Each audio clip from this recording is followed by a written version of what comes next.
Welcome to Scrub Scraps 2 Unbroken. We are live from Coventry High School in Coventry.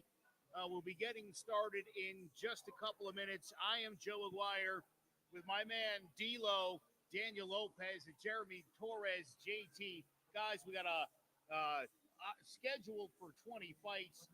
I don't think we're going to quite get all 20. I know already we've had a couple get canceled, as you could expect would happen at pretty much any fight, but we've got all these different boxing clubs. The Connecticut Yukon Boxing Club, which basically formed after Jared met them and did some stuff over there at Yukon. So we'll have some guys making their debut from there as well. But it is going to be, you know Jared very well. You know the way he does business. We had our first event, the Revival, back in July, and I know you saw it was huge. No, it's absolutely fantastic just to see, how far Scrub Scraps has come and all the organizations that he's got involved here. It's a beautiful thing, especially when it's for a good cause. All right, D-Lo, we're going to be calling all these fights at certain times. Well, JT's going to go in there and do some ring announcing. So you and I will be here all afternoon calling fights. How you feeling? I'm so excited to be here. Just the atmosphere is starting to get in. As fans are coming in, it's going to be such an awesome event tonight.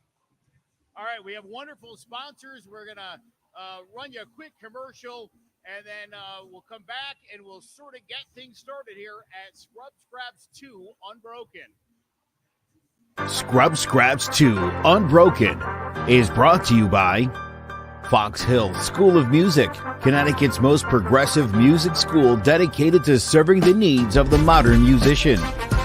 Cola Construction. From civic projects to affordable housing, retail, and mixed-use developments, our strength in leadership includes award-winning expertise and a personal touch with deep relationships to save money, producing better results ahead of schedule. Elm Hill Manor, an engaged assisted living community in Vernon, Rockville, Connecticut. The Connecticut Boxing Hall of Fame, honoring those that have made significant contributions to the world of boxing in and out of the squared circle. From fighters to trainers, and from officials to journalists, join us as we pay tribute to these extraordinary individuals. Compass Moving and Storage. Planning a move?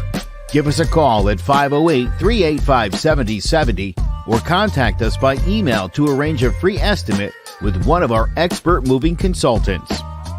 Costello Roofing. Roofing service from professionals you can trust. Central City Boxing and Barbell. Providing a safe and supportive environment for individuals and families to train, grow, and reach their full potential in the sport of boxing. Please patronize our sponsors. And now back to Scrub Scraps 2 Unbroken.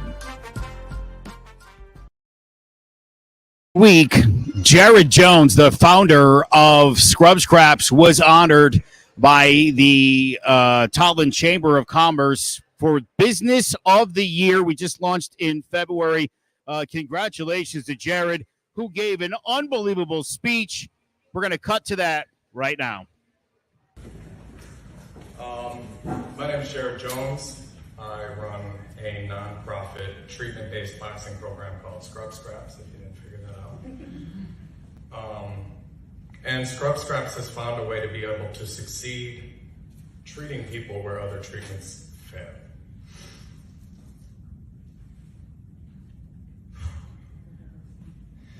And that might just sound like some cool words unless you've ever seen someone that conventional treatment failed for.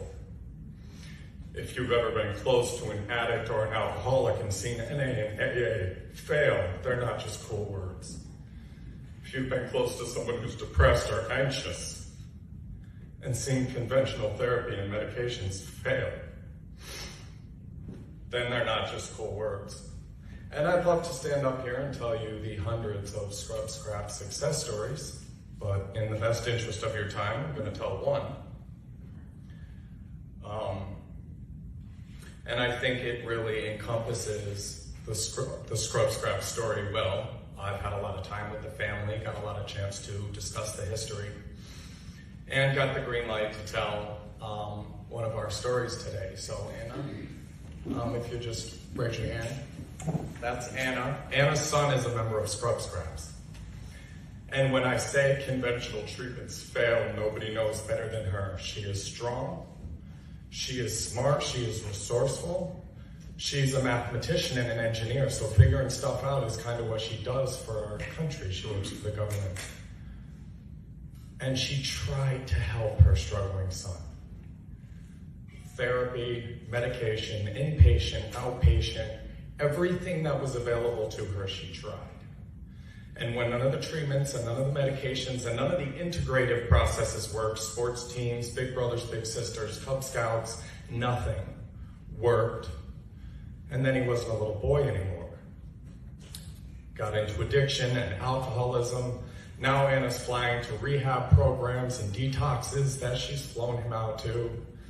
And when rehabilitation doesn't work, then punishments start. Anna has been to over 100 court dates for her son and visited her son in 8 different prisons.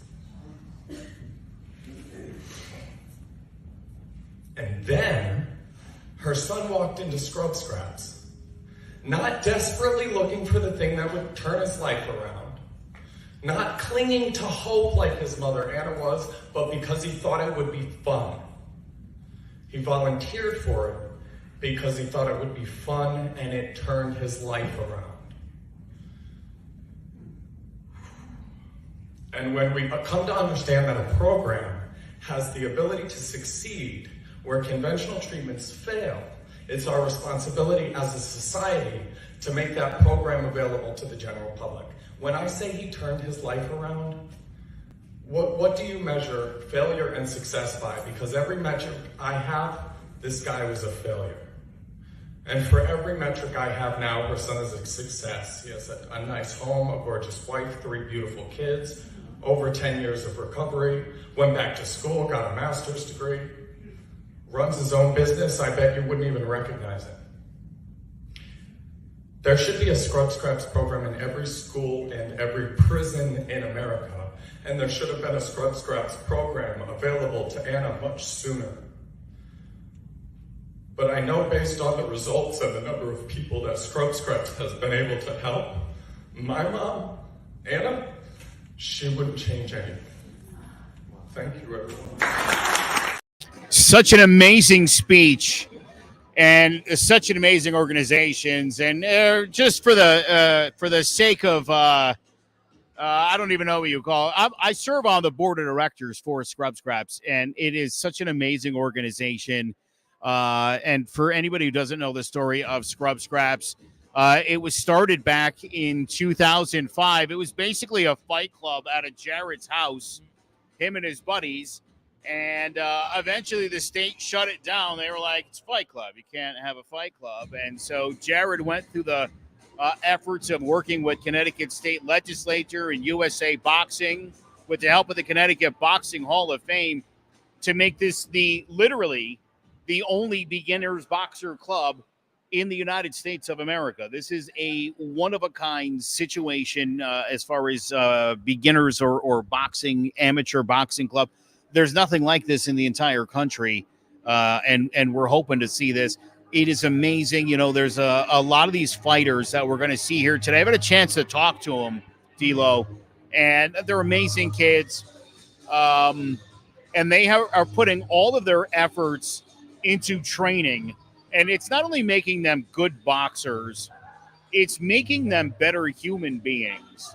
And one of the big things we talk about in Scrub Scraps is, and you know, Mike Tyson said it once, everybody's got a plan till you get punched in the face. That's true. This is about the ability to make good decisions in a boxing ring and in real life. That's what Scrub Scraps really is all about. Well, absolutely. The fundamentals of boxing is really going to help, you know, the mental aspect of not only in the ring, but outside of the ring. And I think what Jared's doing here is an absolute wonderful thing for these kids. And I think we're going to have a wonderful afternoon and evening today. A year ago, Jared and I actually did some sparring. And the first time Jared punched me in the face, it woke me up. And I remember thinking to myself, I don't want to get punched in the face again. And, we talked afterwards, and I was like, Jared, after you hit me the first time, everything slowed down. And I started paying attention to the twitching of your shoulder to see what you were going to do. And he said, you know what? You're very lucky, because most people, doesn't work that way. Most people get hit, and it's the fight or flight. You just start swinging recklessly. The idea that I was able to keep it together is like kind of paramount to what they're trying to teach these young people here. And again, it's something you could take right out of the ring. Now, we do know already, it's very unfortunate, Donovan Polk, who was scheduled to be in the first Scrub Scraps back in July, Scrub Scraps, the revival, he missed that fight. I believe his opponent was injured. He's injured. He'll be out. And the guy he was scheduled to face, another participant, Matt Micel, also was injured just a couple of days ago. And unfortunately, that fight will not happen. Also, in the preliminary co-main event, Robert Warkamoski from Karoo Boxing and Adam Merzon of Rich Dean Boxing. Unfortunately, both of those gentlemen will not be boxing today due to injury. So, again, there's a reason you start a card with so many fights, because by the time you get to fights and the weigh-in and those last-second camp injuries, this is what you end up with. Yeah, absolutely. And, these fighters were going to make their debuts, and, but once they get that rehab, get back in that mental fortitude, they'll be back ready to make their debut, hopefully in the next Scrub Scraps event. Now, one of these fights coming up, Roshan Rimon is fighting Ben Mazon. Is that right? All right. Anyway, Ben Mazon and Roshan Raymond will be fighting in the fifth contest for tonight. And here's the most interesting thing. Roshan is one of the trainers at Scrub Scraps. And he's a good buddy of mine. I am so excited to see this guy fight. I mentioned the Yukon Boxing Club. It's a newer club. Scrub Scraps literally offered a training program to Yukon football, and from that, a boxing club formed at Yukon. And Jared's been sort of helping them get that thing up off the ground. And we were fortunate. Ben Mazon will be fighting Roshan. Roshan's been fighting at Scrub Scraps almost his entire life. And for him to get to participate in one of these events, we're all super excited about it. He's a really cool dude. I may show my bias a little bit in that matchup. I'll try not to, but unfortunately, I cannot make any promises. So I had an opportunity to talk to some of the mothers from Scrub Scraps about the benefits of this program and what it's done for their kids. We're going to hear from all of these moms all throughout the broadcast today, including right now. Jamie with Donovan. We want to say that Donovan is an absolute leader here in the gym. He often impresses us with that stuff. Strong, brave, compassionate individual that makes everyone around them better. How do you believe Scrub Scraps has helped Donovan develop as a leader? I think that throughout school and everything, he's always been told he has all those qualities, but he has struggled to use them in the right way. So now I'm seeing him be more confident and more, instead of a leader in leading kids into doing things maybe they shouldn't be, he's leading people in a more positive way. Yeah. Since he's been here, just because he has more confidence, he's not showing off as much, and he's starting to really stick up for his peers, which has been really. Sarah, you have your history's a little different. Obviously, Billy is your husband, and when Scrub Scraps functioned as an underground fight club, Billy had 13 wins, only 2 losses, and 2 draws. One of those draws was against the founder of Scrub Scraps, Jared Jones. Your son Kevin is set to box at Scrub Scraps 2 Unbroken coming up November 12th. Over the past 15 years or so, what has Scrub Scraps meant to your family? It's a huge part of Billy, just Billy in general. So it's part of the foundation of our family. It helped Kevin's dad be the man that he is. And so that reflects all of our children. Absolutely. And our family.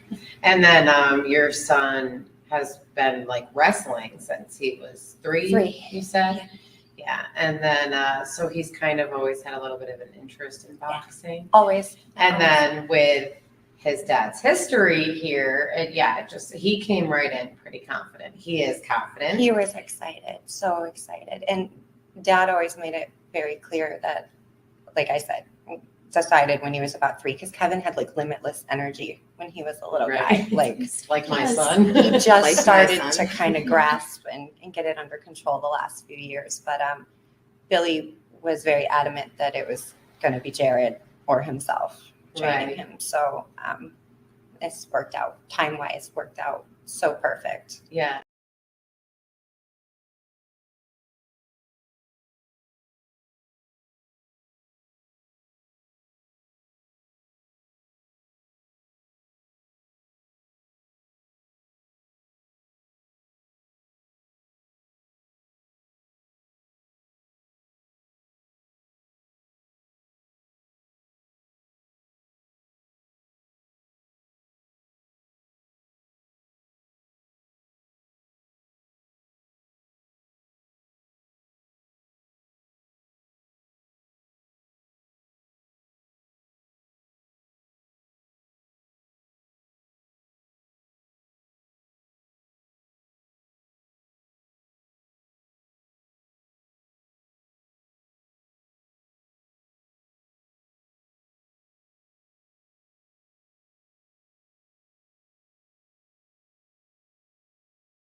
unfortunately. We've had a couple more fight cancellations. We're hoping to get this thing started in just a little bit. D-Lo, again, this is what happens when you're doing live sports. That's very true. But, Joe, looking in at these fans, it is packed in here. So excited for today and for a great cause. So one of our participants, he'll be in the third fight, is Kevin DeCarly. And the reason I mentioned Kevin is Kevin's dad, Billy, is an original Scrub Scraps member.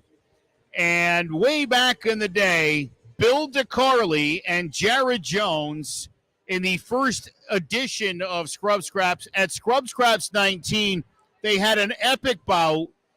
Jared was undefeated. Billy had just one loss.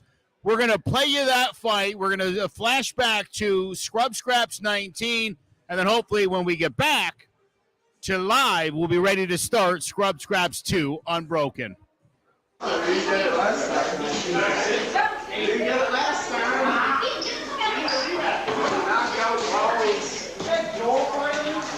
Anna, get Rudy out there. He's in front of you. Rudy, come over here. Rudy. Yeah, that's really slippery. No shit. It is. I will pull it going. Yo, Little, I need you to watch it. I want to be the top there. I'm not trying to kill each other. Last minute, you did. My little one got a chin. We're not going to kill each other. Yeah. That's why he was with you. Yeah, my little brother. Can't tell.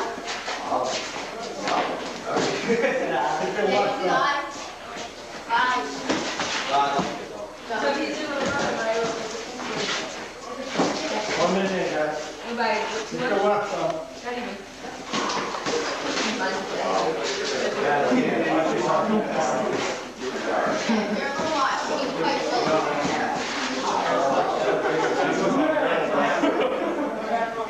Good luck on the live.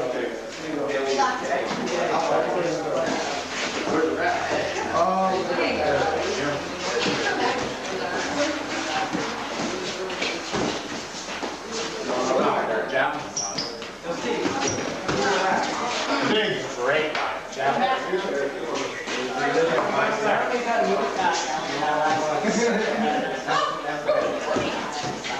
He's been running through there. 15 seconds. Oh, shit.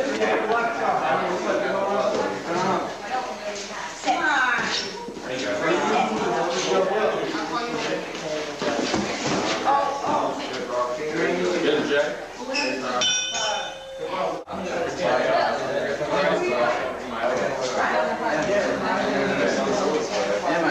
I'm sorry, Nice. Keep him out. There you go.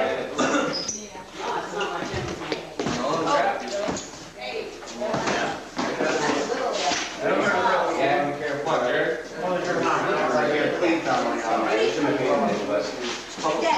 He used the pen to say stuff. I'll cancel it out. Like, see what he's back right.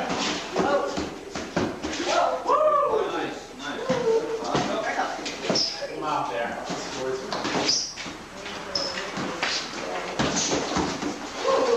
Good luck, guys. Somebody. I'm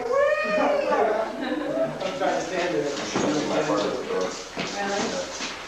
Didn't get started now. I'm glad they did. 1 minute. They're in the way.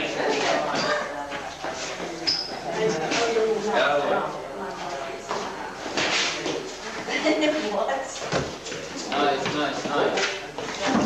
Where the ducking go? It's really good. All on the left or the right? Nice block. Come on, Jared. Watch slippery spot there. He was on. Too good. I was supposed to do it. Or is it like I give you one. Jab your way in, brother. Jab your way in. Come on, come on, get in there.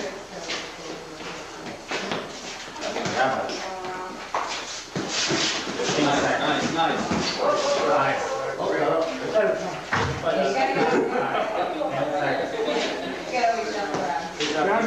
Grab your way in.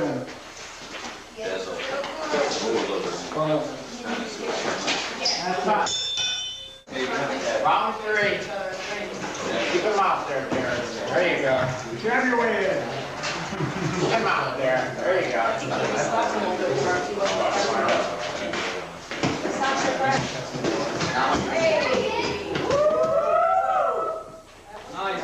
The defense. That wasn't friendly, she said. That wasn't friendly. Friendly fire, Jared, friendly fire. Retaliate. Get him back. This is round 3.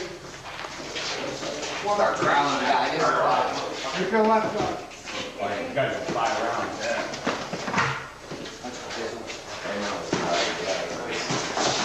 That's it.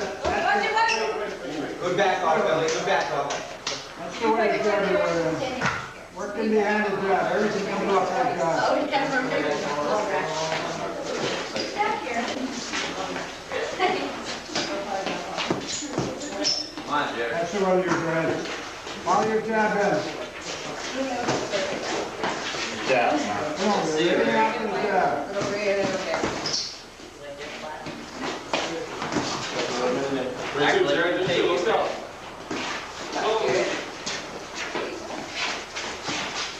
Come on, man. Throw it out there and shoot him. Good counter. Everything follows with the left. There you go. Nice. Good job. Good job. 30 seconds. 30 seconds.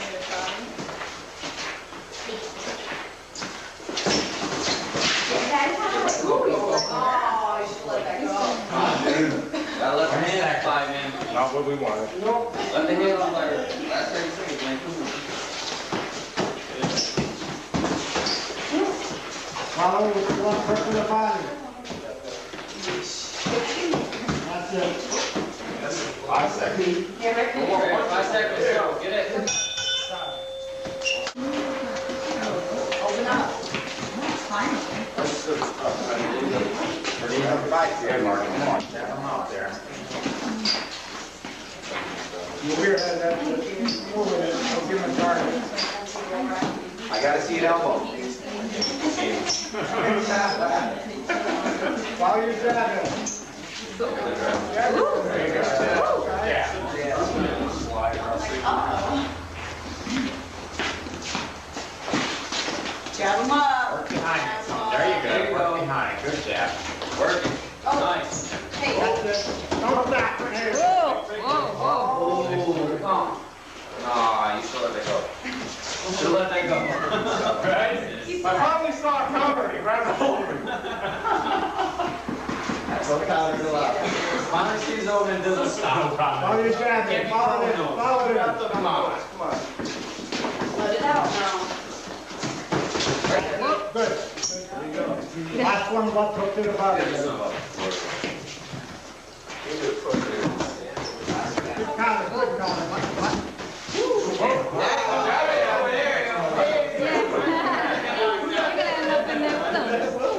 Job done. 20 people, you got there.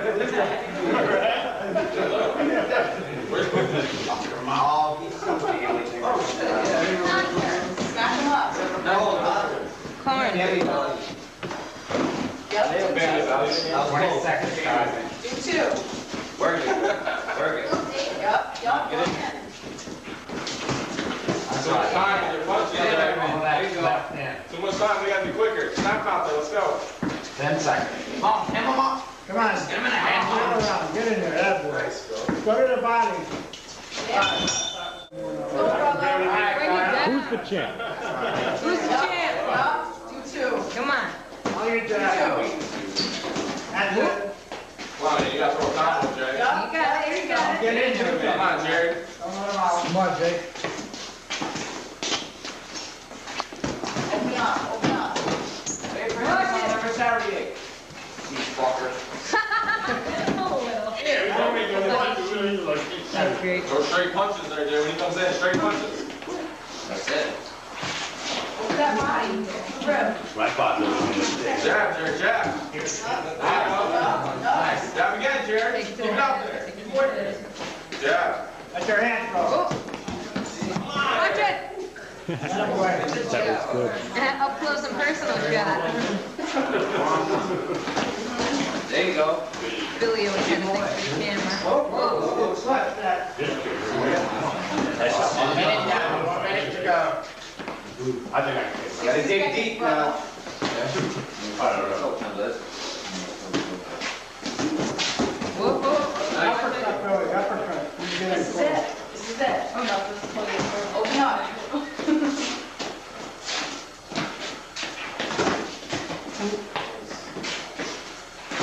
There you go, Jared. Another one. There you go. Keep it out there. Tap it in. Don't worry about that one. There you go. Counter right there. 3 seconds. Throw it on, Jared. Good shot. Look like you won. Yup, yup. You want to pay that. Hey, make it count. Right now, man. Lay him in. Grab your way in. You've proven yourself. 9. 9. 5 seconds. 9. Oh. Right there, a classic fight in Scrubscraps lore between Billy DeCarly and the founder of Scrubscraps, Jared Jones. And gentlemen, we're getting closer here to the start of this fight. Some of these fights will be on the preliminary card, will be developmental fights. There'll be 2 3-minute rounds. And then we'll get to the featured events, will be 3 3-minute rounds. D'Lo, we're looking around the gym right now. You can see these guys are out here now. Everybody's getting warmed up. The coaches have been called back. They're just running through the rules, but we should be seeing some fights in just a few minutes. Absolutely. Yeah, weigh-ins are complete. They're all done. And as you can see around here, fighters are getting warmed up. We're hitting the bag. We're hitting some hands, getting gloved up, getting taped up. It is an electrifying environment here. You mentioned before we had to take our break before, this place is packed. They just put behind us about 40 or 50 more seats. This place is filling up really quick. Yeah, this is definitely the place to be this afternoon. These fighters are ready to go. And again, like we've been saying, this is all for a really great cause. All right, JT. It's a little hot in here. It's a little loud in here. We've been waiting for some time, but it's the time is almost upon us. What's the vibe you're getting in this room right now? Well, like Joe just said, it's filling up quick, and the energy in here is electric. People are just surging with anticipation, waiting for the first fight. And just like D'Lo said, if you're not here, this is where you need to be. This is the place to be this afternoon. We are live at Coventry High School. You can get tickets at the door, and you're actually going to get a really nice seat that'll be made up for you. I mean, it basically sold the place out as of right now. Again, we're a little behind schedule, unfortunately. That's how it is, live sports. We appreciate USA Boxing and getting all the weigh-ins, and it's such a process. People were joking earlier about cutting weight. It's not necessarily the deal here where, you do have a lot of younger people, but everybody does still obviously have to make weight, JT. That is how this works. If they don't, discussions have to be had whether or not a bout would go forward. No, naturally, like any, premier fighting league, you want to follow all the rules and regulations appropriately, and you need to take the time to do that. So it's good to see that Scrubscraps is doing their due diligence here. Yeah, they always do. That is for sure. And again, a big shout out to USA Boxing for their professionalism. And again, we know we're going to get this thing going in just a couple of minutes. Again, as you're looking around the arena at this point, you can see all these fighters, everyone getting warmed up. And that means we saw that happening earlier. And then everybody stopped, and that's when we knew that's not good. When they start warming the guys up and stop, that meant that they knew there was going to be a bit of a delay. But as I said, here we are, 17 fights on the card. Some of these will be shorter. Some of these will be a little bit longer. Scrubscraps won. The Revival was an outstanding event. This is boxing. Again, you're going to see high level boxing here, but they are wearing headgear, and so it is meant to sort of eliminate the knockout. That said, in the last event, we saw quite a few standing 8 counts, guys just getting their absolute bells wrong.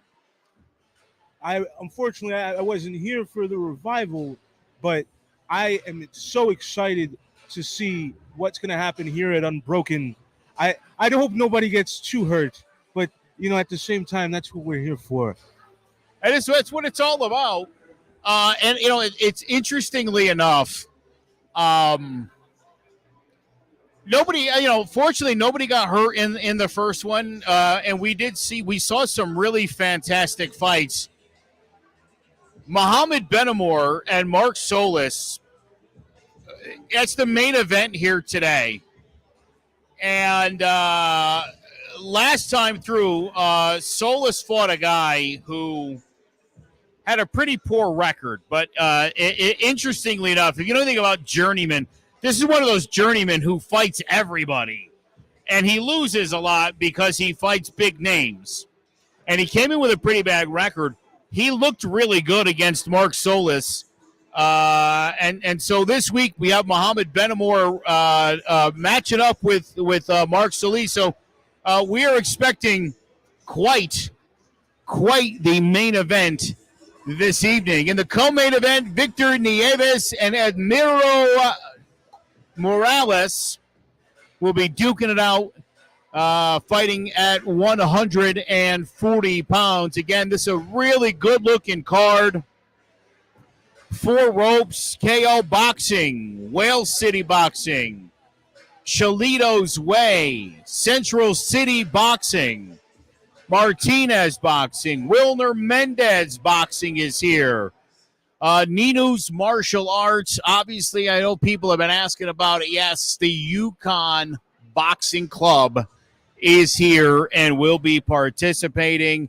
We've also got Karoo, KO King Boxing, and of course, the many fighters from Scrub Scraps.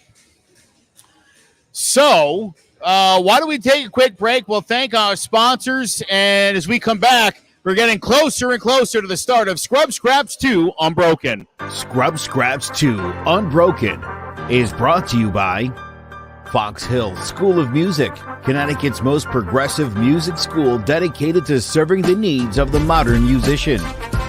Cola Construction. From civic projects to affordable housing, retail, and mixed-use developments, our strength in leadership includes award-winning expertise and a personal touch with deep relationships to save money, producing better results ahead of schedule. Elm Hill Manor, an engaged assisted living community in Vernon, Rockville, Connecticut. The Connecticut Boxing Hall of Fame, honoring those that have made significant contributions to the world of boxing in and out of the squared circle.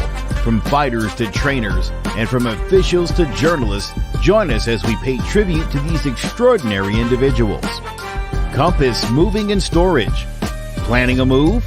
Give us a call at 508-385-7070 or contact us by email to arrange a free estimate with one of our expert moving consultants. Costello Roofing. Roofing service from professionals you can trust. Central City Boxing and Barbell, providing a safe and supportive environment for individuals and families to train, grow, and reach their full potential in the sport of boxing. Please patronize our sponsors. And now back to Scrub Scraps 2 Unbroken. I believe one of the biggest problems we run into as mothers when we experience trauma with our children is feeling like no one could possibly understand what we were going through. Each of our struggles is unique, but we are ultimately in this thing together. As the ability to interact with one another today, reinforce this concept. With one another here right now with these ladies or with in the gym. Oh, absolutely reinforce this concept. Your children have impacted me. I was having a really bad day. I was really feeling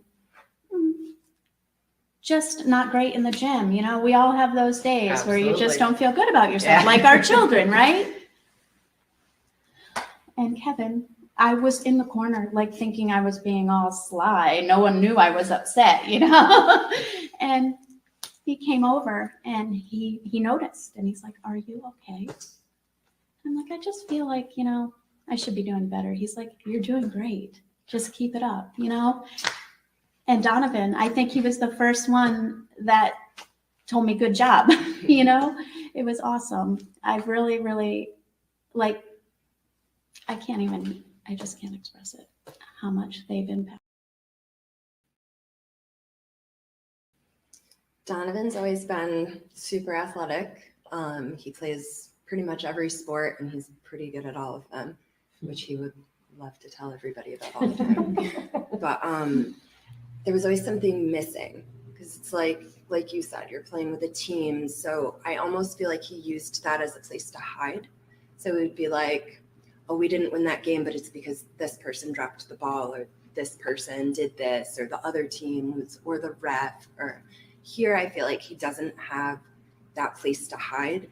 It's him, and he's able to recognize that and then work on things and improve. So that's been really cool to see too, just like his self-growth instead of him just learning to be a good team member, which is also beneficial. But here it's just been really something different. And watching him just find himself in there has been really cool. And he leaves so proud of himself. And it's just like playing sports, he would leave frustrated a lot of the time. He would be like angry, or like, this person did this person did that. And that's what he focused on. Here he's really focusing on, I did this and I learned this. And this person in the ring did this, but I was able to counter with this. And he's really proud of himself. Watching him learn how to be proud of himself has been really great. Like, I love that for him. It's hard when you feel like you're always too much. I definitely struggled with being accepted all of the time, and watching him go through those struggles and feeling like something was always missing, and having him find that acceptance. I love that he found it here.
back live at Scrub Scraps 2 Unbroken.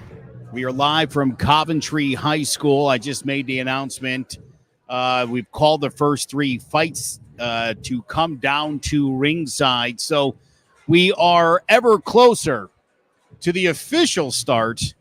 Mind you, a little bit later than what we had anticipated. Thank you to everybody who has stayed on the live stream. We really do appreciate it. Let's talk about this first matchup. I know young Alvin Smith, 15 years old, 137-pounder. He's a Scrub Scraps guy, and he is fighting against Steven Charneski. Steven Charneski. That is, he's 15 years old, weighs 141 pounds, making his debut. We are really looking forward to this. I'll tell you this about Alvin Smith. I was with this dude when he was training the other day. Young man. His sister also is a part of Scrub Scraps, and this kid's so focused. He's always locked in, always ready to go. I'm expecting big things. I don't know your boy Charneski. I don't know Steven Charneski, but I can tell you right now, I would expect anybody training with Jared Jones to be ready. He's got his hands full with Mr. Alvin Smith. And what's beautiful is, both these fighters are the same age, 15 years old, and we get to see basically the makings of the next generation of boxing. And I think that's an exclusive thing we got going here at Scrub Scraps for New England here. Yeah, we're super excited about this first matchup. And then in the second matchup, Corey Brooks, Luganbull, taking on Julian Brooks. Julian is from Shalito's Way. He's 21. He's a 190-pounder making his debut. Bare Bones brings us Corey Brooks Luganbull. He's also 20 years old, 190-pounder. He's making his debut.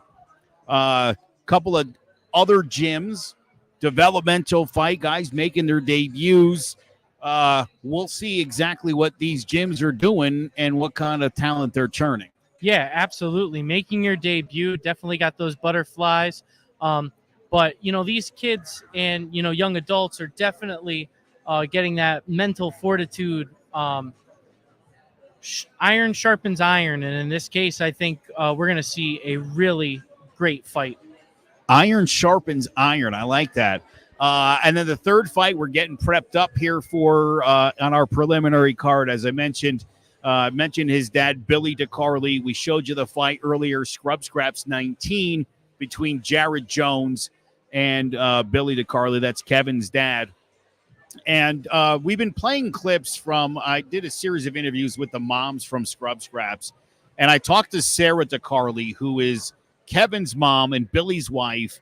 She's been around Scrub Scraps forever. And she was telling me, Billy decided a very long time ago that Kevin was going to box. And there was only 2 people on this planet that were going to teach Kevin DeCarly how to box. Billy himself, and as things have turned out, Mr. Jared Jones.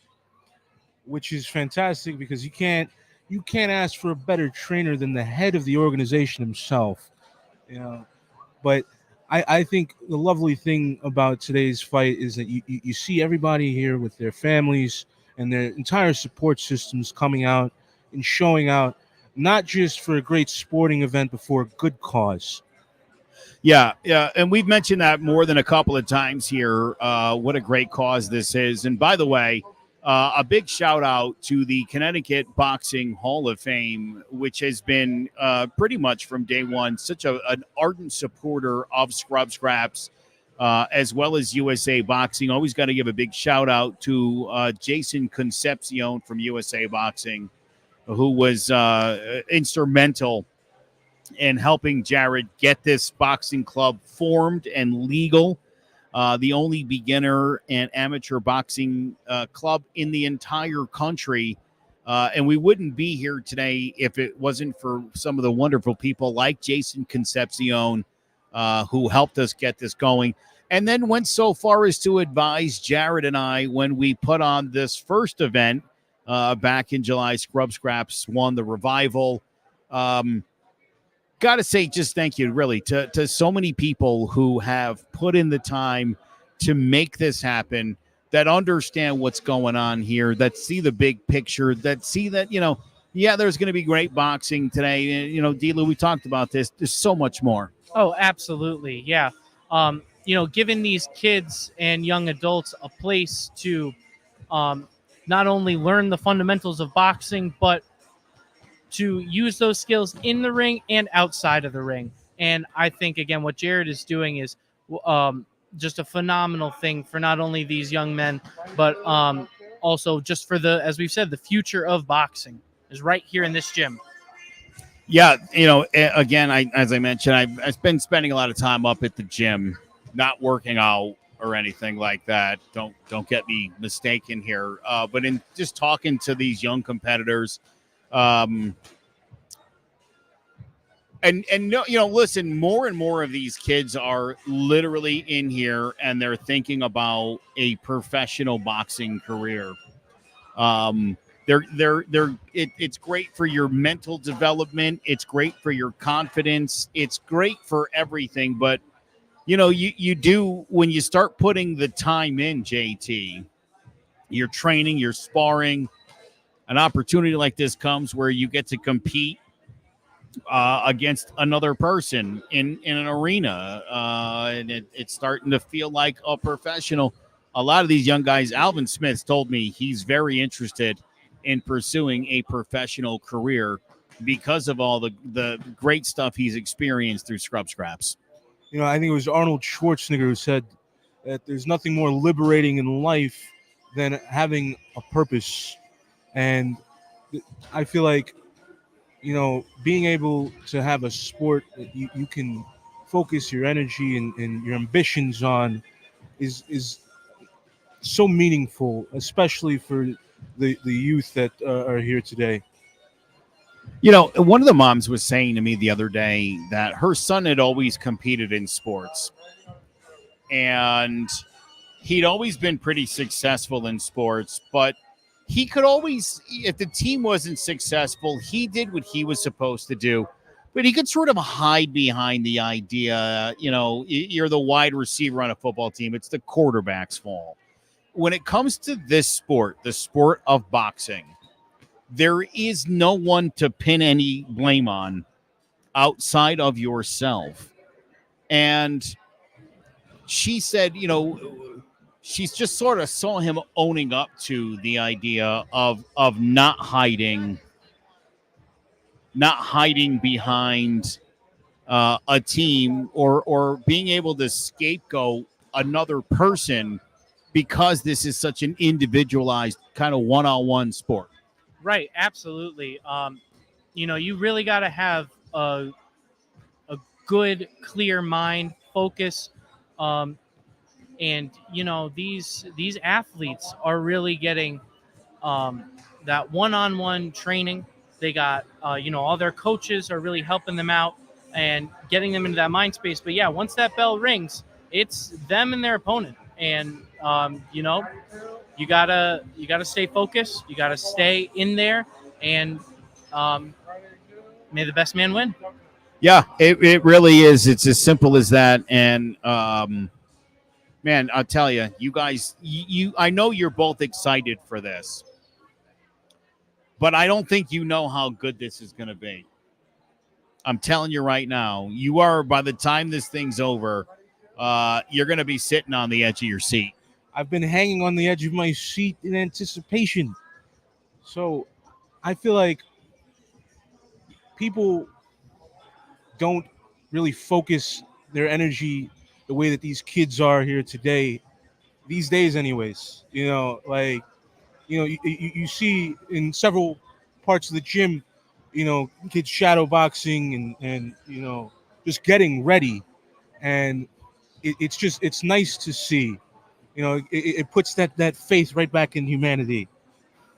Yeah, it certainly does. Again, like I said, look, 17 fights on the card. The main card will be three 3-minute rounds. The preliminary fights, 2 3-minute rounds. And again, nonstop action. So we are getting closer to start time. The first 3 bouts have officially entered into the arena. We're going to take a quick break. We're going to thank our sponsors, and we'll be back in just a couple of minutes with the beginning. Scrub Scraps 2 Unbroken is brought to you by Fox Hill School of Music, Connecticut's most progressive music school dedicated to serving the needs of the modern musician. Cola Construction. From civic projects to affordable housing, retail, and mixed-use developments, our strength in leadership includes award-winning expertise and a personal touch with deep relationships to save money, producing better results ahead of schedule. Elm Hill Manor, an engaged assisted living community in Vernon, Rockville, Connecticut. The Connecticut Boxing Hall of Fame, honoring those that have made significant contributions to the world of boxing in and out of the squared circle. From fighters to trainers, and from officials to journalists, join us as we pay tribute to these extraordinary individuals.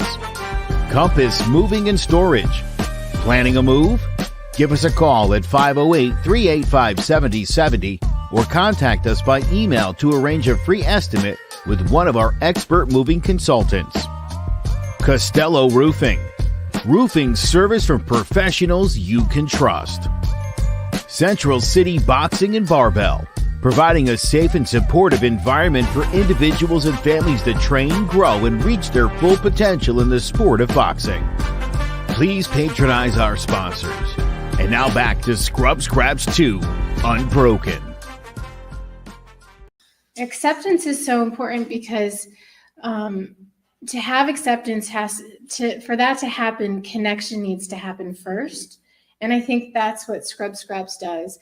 And you mentioned therapy, and this is why I think traditional therapy for certain age groups and perhaps all age groups really can be challenging, because the connection piece with the experience is not always there. It's not always together. And so I think at Scrub Scraps, what Jared works to do, and everyone a part of the gym, is create connection and acceptance so everyone can find a place, find a home. And I mean, it's just really amazing to watch. When I was looking for something for my son, some sort of outlet that would help him break out, I was just frustrated and stonewalled everywhere I went. And I remember being like, please just send me something, And I was scrolling on Facebook, and it was Scrub Scraps opening soon, the ribbon cutting. Right. And I literally saw it like on like a Monday, and it was like, I can't remember what day, but it was like 2 days from when I saw it. That's so cool. And I was reading Jared's, like his whole philosophy on things. And I was just crying because I was just like, he gets it, because I feel like he's walked it in some way. And I don't know Jared super well, but just from reading, like he's like, there's gotta be. We actually just got the award for Best New Business in Fallon County. It was awesome. And if you haven't seen it yet, if you go on our social media and watch his speech, you get a little more of his story and some of the actual specific traumatic things that he, had to experience that led him to really trying to find the outlet himself. I remember that happening in real time. Right. Yep. My mom would be like, look what your cousin Jared's doing. Don't be like that. He was probably the person I related to the most. We were both the black sheep troublemakers. Right. Yeah. And watching him go from that to this is like, right. He's As super a family inspirational. member, you've seen it from the beginning. And what a change. Yeah. This saved him too, And now, I mean, it's still all I hear about, but I understand why, it really feels like he's helping a lot of people. He's passionate. Listen, I explain this all the time because I'm always trying to get new members in here. I want more girls in here, so I explain to the parents, go talk to Jared. He is going to keep your child safe. He cares. He's going to make sure they're protected. He's going to teach them. He wouldn't put them in a position where they were going to be hurt. We're safe.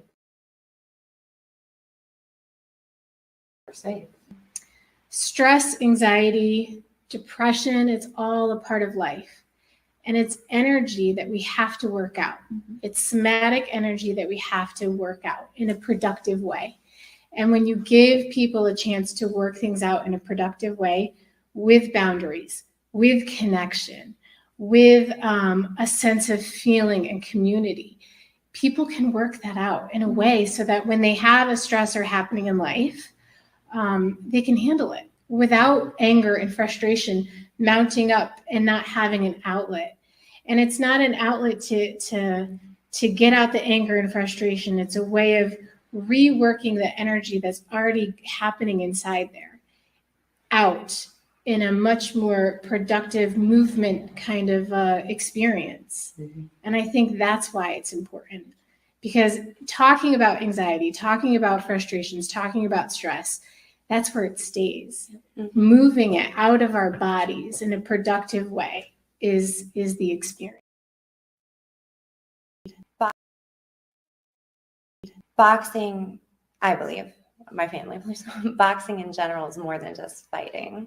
And when you have especially a younger kid, I mean, I think it's great at any age, but a child that's developing and growing and dealing with all the things that kids do in middle school and high school, your fight per se is with yourself. You're learning about you. You're discovering who you are. And it's less about getting in the ring and punching somebody than it is about figuring out who you are in a wonderful way. I was telling my son last night, because he was speaking about the fight that's coming up. I'm like, with what you're doing to train, it's like walking uphill barefoot on glass. When you get to the top of that mountain, only you got yourself there. You have a support system. You have a team of people that are behind you here and at home, but you did this. When you do that, it's hard to articulate at the moment, but when you do that for yourself and it's not a team carrying you or participating with you, it changes you and it shows you your strengths. And that's, I think, a great big part in the confidence that's built or Also very well said. Yeah, you're not on a team. You're like in this, it's you and one against one other person.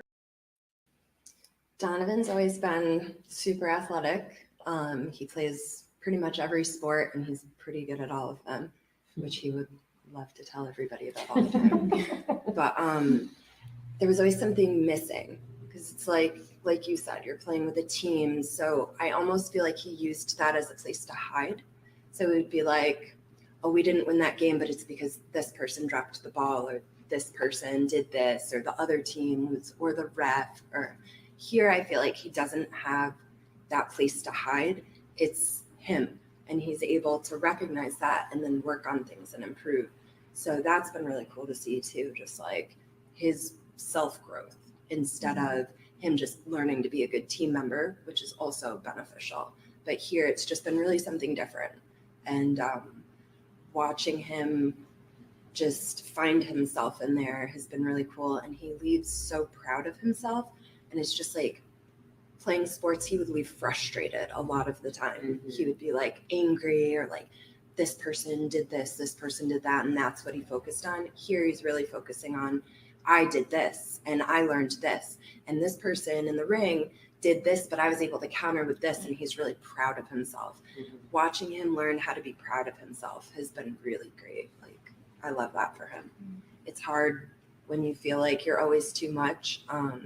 I definitely struggled with being accepted all of the time, and watching him go through those struggles and feeling like something was always missing and having him find that acceptance. I love that he found it here. I think because you had asked as a mom, what made me okay with this? So I've been telling Donovan his whole life, keep your hands off everybody else. He's always been a very physical kid. And if somebody said the wrong thing or came at him first, he was always game, and he was always bigger than everybody else. So he was always the one in trouble. If somebody was upset, I'd be like, where's my kid? Like, he was always involved. So it was always there, just boiling under the surface, his frustration, and he had nowhere to put it. There was nowhere he was allowed to put it. And here, he's allowed to put it in there, and he does it in a respectful way. He's not trying to hurt anybody, but he's healing himself in there. And then he walks out and he has that relief. I've been dying for him to have that relief forever. And this has been so healthy. We always knew Kevin would benefit from boxing, but in the last year, he needed a little bit more, and we were considering therapy, but there's so much that needed to be aligned perfectly in order for that, and y'all don't have enough time for me to explain how picky we were with everything, and it was immediate. It helped immediately. Everything seemed to line up so perfectly, and then again, Dad said from day one it was either going to be him or Jared, and he wanted Jared involved. And I believe the gym opened on my birthday. It was February 1st, right? Oh, that's your birthday? Yeah. That's my son's birthday. and I'm like, this is a sign. And then as it progressed, as through spring progressed, Kevin needed more. And then so it's perfect. But from day one, there was a difference in him, and he was looking forward to it. And then just everything, his confidence level, the outlet for the energy, all of it, we noticed immediately. And now he has goals. I mean, he always had goals. Kevin was always goal oriented, but again, this is with himself, a battle per se with himself. So we noticed it immediately.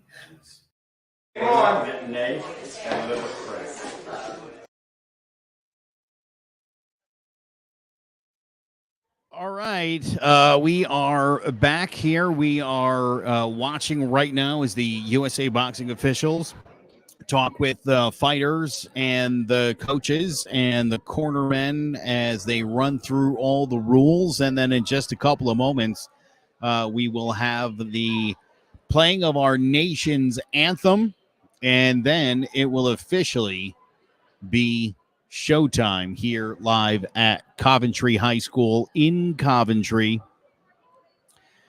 We've got 17 fights on the card here today. And everyone's heading this way, so you could clearly see after this extremely long delay that as this group here breaks up, everybody heads to their corners, so to speak, that everybody will come out shortly and we'll get some boxing finally going. It has been it's been a long time coming. We've been waiting for it's been a while. We appreciate everybody who's stuck with us. You could imagine all the folks here in the arena who have been patiently waiting for this event to start. So we are super jazzed up about it. We appreciate you hanging out with us for as long as you have. And we will, in just a couple of moments, like I said, have the Star-Spangled Banner. And then it will be time for 17 fights here at Scrub Scraps 2 Unbroken. In our very first matchup here for today, it will be Steven Zarneski and Alvin Smith, couple of gentlemen from Scrub Scraps, both 15 years old. Steven's 141 pounds, Alvin 137 pounds. It's Steven's debut. We're excited for this fight. Like I said, I've spent some time watching these dudes fight or train, and they're super excited to be here tonight, starting off the card. I know we've got some of Alvin's family and friends watching. If you make a comment, by the way, during the show, we'll be happy to flash that up there if you want to send your best to Alvin or Steven. we certainly would love to get your comments on the screen. JT, we're getting close. How you feeling now? I am feeling so excited. I mean, I feel like that's an understatement, actually. You know, the delay only amps the anticipation, and you can feel the excitement in the rest of the room here. You know, everybody's looking to the stage, looking at the fighters, looking around, just waiting for that bell to ring. Yeah, and you're hearing quite the buzz in the crowd. People are obviously getting pretty jazzed up, D'Lo. They want to see some fights. We've got everybody taped up. We've got boxing gloves on people. We've got our judges taking their places around the ring. There'll be 8 judges here from USA Boxing. You'll see roughly 2 to a table all the way around. Right in front of us is where the bell is. That's what will start and end every single round. Jared Jones, the founder of Scrub Scraps, will come out and welcome the crowd and then introduce the young lady who will be singing today's national anthem. We're very excited for that. And just like that, it will be fight time. Yeah, I'm so excited. Like we said, it's an understatement how exciting the atmosphere is in here. You know, there are some people who were walking in the door a couple hours ago ready for some fights, but, you know, we thank them for their patience. And, you know, when they took out the bell, that little kid inside of me just started getting even more amped up to just hear that first bell, touch gloves, and let's get ready to fight. Scrub Scraps opened up in February of this year. The grand opening was a phenomenal success, better than anything we could have ever imagined. I mentioned earlier, and we played the speech that Jared Jones gave, where he talked about his mother, and I think as we've highlighted the conversations with some of the Scrub Scrap moms, it's only to let you know that this program has been so beneficial to so many of these young folks, people who've been struggling with whatever it might be, whether it's self-esteem issues or depression, alcohol, drugs, whatever it might be.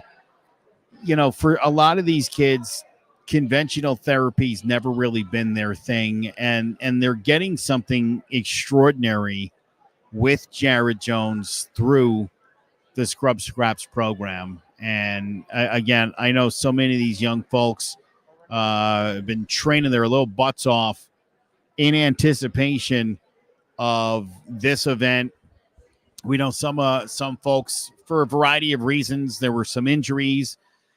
In some cases, with Scrub Scraps won the revival, it was as simple as D'Lo, they couldn't find matches for some people, and you know, they were like, hey, as soon as we get Scrub Scraps 2 going, we'll name it. It's Unbroken, much like Jared's promise that these people would all be on the card. So he's got a bunch of people who didn't get to make their debut at the revival, and they'll be doing that here tonight. Yeah, that's just wonderful. You know, especially fighters making their debut today. It's definitely, you know, the butterflies are there. I'm seeing some fighters right now getting warmed up with the shadow boxing, and you know, I definitely don't want to get in the ring with any of these guys.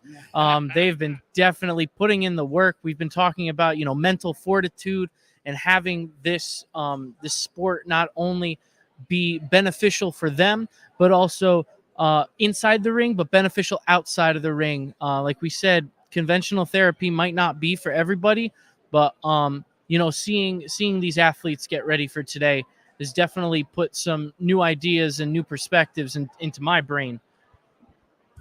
The head trainer at Scrub Scraps, that gentleman right there in the blue hoodie, Roshan Raymond, is going to be fighting for the first time competitively in a few years. And he was another one who, you know, was going to fight at the revival, and they just couldn't make a matchup for him. And thank goodness the Yukon Boxing Club stepped up. They're a participant in this event tonight. and they had someone who matched up very well with Roshan. So we're excited to see Roshan, who again is a Scrub Scraps lifer and the head trainer currently, making his debut here in the new version of Scrub Scraps. Yeah, and like I said earlier, it's really a beautiful thing to see so many different fighting organizations come together here, and what makes it even better is such fighters with such caliber, getting a proper matchup, and it'll just make for a really great show. Yeah, interestingly enough, in the last matchup, some of these different boxing clubs, boy, they had there were some absolute beasts who came here, and it was fun to see. There was a couple of brothers. They're unfortunately, from Martinez Boxing. I think Santos was one of them. It was really cool to see and to sort of gauge the talent levels, and again, for some of these younger folks here who are looking to maybe go pro with this, we definitely got to see some really outstanding boxing. So again, things are slowly but surely about to go down. Everyone is sort of settling into their place. Still a real buzz in the crowd. My brother Tony Aguirre, one of the USA Boxing certified trainers, I see him over there working with one of his fighters, getting things going here. So excitement all around. The Star Spangled Banner should be happening shortly, and as I said, we will finally, as promised, get to Scrub Scraps 2 Unbroken. Let's get a quick word from our sponsors and more live from Coventry High School. Scrub Scraps 2 Unbroken. Scrub Scraps 2 Unbroken is brought to you by Fox Hill School of Music, Connecticut's most progressive music school dedicated to serving the needs of the modern musician. Cola Construction. From civic projects to affordable housing, retail, and mixed-use developments, our strength in leadership includes award-winning expertise and a personal touch with deep relationships to save money, producing better results ahead of schedule. Elm Hill Manor, an engaged assisted living community in Vernon, Rockville, Connecticut. The Connecticut Boxing Hall of Fame, honoring those that have made significant contributions to the world of boxing in and out of the squared circle. From fighters to trainers and from officials to journalists, join us as we pay tribute to these extraordinary individuals. Compass Moving and Storage. Planning a move? Give us a call at 508-385-7070 or contact us by email to arrange a free estimate with one of our expert moving consultants. Costello Roofing. Roofing service from professionals you can trust. Central City Boxing and Barbell, providing a safe and supportive environment for individuals and families to train, grow, and reach their full potential in the sport of boxing. Please patronize our sponsors. And now back to Scrub Scraps 2 Unbroken. Scrub Scraps helped my husband 15 plus years ago. In the same way, it's now helping my son. And I have limitless gratitude for that. I love these people more than anything. So. Oh, thank you. That's so sweet. I would say thank you. I think I said thank you and gave Jared a big hug. I don't know. I think maybe like our third session here. Thank you. And thank you for taking this work so seriously and so passionately and leading so much with your heart and being so genuine. Because that's how this work happens, being genuine. And I feel like Jared is that. So thank you. Oh, Jared, I'm going to cry. What can I say? I love you. I really do. I love your passion. I love that you've walked this walk and it can help other people. I don't care what age, my age, younger children.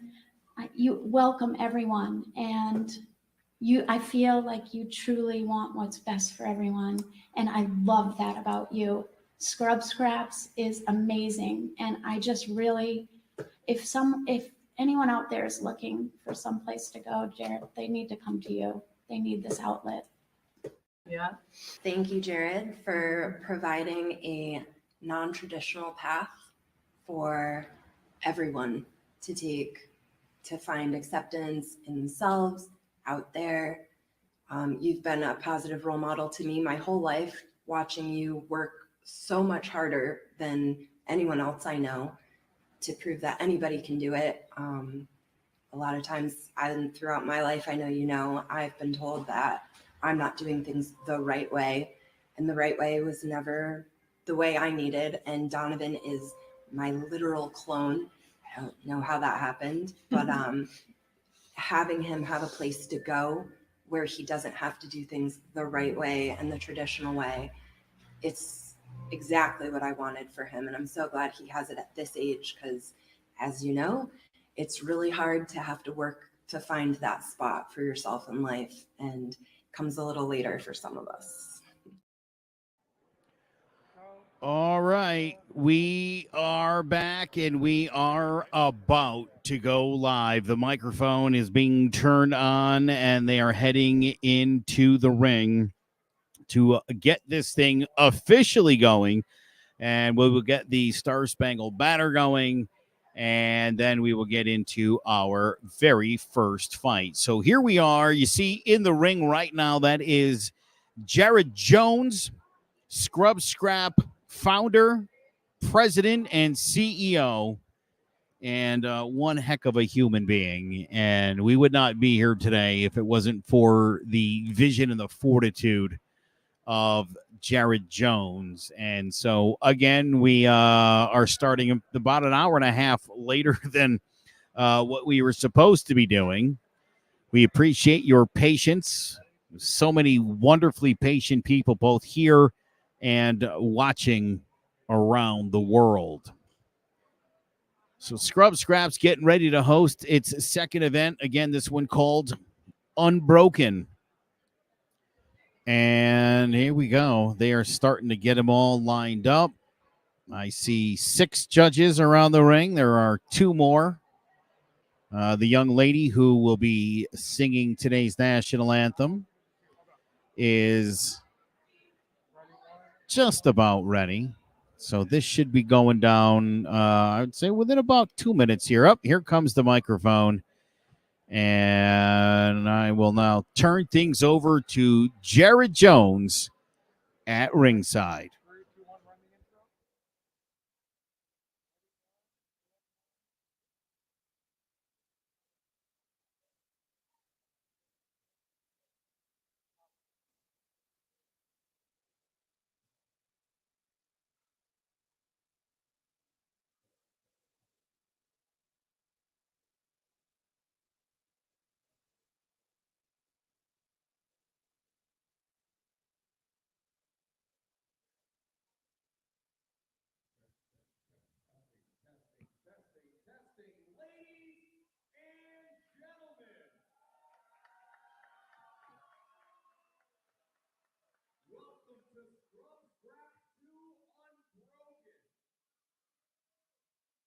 We have an action-packed list of matchups for you today.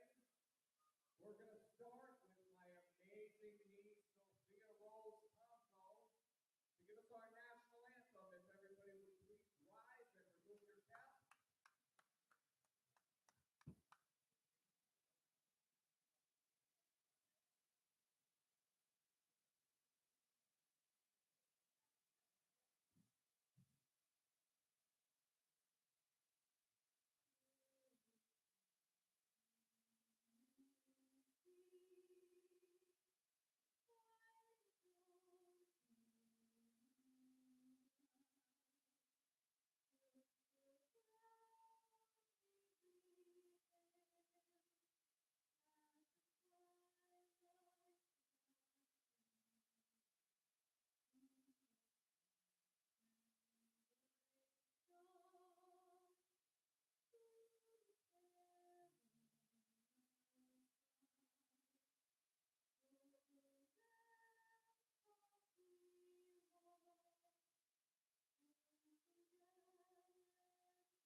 Blue corner, his second fight.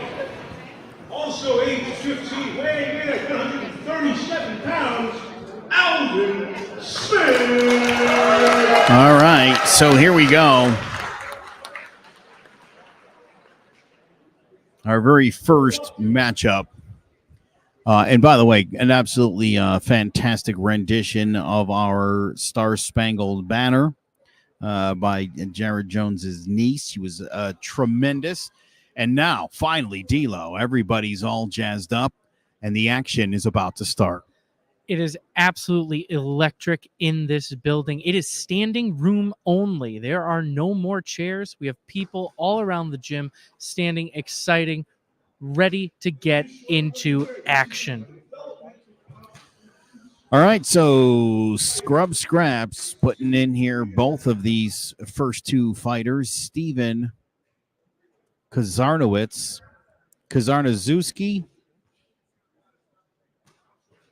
and Alvin Smith, a couple of 15-year-olds. One obviously in the red, one in the blue. The gentlemen have touched gloves. We're about to get our first bell ringing, and off we will go. Been waiting all afternoon for this, D-Lo. Here it finally is. Finally going to get some boxing. Yep, and as you heard, this is a developmental fight. That means there are going to be 3 2-minute rounds. We're waiting for the bell, and looks like it's time to fight. Here we go. All right, so here they go. Zarniewski, slightly the aggressor, really leading hard with that left jab. Both of them trying to establish the jab, it looks like. Yeah, definitely. You know, we're advancing from the red corner, coming in hot.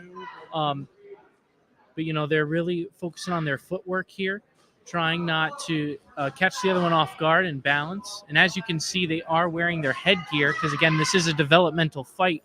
And, again, there will be 3 2-minute rounds here. And in our opening contest, definitely coming out strong.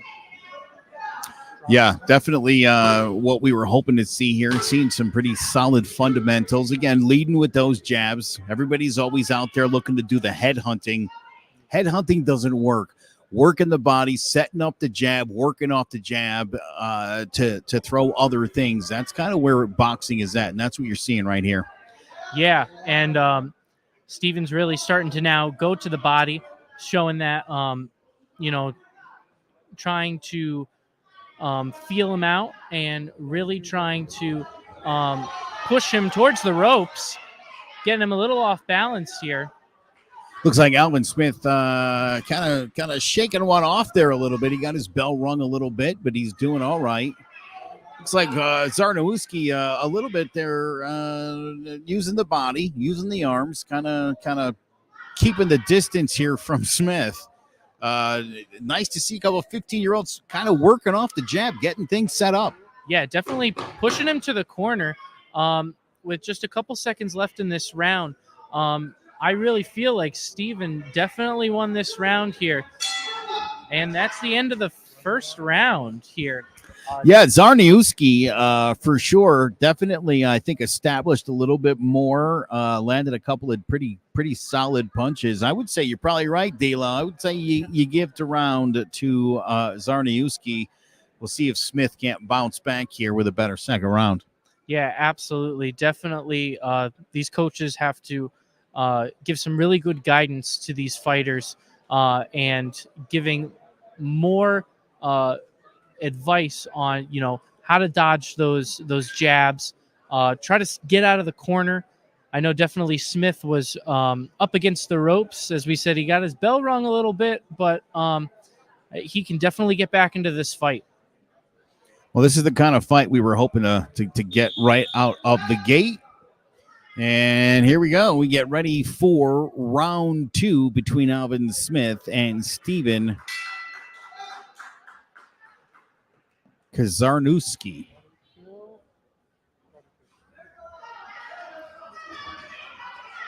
These guys coming hard at each other, meeting in the center of the ring. I like that. I like that Steven's working the body. Definitely seeing him stick the jab out, going high, going low, changing levels.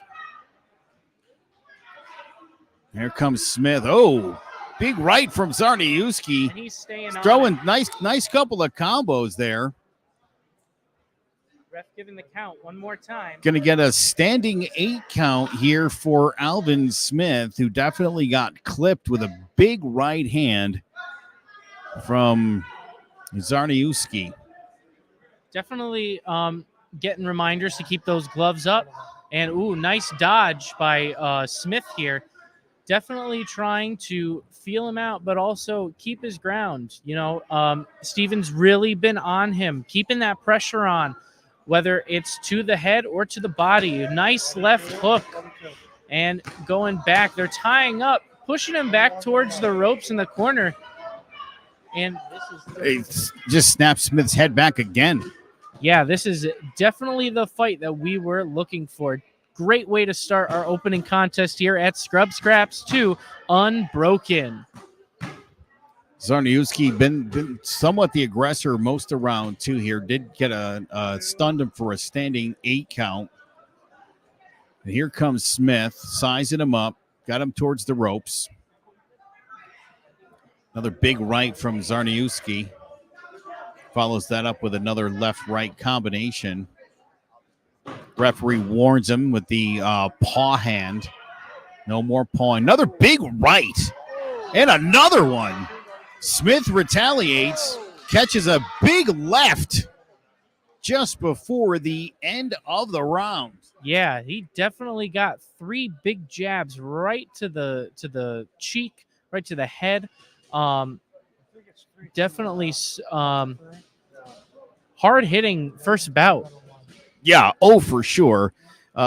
Smith comes in here now to round 3, and he's going to need to do something big to pull this one out, because Zarniewski has been the aggressor from the get-go in this fight, and he's been a little more than Alvin Smith can handle at this point, but I expect Smith to come out guns blazing. I see Roshan's pretty much telling him exactly that. In the other corner, Jared and Tony telling Karnazewski here to maintain and don't do anything to put yourself in trouble.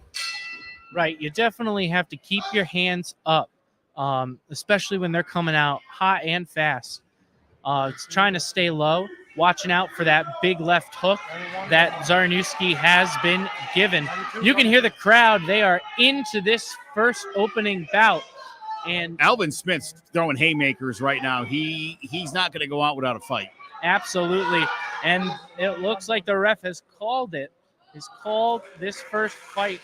And Alvin Smith has gone down with Steven Sarnetsky looking to be your winner of this first opening bout.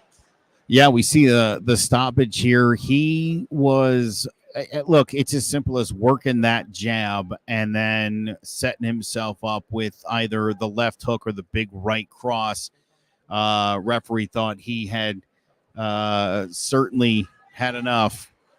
And just like that, this fight is officially over.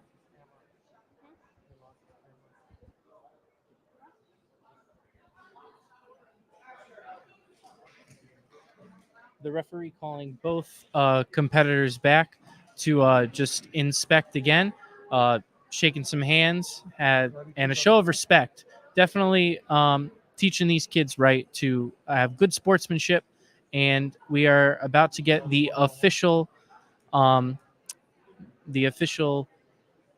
decision. Ladies Thank and you. gentlemen, the winner is declared in the developmental bout. Let's hear it for Alvin Smith and Steve. So, being that it was a developmental bout, despite the fact that this fight was stopped under the barrage of punches Zarniewski was firing off, the fight was stopped at that point, and but a great effort by both of these fellas. They'll pose for some pictures. They get a trophy. And a great debut for Zarniewski. Got to be feeling really good about himself. Alvin Smith, like I said, came out guns blazing in that third round. And while the fight was stopped, not a loss. So he's going to be all right. Yeah, it was definitely, they came out really hot to start that first fight. And our new competitors are coming into the ring.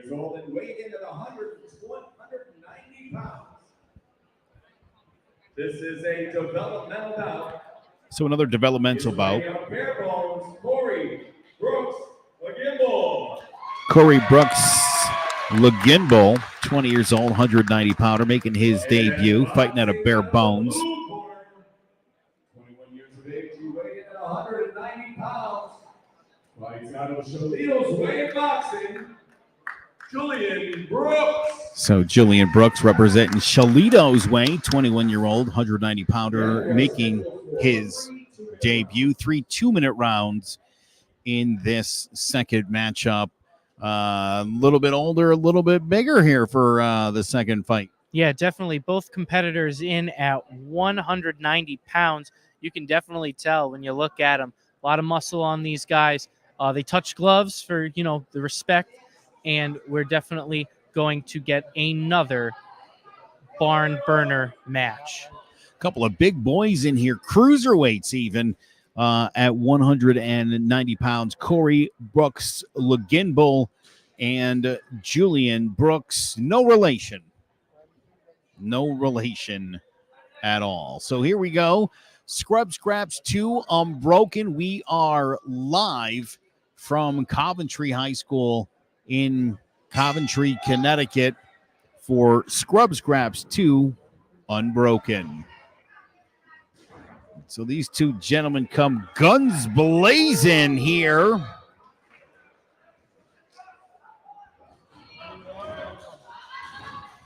I mean, they are just going at it like they're fighting in a phone booth right here. Brooks and Brooks Leginbull. Joe, I cannot believe my eyes right now.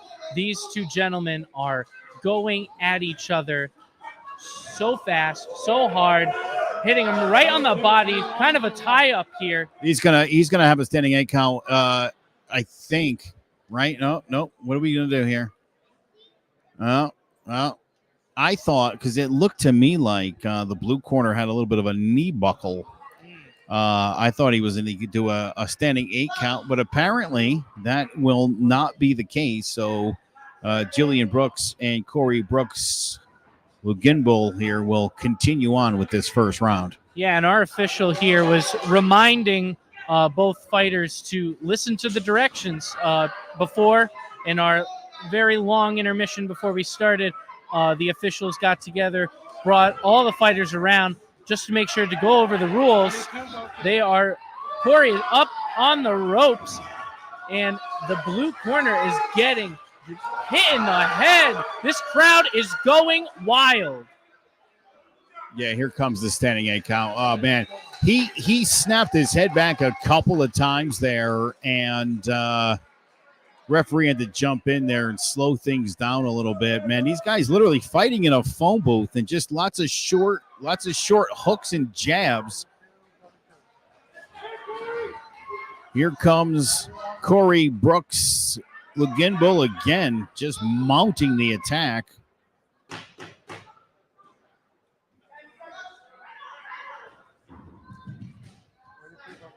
So another solid first round. Getting some great action here. Nice big right there just before the bell. Brooks and Brooks Leginbull will both head back to their corner after a wild first round. Wild is definitely the word that I would use here. Corey came out so hot, aiming for the landing jabs on the head and on the body. Definitely started exploring more hits to the body throughout this first round. Julian's going to have to fight his way back here. He definitely landed some good shots, but Corey definitely, in my opinion, I think got that round. Seems like Corey Brooks Luginbull is just a touch faster on the draw. It seemed like he was just a little more on the inside, just landed everything just a second before Julian Brooks could. I agree with you. Brooks Luginbull definitely takes round one, and here we go. Round two. Brooks Luginbull is, again, just bringing the heat. Julian Brooks fighting his way out of this. And Joe, what I'm noticing too is that a lot of these fighters, they're getting pushed to those ropes. Oh, what a shot landed by Corey. Corey coming back to the corner as the ref starts his 8 count. He stunned him with a nice right-left combination. Ref calls for time.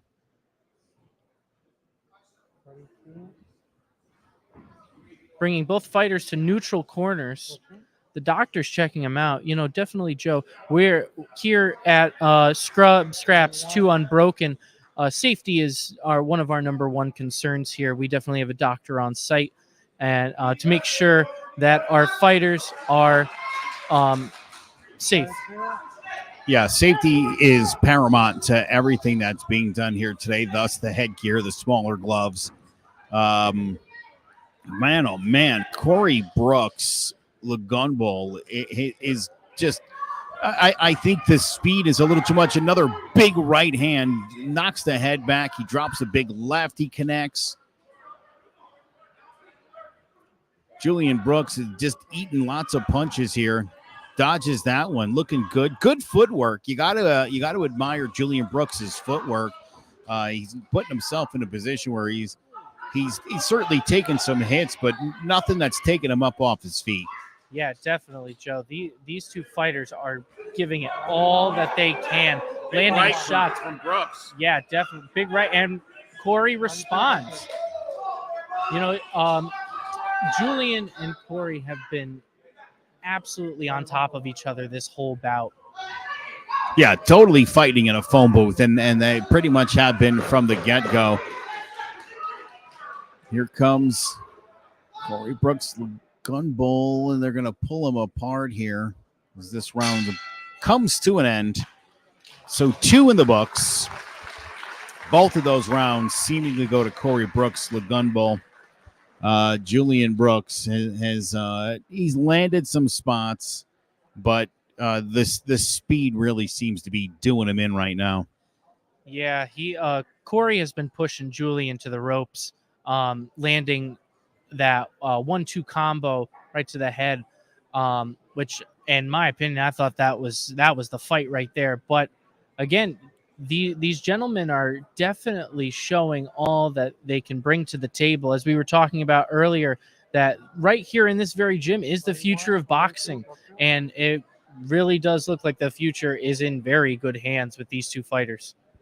So 2 in, and again, Corey Brooks Luginbull up 2-0 here in this 3-round matchup. We go to the third and final round. It's a developmental match too, mind you. So we'll see how this ends. But again, you can see Brooks Luginbull setting him up with the left.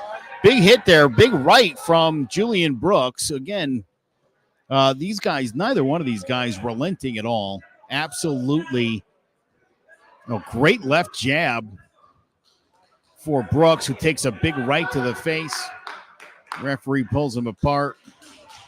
Going to be another standing 8 count against Julian Brooks.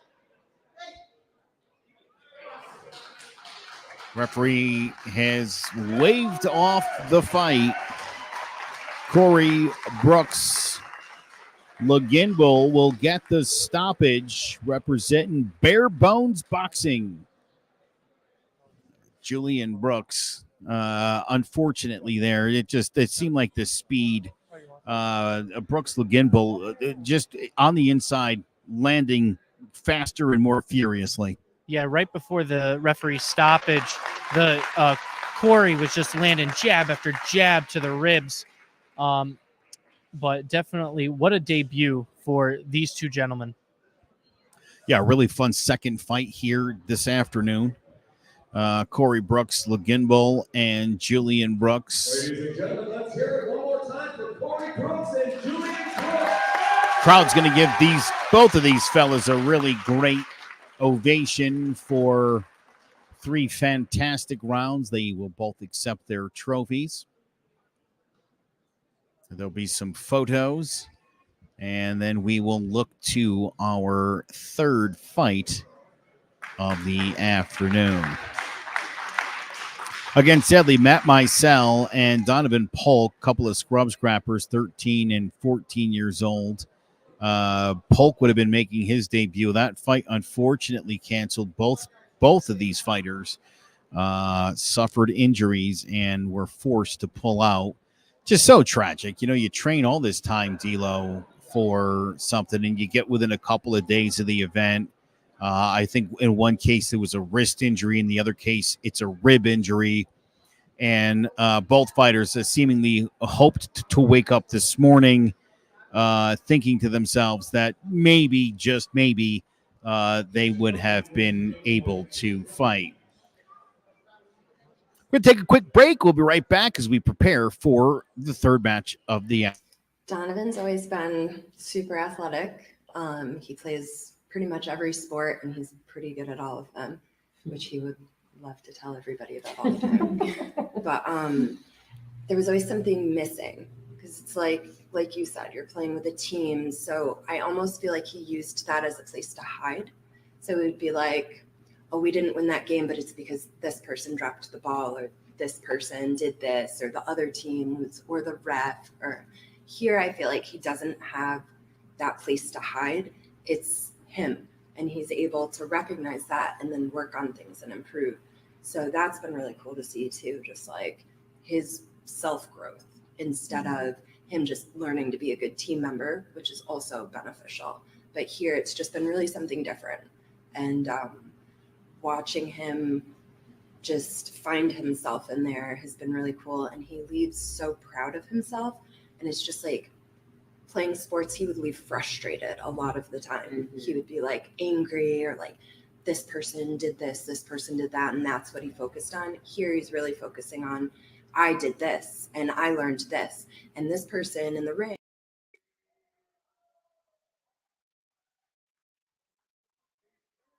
All right, so here we are getting ready for our third matchup, talking to Tony Aguirre, one of the cornermen in that first fight for Scrub Scraps. What did you see in that first fight? Your guy, Kazarnowski, looked pretty fantastic against Alvin Smith. So we just kept telling him, work the jab. When I was watching him warming up, he was really good throwing the jab, throwing a combination, and then jabbing on his way out, which is beautiful. That's what you want to see, because you always keep the other guy guessing. You keep your hand in his face. You can't see anything. And that's what he was able to do. He was able to kind of be physical, push him around in there when they got too close. He was able to snap his head back every time with the jab, which set got him up a the couple right cross. times. Real nice, obviously. Yeah, he steps into it, so he plants his foot when he throws that jab, and it really, when that lands, it kind of snaps your head back. It leaves you vulnerable for a right cross or a hook. Also for young fighters out there, and I'm sure you were advising, as I saw him doing it a whole bunch, he changes levels constantly. Hit to the body, jab to the body, jab to the head, and then the right upper, right cross follow up, and he seemed to have Alvin Smith fooled for most of that. Yeah, and I got to say, for this being a developmental fight, this is his first time in the ring. I thought that he executed perfectly. He kept kind of doubting himself a little bit, but I mean, everything he was doing in there was exactly what we asked him to do. Stay poised, keep that jab in his face, keep snapping him back. Every time Alvin would close the distance, he'd kind of be physical in there and kind of move him around a little bit. It was beautiful. It was a good stoppage. So now we're looking at Kevin DeCarly, whose dad, Billy. We watched one of Billy's fights earlier. Billy's been with Scrub Scraps forever. He is taking on Anthony Rodriguez from Nino's Martial Arts. Kevin, 14 years old, 155 pounds. Rodriguez is 15. He is 148 pounds. What are you looking for in this fight? Well, right now, the blue corner is really working those combinations right now. The red corner really needs to start jabbing, getting some distance, get out of there. Maybe work the body a little bit and slow him down. So we get the standing 8 count here to DeCarly, who's going to have to really step it up here, keep this thing going. He's looking a little stiff in there. He's really second guessing himself. He's swinging too low. Yeah, he's got to work that jab and get out of there. He's got to circle out. You know, we talk a lot about, and we did this in the first fights too, back at in July for the revival, how important it is to set your jab up and to work off your jab. Yeah, I mean, it really is. It's the base for everything. Everything comes from the jab. As long as you're throwing that jab, you're landing, you're scoring points, and you're keeping your opponent at bay. You're keeping him guessing. Yeah, he just got overwhelmed in there as well. That's a bummer. Billy DeCarly was going at it, caught a big right hand. Obviously very upset in the results. Again, most of these young folks are making their debut. You know, getting a loss here at Scrub Scraps too, it's not a career ender. You know, it's one of those things, and you and I talk about this all the time, Tony. You're a huge boxing fan and obviously a corner man now. What would you say to Kevin DeCarly after this fight? I would tell him to just loosen up a little bit. You could tell he was stiff in there. He was second guessing himself, but that's what these amateur fights are for: building confidence, getting experience.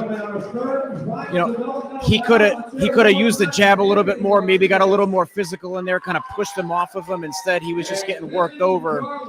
But yeah, there's no shame in that. That's what everybody's here for. It's developmental for a reason. Everybody's here to learn and gain experience. So next time out, you know, he'll know where he can improve.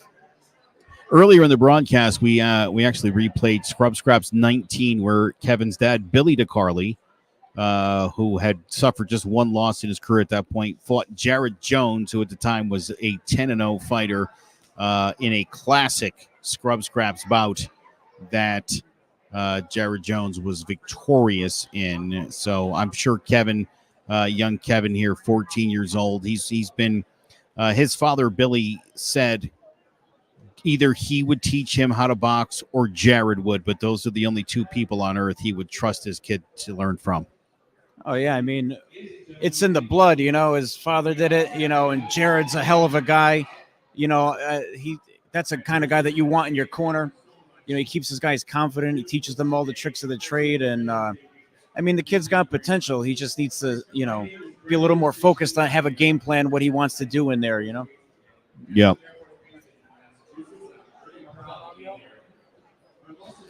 You want to get that audio? Sure. What did he say? So this is very remarkable program that's going on. What's happening? Personally, I'm quite amazed and really proud of it. For the veterans. I want to just read you, if you've not had a chance to, Scrub Scraps' purpose is to promote mental health development through the sport of boxing.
Yeah, that's definitely something we see here. It's really amazing. I think that he feels really confident boxing and like, because he's good at it. And everybody tells him that, you know.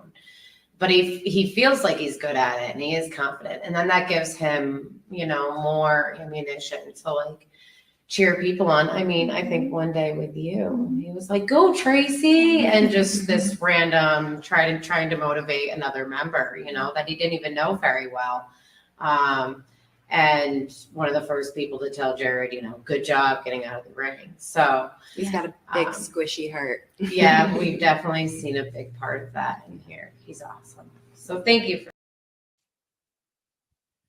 All right, we are back here live. We are preparing for our fourth match of the afternoon. This one between Jordan Rose from Nino's Martial Arts and Jamison Foth from the Yukon boxing team. Couple of great fights so far, D-Lo. We've been treated to some good stuff. I think we're going to get another one here. Definitely, yeah. With especially from the Yukon Boxing Club, we should definitely see another fast-paced, hard-hitting matchup. Yeah, I'm enjoying the boxing that we've seen here so far. I like that. Again, most of these guys so evenly matched up. We're going to see these guys 184 pounds, 178 pounds, pretty evenly matched. The Yukon boxing team, that's a newer thing. Jared and Scraps went up and did some boxing expos with the Yukon football team. And by the time all was said and done, they had formed a boxing team on Yukon's campus. So we are excited to have them here. And boxing out of the blue corner from Yukon Boxing, Jamison Rose. So Fouth and Rhodes here going at it. 3 2-minute rounds. We are going to get another one of these developmental matches. The debut for Fouth. Rhodes we've seen before. Dude's pretty good. I'll tell you that. So here we go as we are into our fourth matchup of the afternoon live at Coventry High School. This is Scraps 2 Unbroken. Moments away here from the start of this fight. These guys look like they're ready to burst. Hold me back. Yeah, definitely. I'm predicting here right when that bell rings, we're going to come right out and hitting hard. These guys will meet somewhere near the middle before the first punch comes out. Here they go. Fouth comes out with that lead left. Rhodes circling him. Drops the right hand.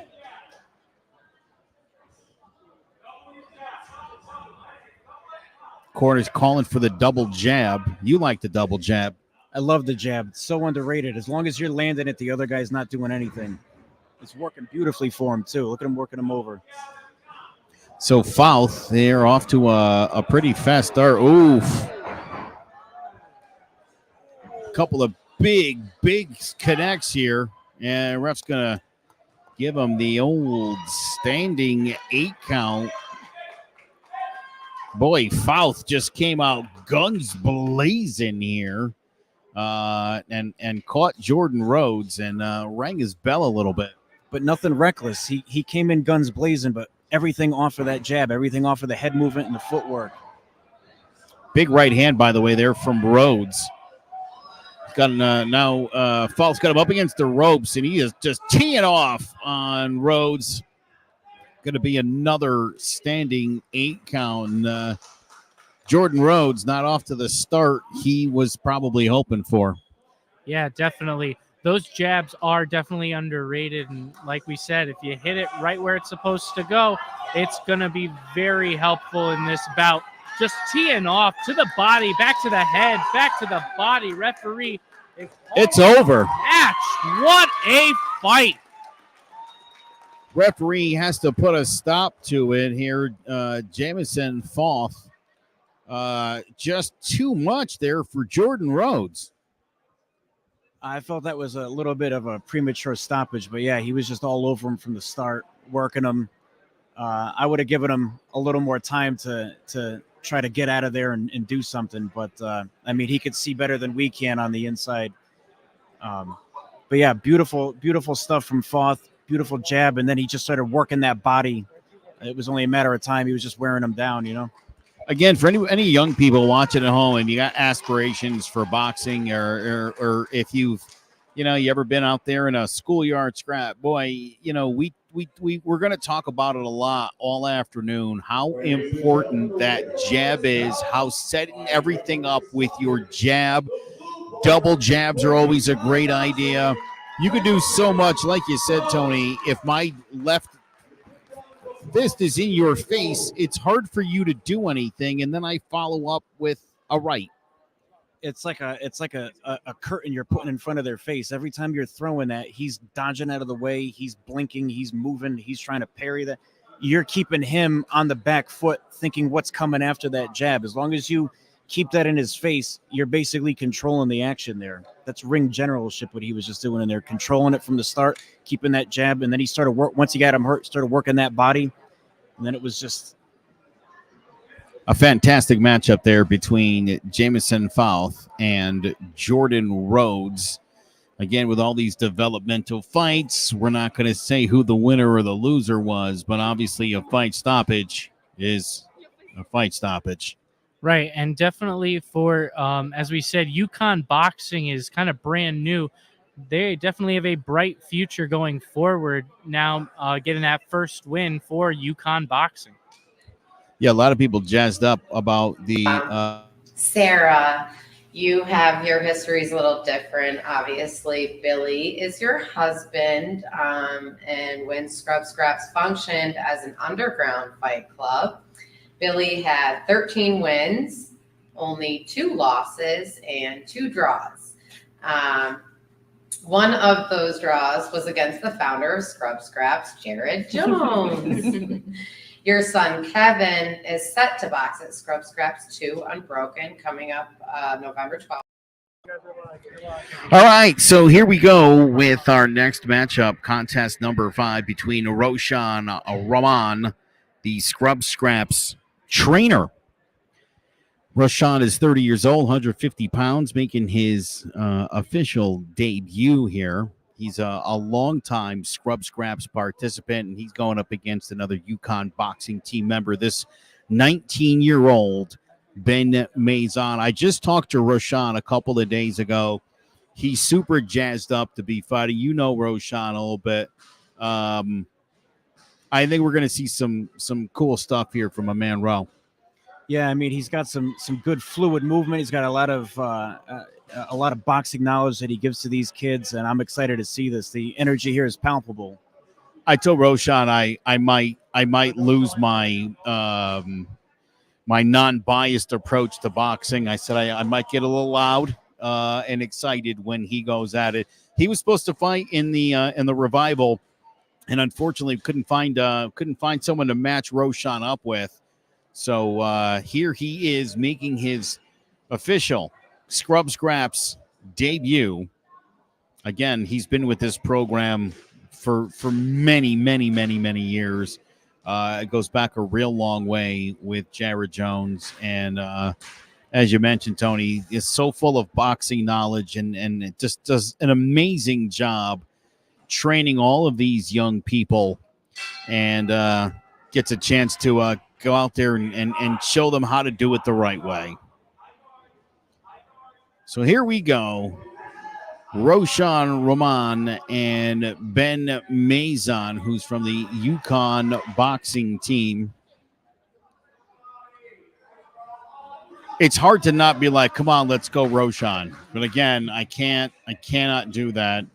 I want to see good things for Ben. We saw earlier this week a flyer featuring Ben, one of the 5 UConn Huskies who are here this afternoon. Big right hand from Roshan.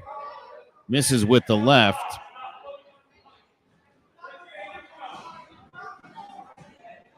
Good foot movement from both of these fighters. Oh, Mazon try to come in low with a little razzmatazz. What do you call that? I think razzmatazz is the best word for that. No, but both guys have excellent footwork. Both guys working that jab. I mean, this is a high level fight right here. I like what I'm seeing. Ooh, Roshan does catch a big right to the dome. Yeah, definitely. Roshan has the age advantage here at 30 years old to Ben at 19, but Ben is putting up a good fight. You know, he's made a couple of good dodges, but Roshan is just keeping on. Just landed a big right a moment ago. A little bit of a feeling out period here in the first round, it seems like. Roshan's landing that right hand at will, though. They're feeling each other out, but every time someone lands, it's Roshan landing that hard right hand. Another big right, threw another one there. Caught him with the left-right combination. Another jab for Roshan. So round one in the books between Roshan Rahman from the Scrub Scraps gym and Ben Mazon from the Yukon boxing team. Who'd you give that first round to? I'd give that clearly to Roshan there, not to be biased, but I mean, he was controlling it. He was controlling the pace with the jab, ring generalship, moving around. He's setting the pace. He's setting the tempo, landing that right hand at will, keeping that jab in his face. Excellent footwork. But again, Ben Mazon putting up a hell of a fight here. D'Lo, so far, we're seeing great fights. Absolutely. These fights have been off the chain. You know, this building has been electric. Like I said before, it's standing room only here at Scrub Scraps 2 Unbroken. We're getting ready for the second round for more impressive boxing. What would you tell Mazon here going into the second, into round two? I would tell him to work his jab more. I'd also tell him start working the body. One thing you notice with these amateur fights, everybody's head hunting, and nobody ever thinks to work the body. I noticed in the last fight, Fouth was really working that body, and slowing his opponent down. Again, everyone wants to land a right cross or a left hook, but it's the jab and the body work that set all of that up. Without that, you're nothing. So Mazon comes out. It seemed like he got some good advice from the corner. Seemed like he came out with a plan, but good defense so far from Roshan. Just enough out of zone. He's not really getting hit hard. Again, you mentioned he's been throwing that overhand right and landing it at will. He just did it again. Yeah, you can hear Ben's coach just keep reminding him to jab his way in. I know we've been talking about the jab, how it's really important here. You land it right, it's going to happen. It's going to help. And, Roshan just landed a big hit to the chin. Going to get the standing 8 count.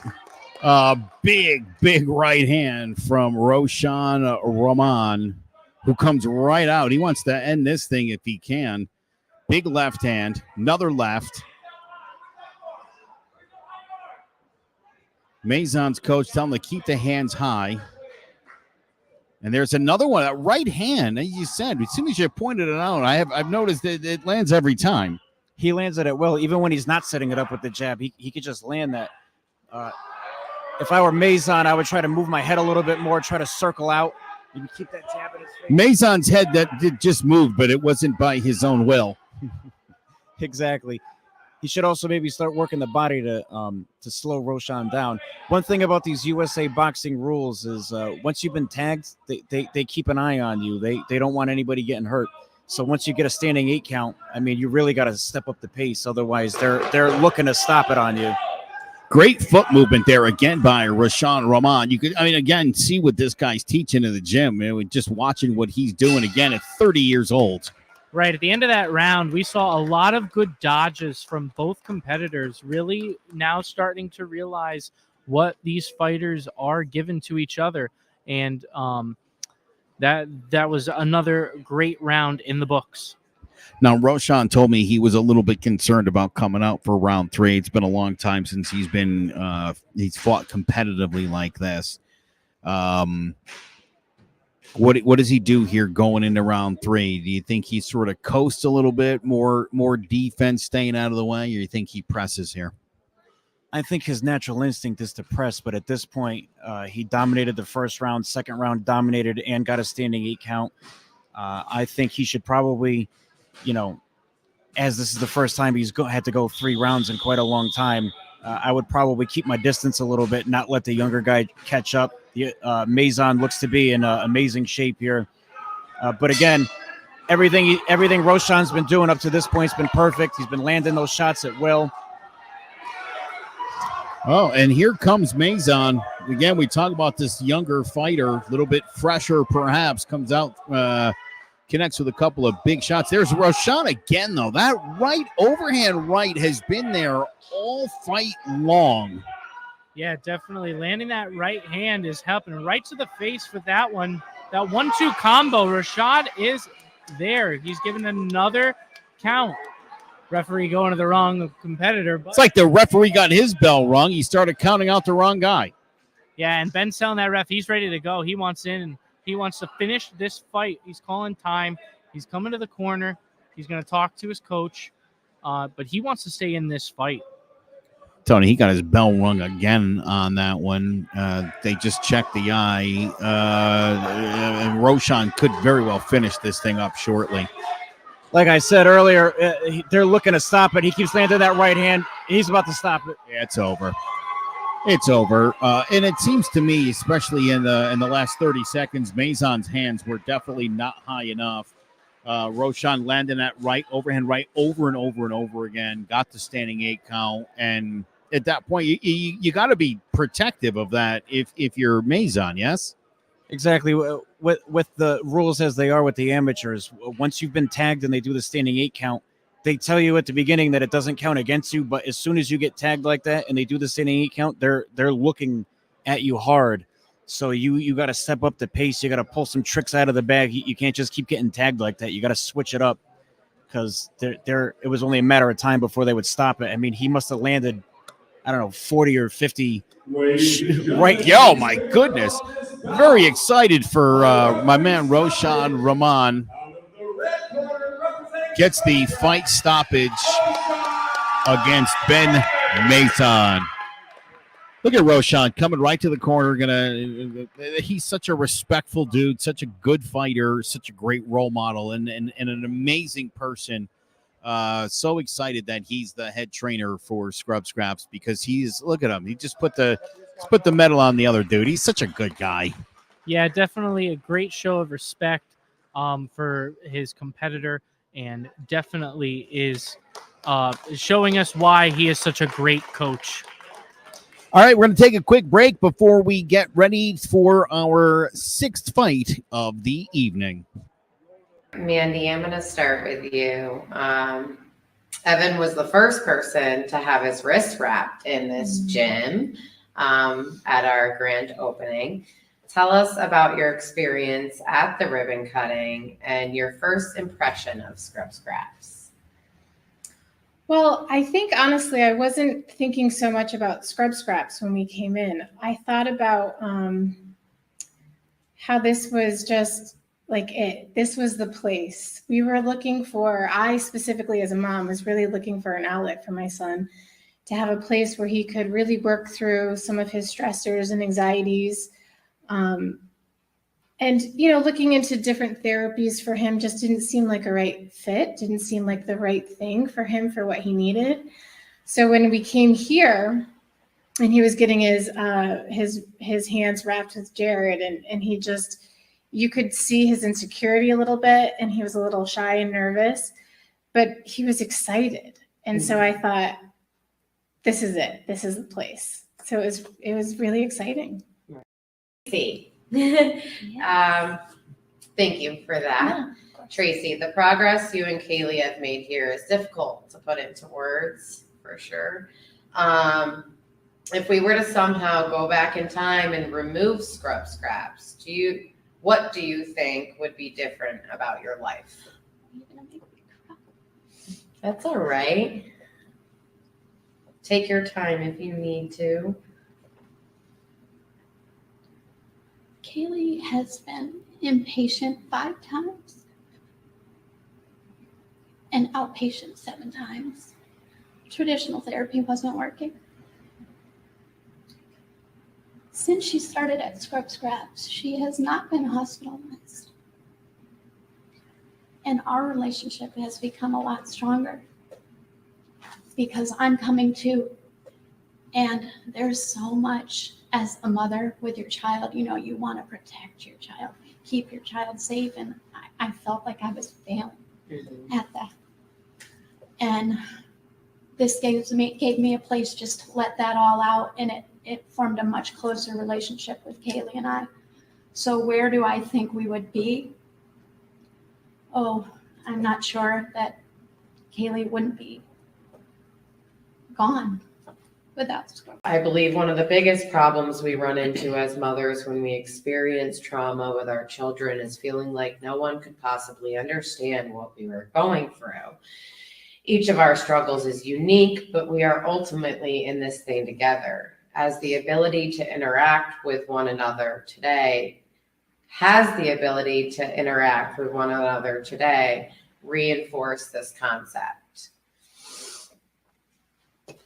With one another here right now with these ladies or with in the gym. All right, so we are back at Scrub Scraps 2 Unbroken. We are still in the preliminary card section at this point.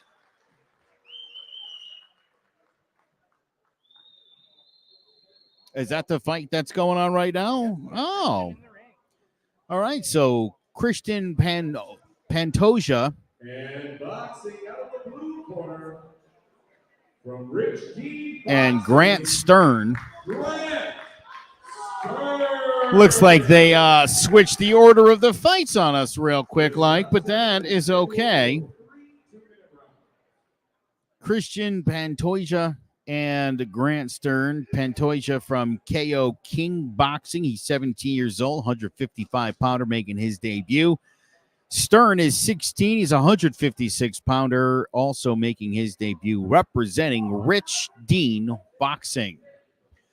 So this will be our 7th matchup of the afternoon. Again, a big thank you to USA Boxing for allowing this event to go on. Scrub Scraps 2 Unbroken live from Coventry High School in Coventry, Connecticut. Online live on Facebook and on YouTube. And so we are... we only have one more Scrub Scraps fighter. I'm assuming that will be in the next matchup after this one.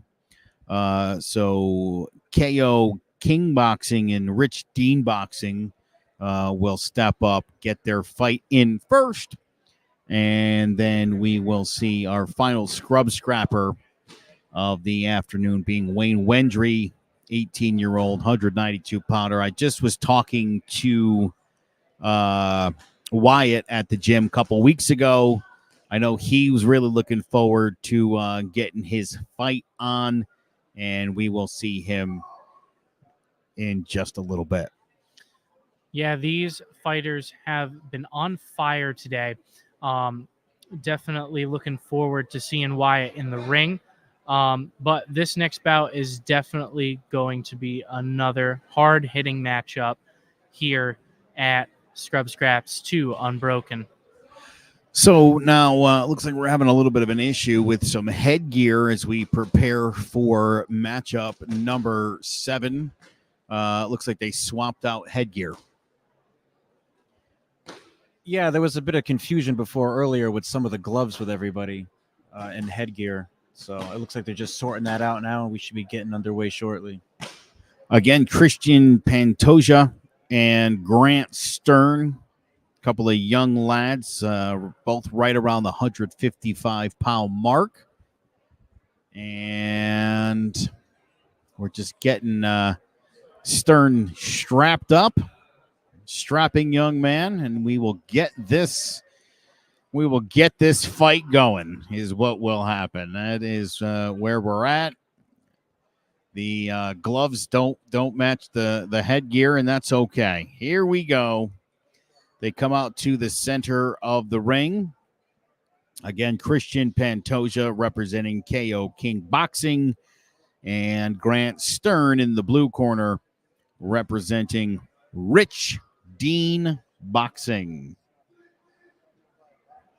Scrub Scraps, the only beginner and amateur boxing club in the United States of America, and is a really incredible program. We've been sort of featuring some of the moms whose children, both boys and girls, are currently being trained at Scrub Scraps, and just talking about the amazing impact that this organization has had on these young people in such a short time. Again, this Scrub Scraps has only been around officially since February of this year. This is our second event. Back in July, there was Scrub Scraps 1, the revival.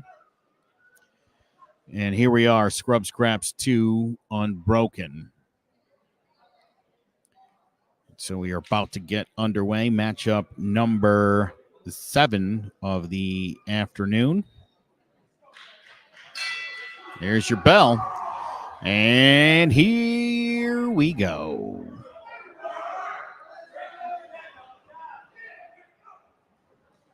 A couple of wild exchanges here early in this round between Pantoja and Stern.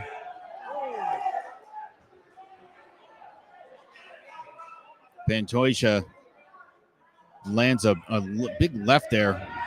Definitely throwing that, winging that left out there a lot.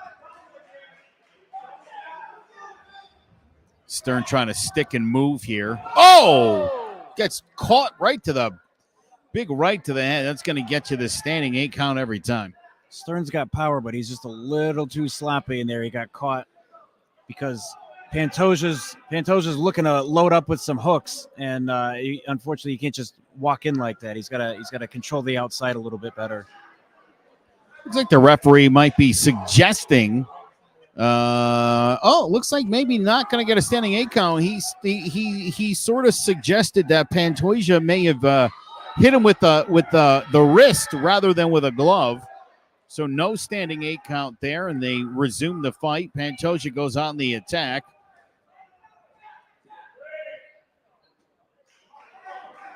Stern looks to be wild in there. Yeah, Stern looks to be a little bit bigger. He could probably push Pantoja around a little bit more, but Pantoja definitely got the speed. Stern will definitely learn as he develops more that size advantage that he has. He should be pushing him off, getting a little bit more physical, kind of getting him off of him, pushing him away into the corner a little bit. He's got excellent technique. He just needs to weather the storm of these hooks. Pantoja done a really nice job too on the counter punching. Yeah, he's staying on him this whole round, coming in with those lefts and rights at the end of round 1 here. Definitely showing they have strong technique, but, 2 scrappy fighters coming out strong. It seemed like, look, Pantoja is a little bit faster. It almost seems like he's letting Stern throw some punches so he can return the counter. Yeah, he's definitely he's got speed and he's got some power, but he's just kind of bulling his way in there. I think Stern would do good to circle out a little bit, use that jab, keep him off, and when Pantoja gets close enough, he needs to kind of push him away a little bit more and kind of assert his size advantage in there a little bit better. So again, Pantoja, we thought was going to get a standing 8 count on Stern, and instead the referee ruled that it wasn't a fist; it was a wrist that connected to the head, and that was the reason why there was no standing 8. Yeah, USA Boxing here is really keeping an eye on those rules, making sure that the fighters are safe and following all the rules. All right, so here we go with round 2, Pantoja and Stern. Oh! Stern is, and then Stern eats one as well. His knees buckled a little bit. Quite the exchange between Pantoja and Stern, and again, he snaps the head back. Oh, we are getting a heck of a fight. Pantoja then working the body, comes in, leads with the body. I like that, and then goes up top. Then comes with the big overhand right. Back to the body, that's gonna get you every time. Standing 8 count, really well done by Pantoja here in round 2. Again, it's all about those level changes. Yeah, Stern needs to keep him off a little bit better, assert his size, He's just letting him bull his way in here. You got to give him something to think about. Every time he lands, he knocks him back. He just needs to be more confident with that. Keep him at bay, control the pace. Seeing some good defense here in the last 10, 15 seconds or so with Pantoja, man. This guy's got speed, and he does throw haymakers. Yeah, definitely. We're seeing an exhibition of strength here by both fighters. A couple of tie-ups, but, some aggressive push-offs. These fighters really want to get at each other. They don't want to keep tying up, but they keep getting pushed back to the ropes and to the corner. But Pantoja is just really wailing lefts and rights with the referee calling this bout. Wow, another stoppage. What do you think about that stoppage? That you mentioned the last one a bit premature. I thought maybe that one was. That was extremely premature. He just landed two shots to the head. I mean, he hasn't even really been hurt that much this fight. I'm actually really surprised by that. I thought he was doing well. He needs to control the distance a little bit better before he lands his shots, but I don't agree with that one at all. So that was that, man. Wow, Christian Pantoja wins the debut over Grant Stern in what was quite the back and forth battle. Pantoja seemingly had the speed there, seemingly had the strength. We thought maybe Grant Stern could power his way through it. Unfortunately, gets the early stoppage here. Fight called, and we will await the decision in the ring. By referee stoppage, boxing out of the red corner, Christian Pantoja. So Pantoja and Stern is in the books. Pantoja, really a heck of a fight right there. That one seemingly could have gone either way. Pantoja proved to be just a little bit too much. I feel like if Stern would have thrown a couple of uppercuts in there, kind of pushed him around a little bit, you got to give, when a guy's bulling in like that, you got to kind of give him something to think about. And unfortunately, Stern was too focused on trying to land from the outside. Once the guy's already inside your guard, you got to start throwing hooks, uppercuts, maybe some body work. But it's a learning experience for Stern. As I said, I thought that was a premature stoppage, but he'll be back and better than ever. And excellent win for Pantoja. Good fight for both guys. Yeah, again, so far we've seen some fantastic matchups here at Scrub Scraps 2 Unbroken. We're still in the preliminary card. We've got 3 more preliminary fights before we move into the main card. And we will have 10 fights on the main card. So we are about to wrap up the prelims here. But so far, man, we've seen some great fights. Now we will see, I believe, our last Scrub Scrapper of the day. That's Wyatt Wendry. Wyatt Wendry, 18 years old. He comes in weighing 192 pounds. A developmental fight here against Daniel Greneau from the Yukon boxing team. Daniel is 19 years old and weighing in at 184 pounds. So we are getting closer and closer to our preliminary main and co-main event. And then, as I mentioned, we'll move on to the main card. And, yeah, good stuff. Yeah, Joe, I just got a word that after this fight, we're going to have Roshan come here for an exclusive interview. And we get to pick his brain and see how he's feeling after his fight. I'm excited to talk to Ro. I think that'll be really great. I actually saw Ro the other day with Wyatt Wendry. The two of these guys going at it and training and getting themselves prepped up here for tonight. Wyatt's a little shy. Real good young man. I know Ro's got big ideas for Wyatt and what he's going to do in the future. Daniel Grineau. We'll see what he brings to the table. Still have a couple more Yukon fighters to come. But Daniel Grineau, again, representing the Yukon boxing team. Here comes Wyatt Wendry. And Daniel Grineau. So far, Wyatt, the taller fighter, has seemingly landed everything he's put out there. He's not thrown any big punches, but just lots of jabs and just sort of sticking that hand out into Grineau's face. Yeah, like I said, a lot of volume, keeping that jab. You're not giving Grineau any chance to really set anything up. He's got good movement, always staying on the outside. He's doing an excellent job controlling the distance.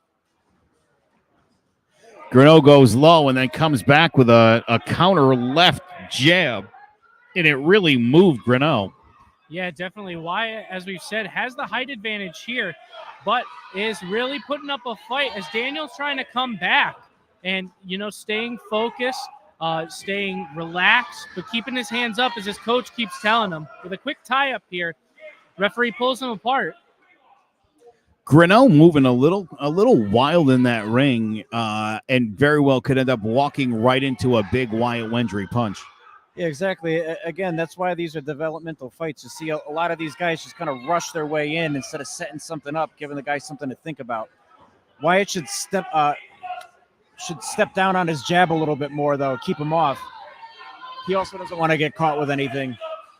Yeah, well, again, when your opponent rushes you like that, your first thought is to not get hit, and your second thought is, can I counter this guy? And he's, really an interesting approach here from Grineau, who's just relentlessly coming at the taller fighter and eating a lot of punches on the way in. Yeah, it definitely is. That's the end of round one here. But Daniel's staying on him, like you said, Joe. He's really going towards the taller fighter, but still attacking. And really, he can focus more on the body, especially with his being on the smaller size here. He can definitely attack the body more, and while bobbing and weaving. You saw Wendry, obviously the taller fighter here, and more or less just kept sticking his hands out and just landing. He didn't land anything too hard, nothing too square or flush, but landed a lot more. I don't like the way Grineau is rushing in there. I feel like Wendry's one big counter from literally ending the fight. One thing I've liked to see, though, with Yukon boxing, all their guys are doing really good, solid body work. Yeah. With a guy like Wyatt, tall and lanky like that, you really want to wear him down with those body shots because it's hard. It's going to be hard to reach the head, but as long as you can reach that body, you can slow down the giant. Oof! Another big left. Wendry's landed about 100% of his punches in this fight. Grineau constantly is moving forward, but eating a lot of punches on the way in. Wendry teeing off on him, using his body and the size advantage. Although here comes Grineau. He's got to be careful. Wow. He's got to be careful here with that standing eight. You got a guy. It's over. Fight is over. Wyatt Wendry, wow. Seemingly up in this fight. Caught a couple of punches and didn't seem like he just couldn't recover, turned his back, and the referee stopped the fight. That body work really wore him out. You could just see Grineau wasn't giving him any room to move, wasn't giving him any air to breathe. He was just all on him. I think Wyatt could really benefit from putting some weight down on his jabs and on his punches. He's active and he's got a lot of volume, but he doesn't put a lot of power behind anything. Yeah, like I said, it seemed like he was throwing punches. He wasn't really doing much damage. And man, did Grineau come up big here in round two. A barrage of punches. And just like that, victory in his life.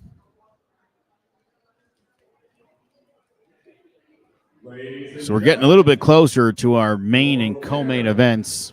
Boxing out of the blue corner for UConn Boxing, Manor. So UConn gets one back after the earlier Ramon and Mazzone fight. They are evened at one apiece, UConn and Scrub Scraps. Oh, that was shocking. That was shocking. I thought Wyatt would, interesting what he might do in that round. Instead, catch a couple of big hits and it's over. Again, USA Boxing, they really don't play around. You get hurt and they're just on you, and you really got to show them something to not get that stop. All right, so as I mentioned, we are moving towards the preliminary card co-main event.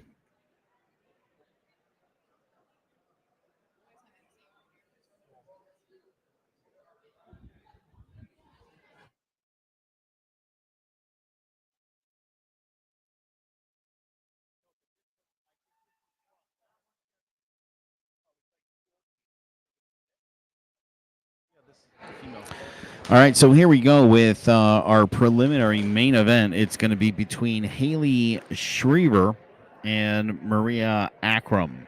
Maria represents UConn Boxing. She is 0-2, 19 years old, 132 pounds.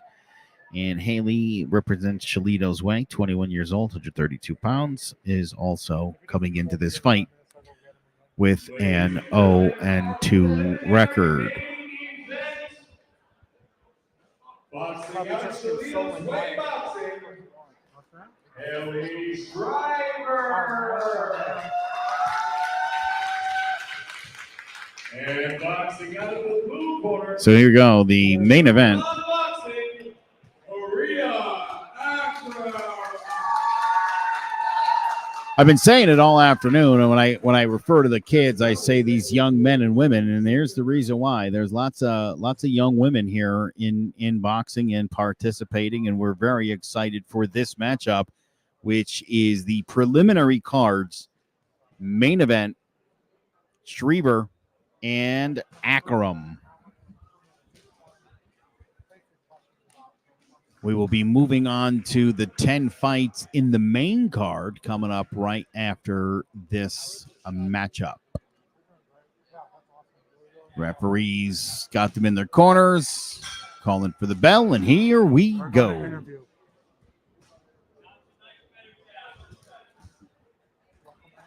All right, so here they go. These young ladies are going at it, throwing some hands.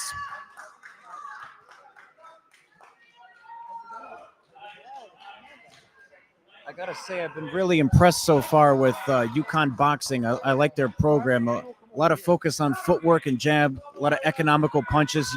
You haven't seen any of them really just rushing in, going willy-nilly, just throwing whatever. A lot of technique from them. Yeah, UConn boxing team has been pretty fantastic, doing pretty well here today. We saw Jamison Foth earlier, Ben Mazzone, Daniel Greneau in the last one beating Wyatt Wendry, and here is Maria Akram.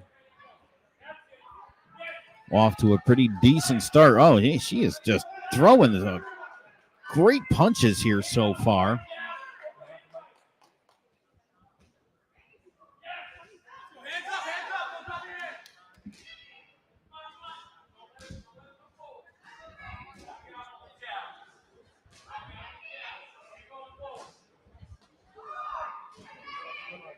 We're live.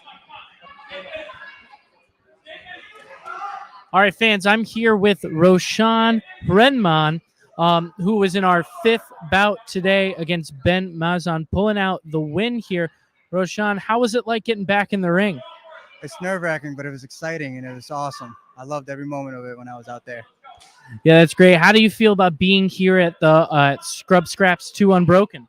Beyond excited. I mean, I participated in the Scrub Scraps before it became something like this in the gymnasium. I was participating in Jared's driveways and stuff, but to be able to participate in an actual ring as an amateur and get a win as an amateur on my debut, oh, it's amazing. I mean, yeah, I'm just phenomenal. Yeah, definitely. Joe was talking you up during your fight. Big fan over there. But tell us a little more about Scrub Scraps and your involvement with them. Scrub Scraps is Jared's baby that came into fruition. I mean, look at this. Look at the crowd, man. Like, can you imagine? This guy started this with his boys 2004, almost 20 years ago or something like that. And for it to be like this is amazing, man. And to be a part of something like this, it's amazing. So I got into Scrub Scraps about 10 years ago, almost, maybe 8 years ago, participated in it. And that kind of like got my competitiveness up. So after like COVID and stuff, when things started shutting down and there was nothing to do, getting involved with Scrub Scraps. And Scrub Scraps got me that motivation or that the wheels rolling to be a competitor. So I started competing in kickboxing and stuff. And once Jared opened this up, I went right up to him, and that's my best friend, and then I asked him, hey, can I be a trainer? And he said, of course. So I started training, becoming a trainer for these kids who participated today, Alvin, Steven, Kevin, even Wyatt, I mean, they all fell a little short, but nothing. I mean, I'm no less than proud of them, and being part of that, being called coach, being just part of their evolution in boxing and participating in Scrub Scraps. It's an amazing feeling for me, and I'm just beyond proud and happy to be a part of it, Yeah, definitely. We can see from your students, they have been putting on such a wonderful thing. I thank you so much for being here. Great job today. And thank you, Scrub Scraps. This was Roshan Redmond here at Scrub Scraps 2 Unbroken. Let's bring it back to the action.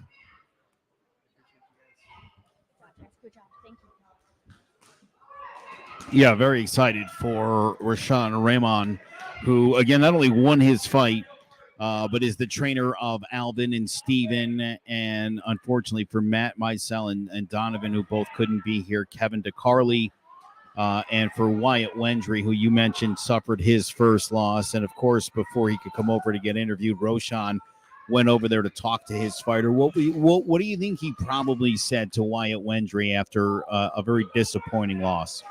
I'm sure he just gave him words of encouragement. He knows why it's been around. He knows that this is all, an experience. It's all about learning. It's all about developing and becoming a better fighter.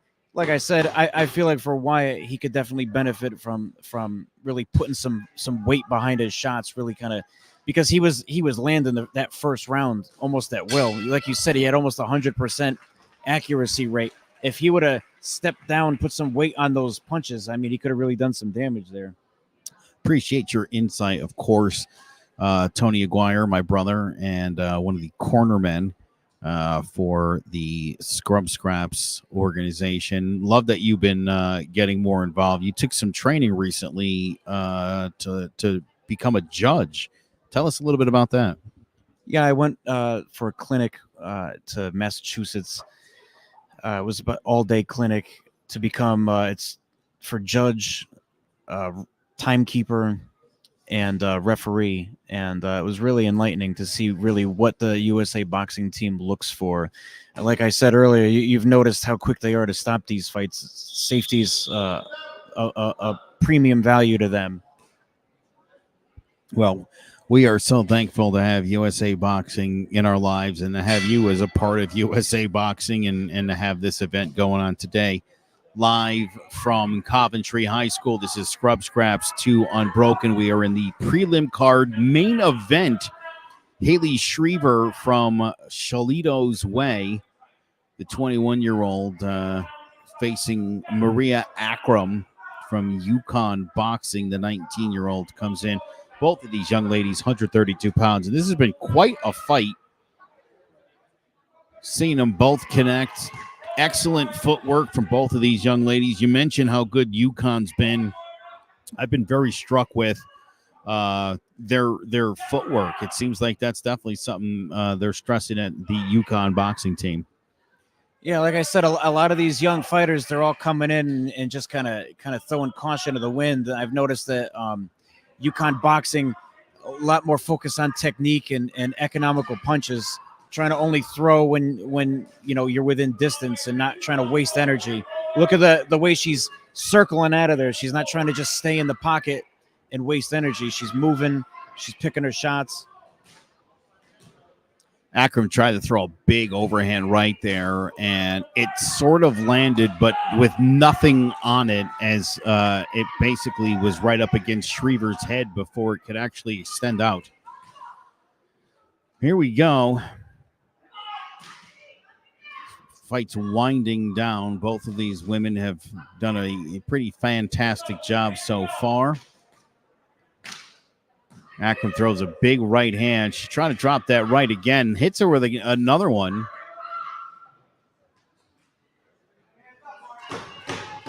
Ten seconds left.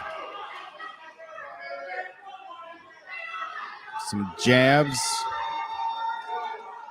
Tied up, and that is that. So Haley Shriver and Maria Akram, as we prepare for the judge's decision. And then we will be moving into the main card, where we will have 10 more matchups.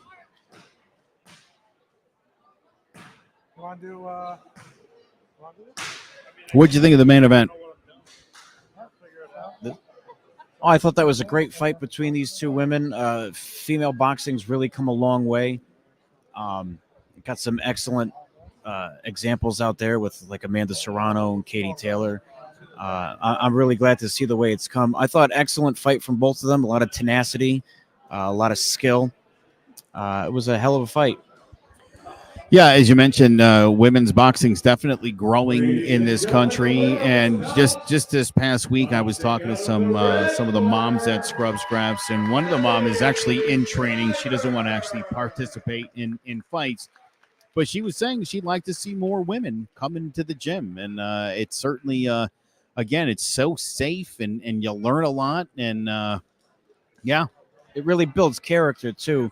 You know, you learn a lot of respect when you're in there with somebody. I mean, only you and that other person know what you two have gone through. And there's a certain level of respect, you know, that you earn in the boxing ring. And it's excellent for youth on the way up to kind of experience that. Yeah, you know, one of the moms was talking about, I did some interviews this week, and she was talking about how her son, Donovan's always been a very good athlete and does well on team sports, but this was different.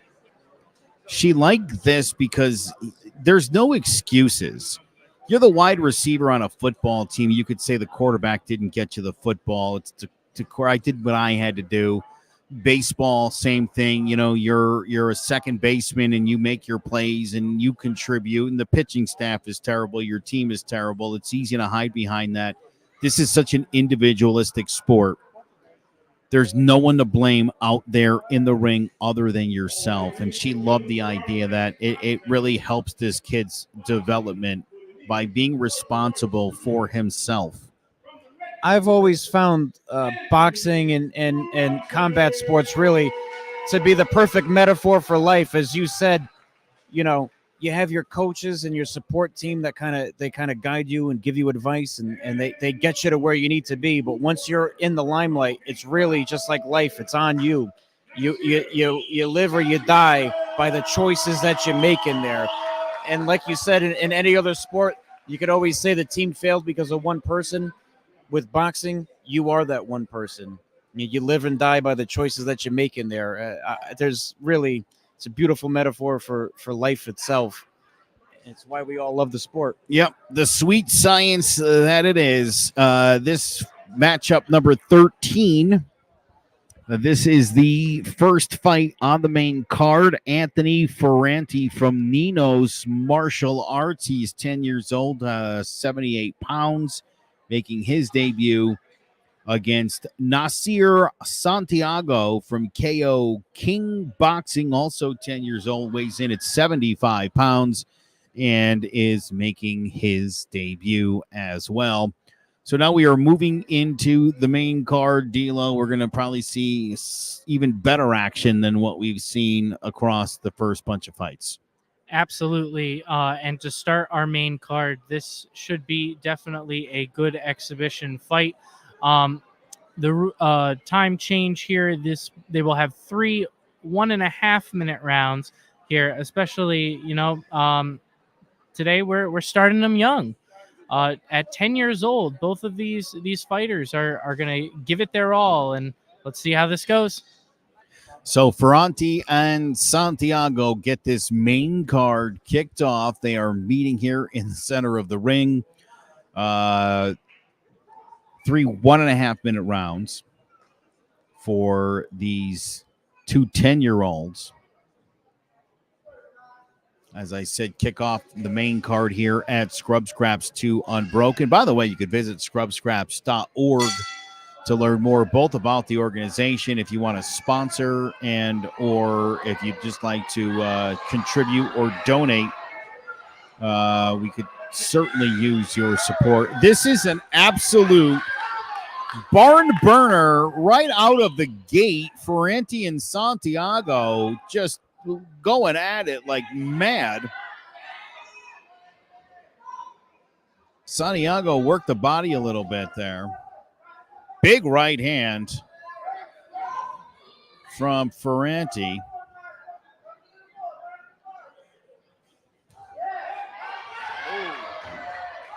Santiago ringing his bell a little bit, but Ferranti still bringing it, still coming hard.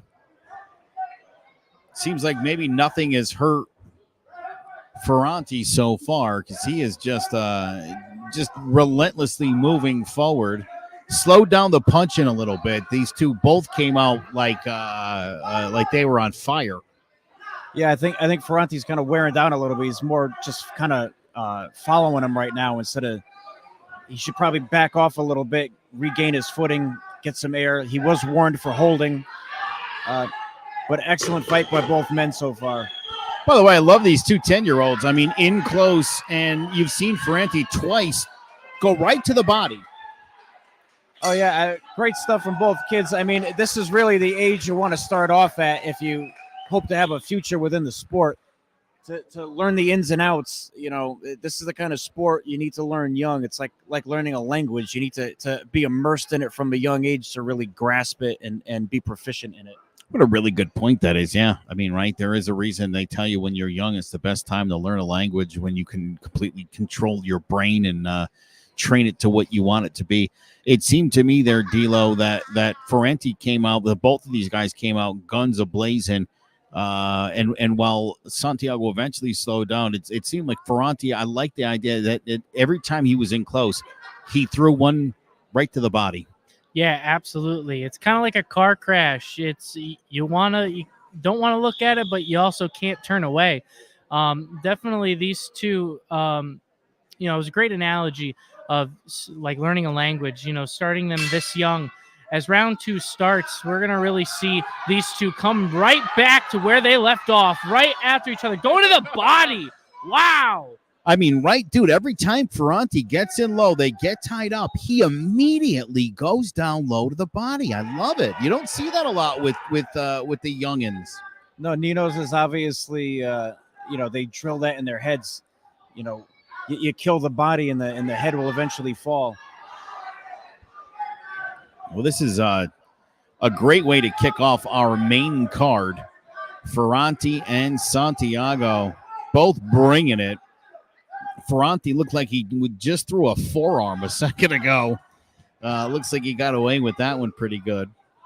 He's also been warned the second time for holding. He keeps holding the lead arm and trying to hit Santiago. Not a bad strategy, to be honest. A bit illegal. A little illegal, but I mean, hey, it's only illegal if you get called for it. Low blow there from Ferranti. This Ferranti is ferocious, dude. He really is. Much credit to Nasir Santiago because, boy, he's been hit with a barrage, and he's still bringing it, and he's still bringing the defense. Again, tied up. Nice left from Santiago on the inside there as the fighters head to their corner at the end of the round. Yeah, definitely the ref for the second time now warning about that holding. They're holding that lead arm, and I could hear the coaches from both sides telling their fighters to stop holding. But again, remember, these guys are young. They're still learning. They're still getting their minds into that mental state of, keeping the rules in the back of your head, but also being in the moment and really trying to, land that one punch. These two fighting in a phone booth right now. Again, I just love the idea that when they're tied, when they're in close, Ferranti quick with the body blows. Yeah, he's definitely trying to wear his opponent down, definitely trying to outwork him on the inside. Although I gotta say, Santiago, when he breaks out and he circles around, he's been connecting upstairs pretty well as well. Yeah, both these young fighters, 10 years old, man, seeing a lot of skill here as we, again, boy, Ferranti comes right. Ferranti caught him. Couple of haymakers back and forth again. Ferranti to the body. Santiago's going to the head. Ferranti does tie him up, holding him again and throwing the punch. He's going to be warned. Santiago takes advantage, throws a quick left-right combination. Then he drops another big right. I think we're going to get the standing 8 count as Santiago absolutely rang Ferranti's doorbell there. He's ready to go. He's like, don't even count, ref. Let's do this. Here comes the haymakers again, sort of leading with the face. I don't know that that's a great idea by Ferranti. It's going to catch another standing 8. When you're dazed like that, don't bury your head in and go at him. No, that's when you gotta start working your outside game. He had such good momentum coming into here. Again, once they get a sense that you're hurt in this, you really got to be careful here. That said, Ferranti throws a big left that connects to Santiago. He's still coming forward relentlessly, loses the footwork a little bit. Again, some holding with the hands there. 10 seconds to go here. Ferranti's certainly living up to his surname, which means Iron Man. I mean, he's just doing great. Iron Man for sure. What an absolutely fantastic fight.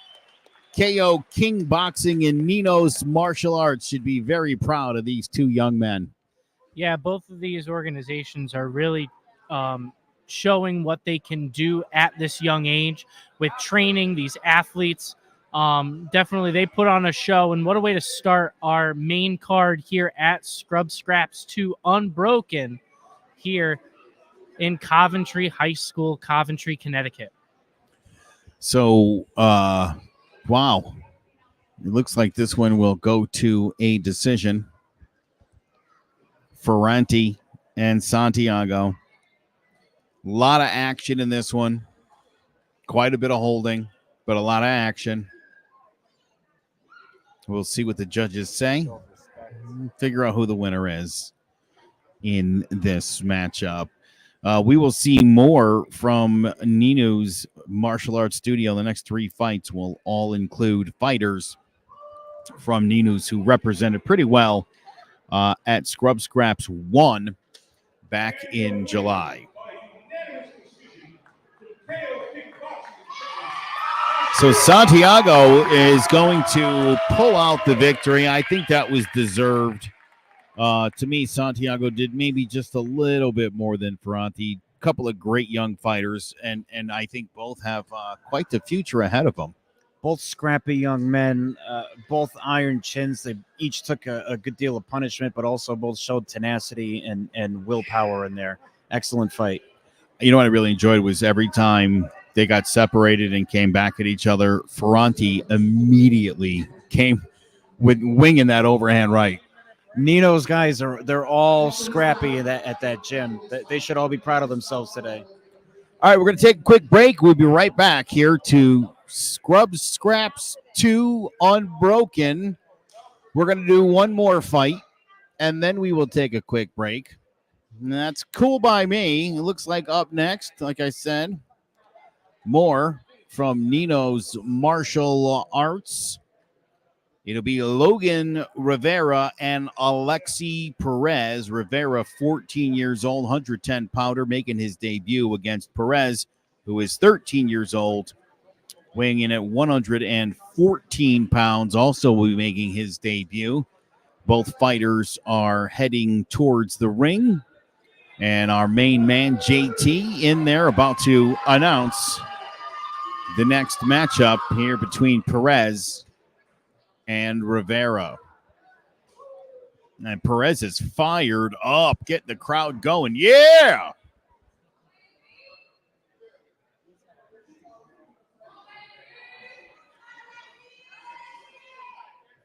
Ladies and gentlemen, for our next contest, coming from Central City Boxing, in the blue corner, Alexi Perez gets a nice pop from the crowd. Looks like Central City Boxing is well represented. Oh, yeah, they really are. I just noticed that entire crew ringside is all from Central City Boxing. Yeah, Joe, you took the words right out of my mouth. Central City Boxing is here with a lot of support for their fighters. Perez with at 114, I think he'll definitely have a little bit of an advantage today. But I think this will be another fast-paced, hard-hitting matchup. Yeah, so here we go. Scrub Scraps 2, Unbroken, live from Coventry High School. A big thank you, by the way, to Fox Hill School of Music, Cola Construction, Elm Hill Manor, the Connecticut Boxing Hall of Fame, Compass Moving and Storage, Costello Roofing, and, of course, we just mentioned Central City Boxing and Barbell. So here we go, Rivera and Perez. This is our 14th matchup of the afternoon. Perez fights real low.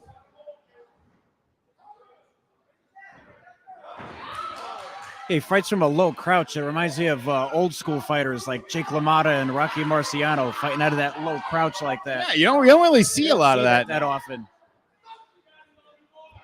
That said, it seems as if Logan Rivera is this is maybe a little more than he's looking to handle here against Perez, who is very unconventional. Now he's taking the standing 8 count. Yeah, that was quick. Didn't even see the punch. Styles in this sport. It's very hard. If you haven't seen that, that's really hard to adapt to. Oh, big time. And again, that's going to be it. They're going to wave that one right off, unfortunately, for Logan Rivera. I think Logan really was struggling here with Perez and just fighting from that crouch the way he did. It just was too much. I'm sure if I had to guess, at 14 years old, Logan Rivera has probably never seen that before. I don't think most people these days have seen that before. It's a very awkward style mixed with speed. That kid's got a good future ahead of him. He's going to be tricking everybody. D'Lo, that was rough, man, for Logan Rivera. You got a guy you've never really seen that sort of style of boxing before. Stays super low, comes up, and there's really not much Rivera could do about it. Right, definitely. You know, the stance was, the footwork was on point there, and really, unless you got some film on your opponent, it's really you can't really do any research for that and look at tapes for that. But both fighters definitely came out hot. But again, another referee stoppage here at Scrub Scraps 2, Unbroken. All right, we're going to take a quick break. We will be back with our next matchup. They're going to take care of business in the ring, and we'll be back live from Scrub Scraps 2, Unbroken. Scrub Scraps helped. Ladies and gentlemen, Scrub Scraps helped my husband 15 plus years ago. In the same way, it's now helping my son, and I have limitless gratitude for that. I love these people more than anything. So. Oh, thank you. That's so sweet. I would say thank you. I think I said thank you and gave Jared a big hug. I don't know. I think maybe like 3 or like our 3rd session here. Thank you. And thank you for taking this work so seriously and so passionately and leading so much with your heart and being so genuine. Because that's how this work happens, being genuine. And I feel like Jared is that. So thank you. Oh, Jared, you know, I'm going to cry. What can I say? I love you. I really do. I love your passion. I love that you've walked this walk and you know it can help other people. I don't care what age. My age, younger children, you welcome everyone, and I feel like you truly want what's best for everyone, and I love that about you. Scraps is amazing, and I just really, if anyone out there is looking for some place to go, Jared, they need to come to you. They need this outlet. You did it last time.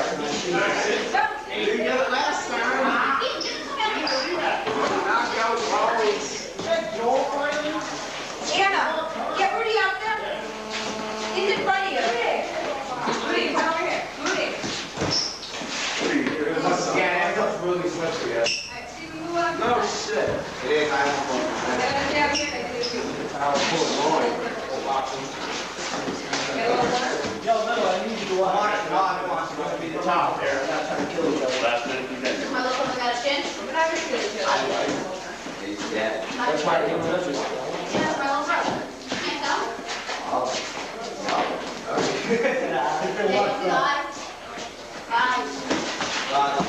So he's doing a run. 1 minute, guys. Anybody? Go up, son. Not even.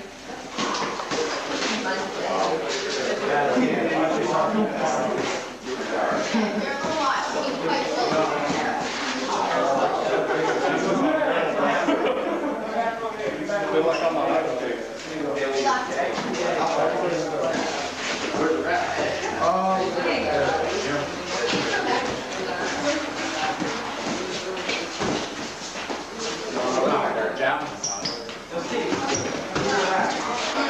Great.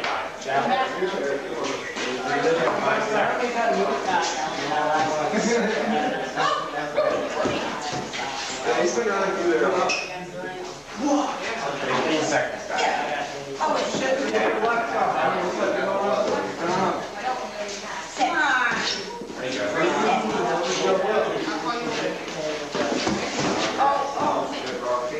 Get it, Jack.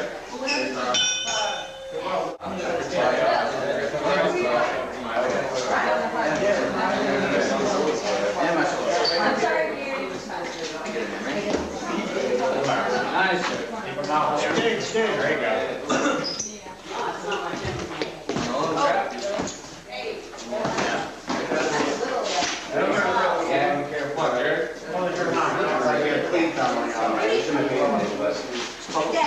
He used the pen and sand stuff. I'll cancel it, yeah. Like, see what that right.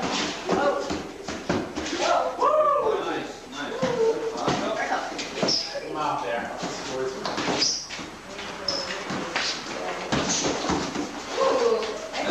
Guys. Somebody. I'm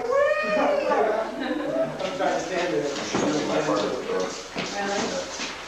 Didn't get started an hour. I'm glad they did. They're in the way.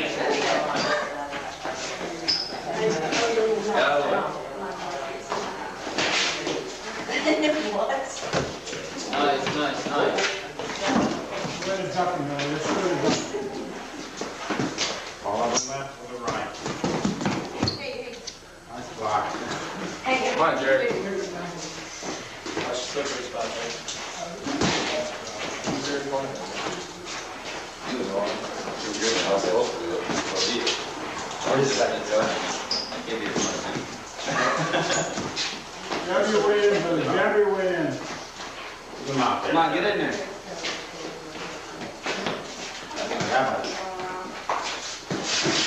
seconds. Nice.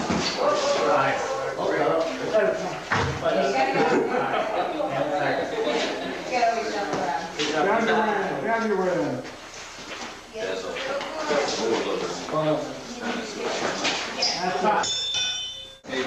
Round 3. Keep him out there, Jared. There you go. Jab your way in. Keep him out there. There you go.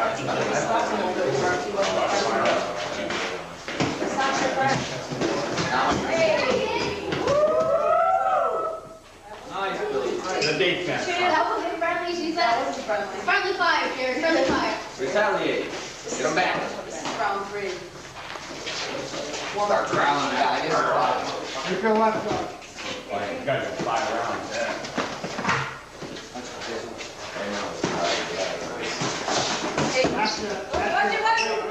Good back off, Billy. Good back off. That's the way it's everywhere. Working behind the job. Everything comes off that job. Oh, you can't remember. Back here. Come on, Jerry. That's the way you're ready. Follow your jab in. Yeah. Come on, See you, get Barry. after the jab. Over here, over here. Actually, Jerry, just let's go.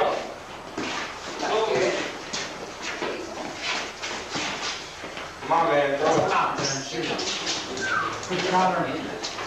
Everything follows with the left. There you go. Nice. Good job. Good job. 30 seconds. 30 seconds.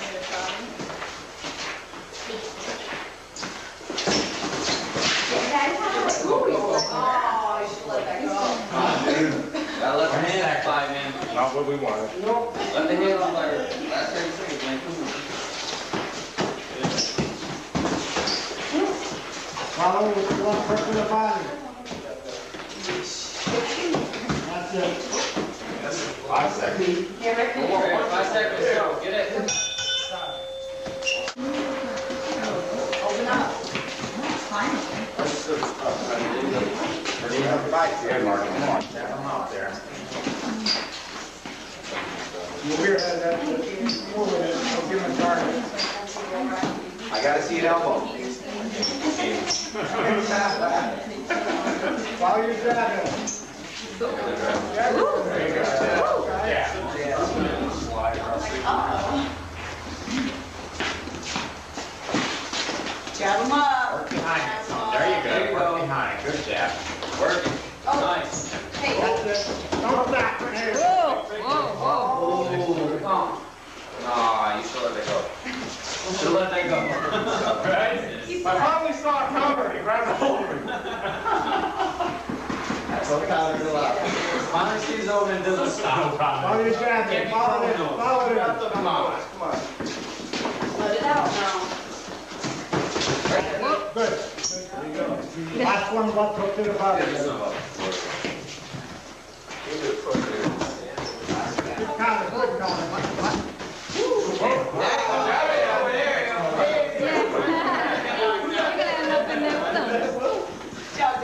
How many people you got there? Oh, he's so family. Smash him up. No, Corn. Yep. That was 20 seconds, guys. Do 2. Work it. Work it. Yep. Get in. That's right. Time. There you go. Too much time, we gotta be quicker. Snap out there, let's go. 10 seconds. Come on, hand them up. Come on. Get him in the hand. Get around. Get in there. That boy. Go to the body. Who's the champ? Who's the champ? Yep. Do 2. Come on. Follow your jab. That's it. Come on, you gotta throw a combo, Jay. You got it. You got it. Get in there. Come on, Jerry. Don't let him out. Come on, Jake. Open up. Open up. Hey, friends, number Saturday. You fucker. Throw straight punches there, Jay. When he comes in, straight punches. That's it. Open that body. Rib. My spot. Jab, Jerry, jab. Nice. Jab again, Jerry. Keep it out there. Jab. Let your hands go. Watch it. That way. That was good. Up close and personal, Jab. There you go.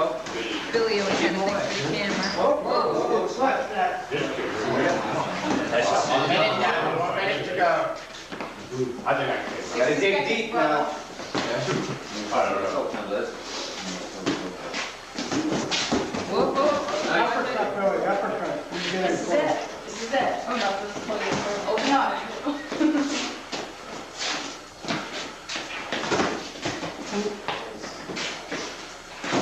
There you go, Jared. Another one. There you go. Keep it out there. Tap it in. Don't worry about that one. There you go. Counter when it's up Here in a second. Throw it out, Jared. Good shot. Looks like you won. Yup. Don't want to pay. Hey, make it count. Right now, man. Lay him in. Grab your way in. You've proven yourself. 5 seconds.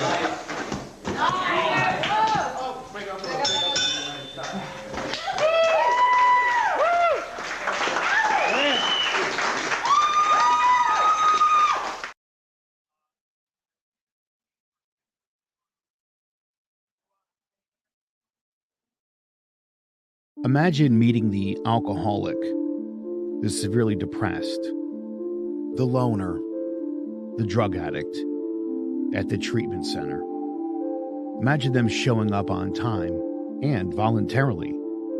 I was very much in my shell as a young kid, and then when I fought you, that was huge for me because I dropped out of high school. And I was kind of, in my mind, a bit of a loser, And when I had accomplished that, be it a small accomplishment in a boxing career, it was big to me, and that's a big thing I think that Scrub Scraps has to offer for anyone. You could break a lot of walls down, whether it's social, fear, whatever it is. And that's huge. That's something I'll always have. I'll remember, And I was struggling a lot with PTSD. And I know Jared, especially like talking to you and like hearing your background, like that definitely made me feel more comfortable. I've always struggled with addiction, alcoholism, you name it. So my brother's like, I got someone for you to meet. I was broken, man. I was just totally shattered. Scrub Scraps has a lot to offer to those kids to keep them away from the things that you had to go through to grow to where you are now.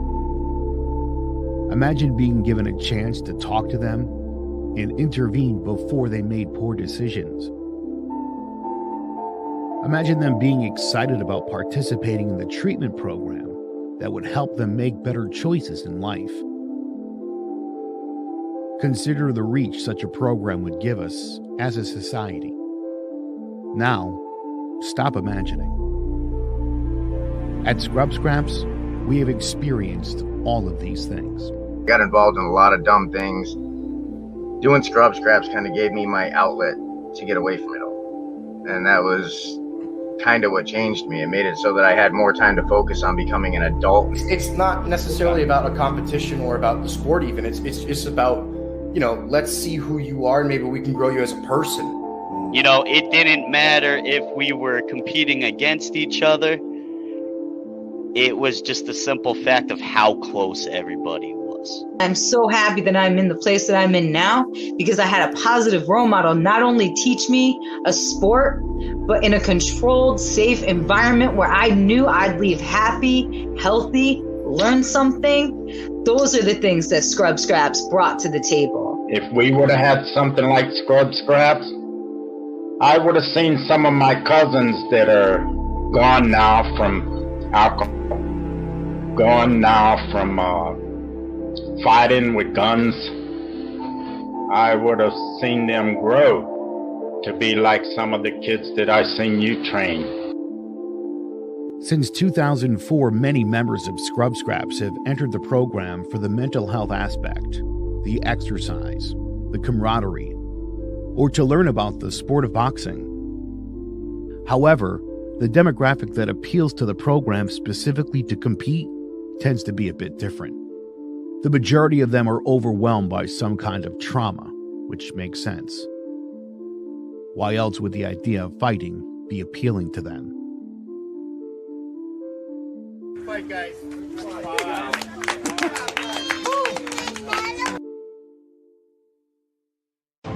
A lot of trainers that I've worked with have never dealt with the mental aspects of boxing, and to me, that's probably the most important.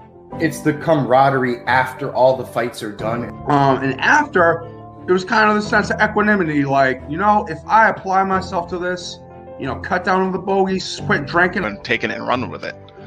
And kind of keeping that mentality for the whole time. And that's definitely what got me to where I am now. That was my first fight, and after that, I quit smoking cigarettes, and I took training seriously. So that was the biggest change in my life. So that's got to be like probably the most memorable fight. What happened in that backyard was instrumental on me rebuilding myself and becoming a better person. It's all love, man. Listen, it's all love because you're going in there and you're sharing like a moment with that person. To see videos of these fights and all these people out around the ring, and when you think of fighting, you think of violence, but when you're watching these fights, that's not what you're seeing. You're not seeing violence, you're seeing jubilation, you're seeing people who are win or lose, who feel really good about themselves for having succeeded at something. People think it's just fighting. So there's so much more. You have to deal with yourself psychologically, mentally, emotionally, every second of every day. And when you get in that dressing room, it's magnified times 1,000. And so when you say somebody's a fighter, you know, it's a feat. There's no 30-day detox. There's no 60-day do this. There's no levels. You come in, you're yourself. We're not going to judge you. We're not going to put any stigmas on what you're doing.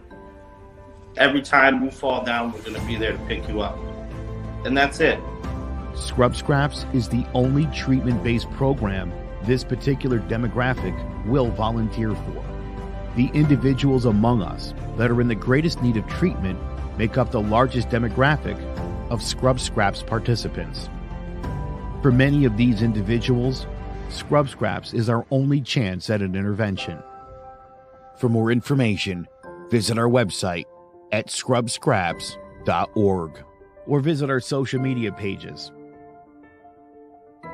At Scrub Scraps, some people are literally fighting for their lives.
All right, ladies and gentlemen, we are back here at Scrub Scraps 2 Unbroken, live from Coventry High School in Coventry. We are on the main card, just finished up our intermission as required by USA Boxing.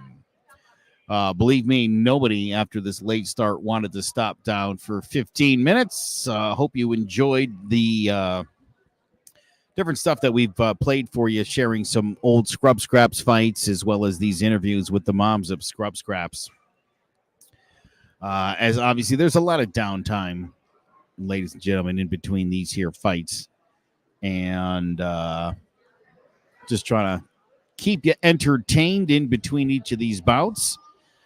We should have, I believe there are 7 bouts remaining. Next up will be from Nino's Martial Arts, Jacob Thompson, and from Rich Dean Boxing, Nasir Dean. So a couple of young gentlemen. Dean is 16. Thompson is 15, both weighing right around 165 pounds. This will be Dean's debut. Thompson comes into this matchup 0-1. Boxing out of the red corner, representing Nino's Martial Arts Studio, Jacob Thompson. So here comes the announcements. Jacob Thompson comes out to the center of the ring. He'll be joined in a hot minute by Nasir Dean. From Rich Dean Boxing, Nasir Dean. So these two gentlemen meet into the center of the ring. They're talking it over with their referee as we prepare for our next fight here on the main card. Rich Dean Boxing and Nino's Martial Arts. Here comes the bell. Ding, ding. That was me. Oh, a big left hand coming out of Nasir Dean. Boy, he caught Thompson quick. There is just something, this whole thing about just charging forward. You do tend to walk into things. It just seems to be like a primal instinct with these young amateur fighters. They just bull rush right in, little technique at all. You gotta work your way into there. They're just hooking right now. They're hooking and charging, holding. Very, very rough, dirty fighting.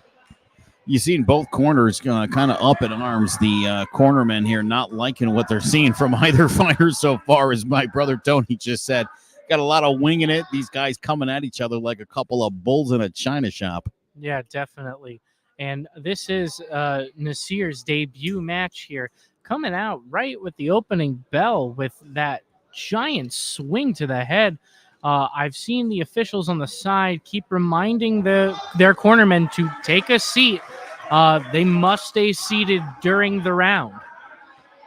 So both corners a little upset with their fighters. The referee issues a warning. USA Boxing is making sure the trainers sit.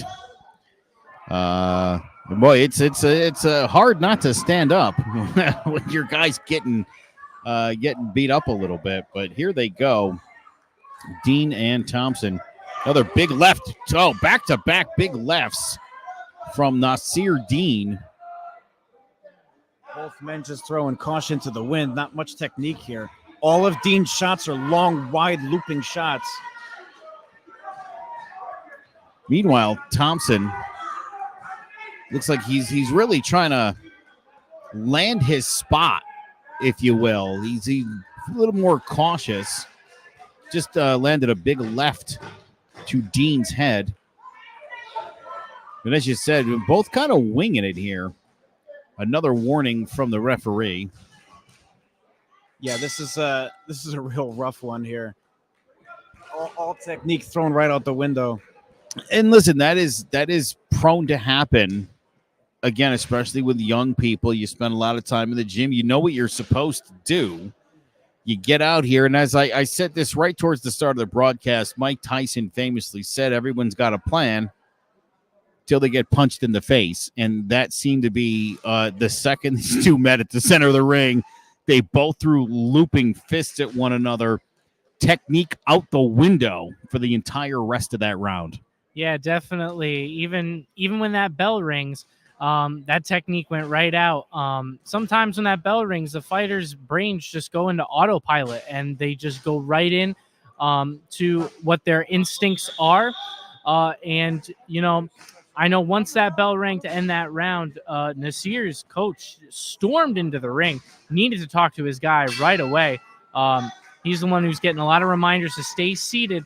But looking at these opening seconds into this round, both fighters coming in hot. Yeah, Nasir Dean comes out. Oh boy. Thompson is looks like a different fighter in this round. I think Thompson took the advice of his trainer. He's definitely trying to time Dean's wide looping shots, trying to get on the inside, land shorter, crisper punches. So after a wild first round, a little more. Look how Dean's winding up to throw that left hook. You see that? Yeah, you could definitely see Dean. He likes to throw it. He throws it often, and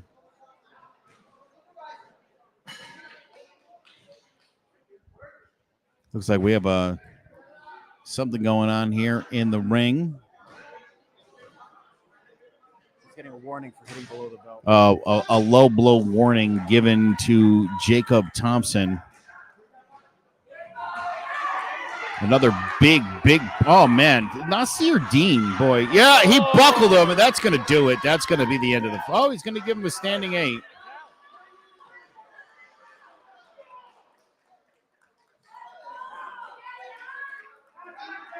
Wow.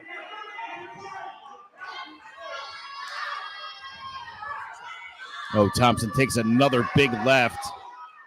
Nasir ties him up for the moment. And oh, that's going to do it. That's going to be the end of the fight there. Nassim absolutely lit him up there, knocked the head back. Does he survive to standing 8? Yes, he does. Boy, we're getting to some real action here. Yeah, and Jacob's coach just keeps reminding him, keep your hands up. Definitely this second round was a hard-hitting bout. Man, what some hooks right to the face. I thought this match was over. So many hits to the head, but the referee's using his discretion, giving that 8 count and allowing these men to continue. Wow, this has been quite the matchup here. Thompson and Nasir Dean. Dean, you said, kind of winding up and just pretty much everything he's throwing. Of these big wind-up throws, he's landing a lot of them. Everything he's throwing, he's trying to throw with as much force as he can, and little technique, he's just winging them. Thompson really needs to just time that like he did at the start of the first round. Dean threw a looping left hook, and Thompson kind of went under it and countered it. He needs to do that more because they're looking at him pretty hard right now. One more combination like that, and he's going to get stopped. Yeah, so here we go into the third round between Dean and Thompson.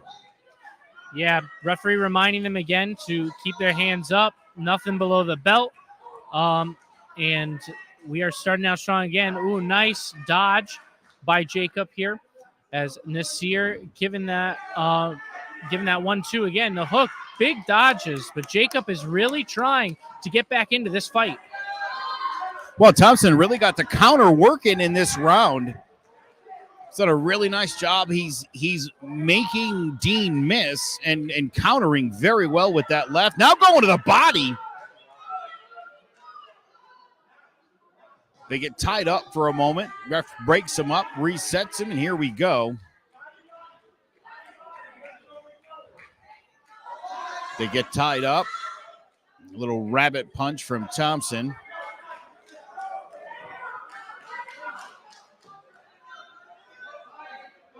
Thompson approaches, catches one. So back to the body again for Thompson. It's going to get warned for holding. Oh, back to back lefts. Stand there. Thompson's just standing there, walking in. He really needs to throw something on the way in. Yeah, leading with your face and not throwing something is not a great idea. I think they're trying to get Nasir to go to the neutral corner. There he goes. Never quite makes it to the neutral corner. He just walks in. He's got to throw something on the way in. Yeah, you would think by now Thompson would notice that's not working out. Just a walking straight in. Does a real nice job with the counter punches, though. Again, gets clipped. Coming in, just leading with the face.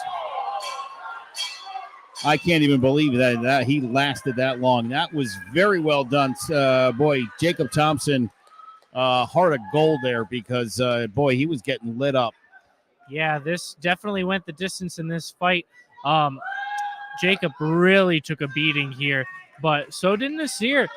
Towards that last round, Jacob started to come alive a little bit, and landed a couple of good ones, but I think with all the reminders from the referee to keep it above the belt, that might cost him in this bout. Yeah, so I thought Thompson definitely second half of this fight, and especially in that third round, did a really nice job throwing the counters. But again, he's walking into all of these and catching one with his face at first. Yeah, it's a shame. He did a really good job adjusting, not getting hit with those wide punches. But again, you can't just walk in like that. I mean, you got to throw something on the way in, or even some head movements, some feints, anything. Just wandering right into that was just a recipe for disaster. Yeah, every time he walked in on that, it did not go well. But I like to think Jacob Thompson's going to walk away from this fight, watch some video, and sort of see the error in his ways, because I thought he fought a really great fight. Again, the counter punching from Thompson second and third round in particular, I thought he did a really good job, but he's catching one on the way in almost every time. Yeah, and this, as you saw, the level of respect these two fighters have. Nasir giving Thompson the medal, and just a show of respect. What a great fight. All right, so now our third Nasir on the main card. A lot of Nasirs for some reason. Nasir De Jesus from KO King Boxing steps up next. He's 2-1, 15-year-old weighing 105 pounds. He'll be taking on Caden Stefanum from Central City Boxing, 15-year-old weighing 100 pounds. He comes in at 3-2.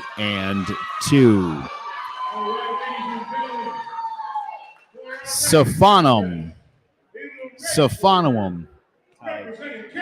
We'll get him.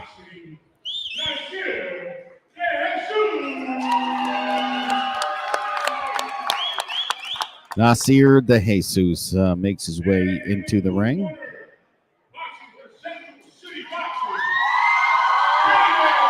Caden getting a little pop for Caden Stefanum. I noticed they all do that too from Central City. The all around the ring, that little move. I like that. Yeah, definitely. Putting their little stamp on their style and for Central City Boxing and Barbell. Definitely is here full force today with the support. Feels like the whole team is here from the gym. This definitely, the energy is picked up even more. Again, it's standing room only here at Scrub Scraps 2 Unbroken at Coventry High School in Coventry, Connecticut. We're here for another, hopefully, great fight. Yeah, Central City. Ready to go with the referee's instructions. You see that? Yeah. Central City Boxing, by the way, one of our sponsors for this afternoon. So big thank you to them bringing the whole crew out here today. So here we go. After De Jesus and Stefanum, we'll have 1, 2, 3, 4, about 5 more fights, and we'll be in our main event. It's been an excellent afternoon of boxing. All these fantastic boxing clubs. We've seen quite a few KO King Boxing and Fitness members. Man, yeah, as if we didn't know this was going to happen. Another barn burner. These two come out throwing hands. Seeing really good footwork, but oh my goodness gracious.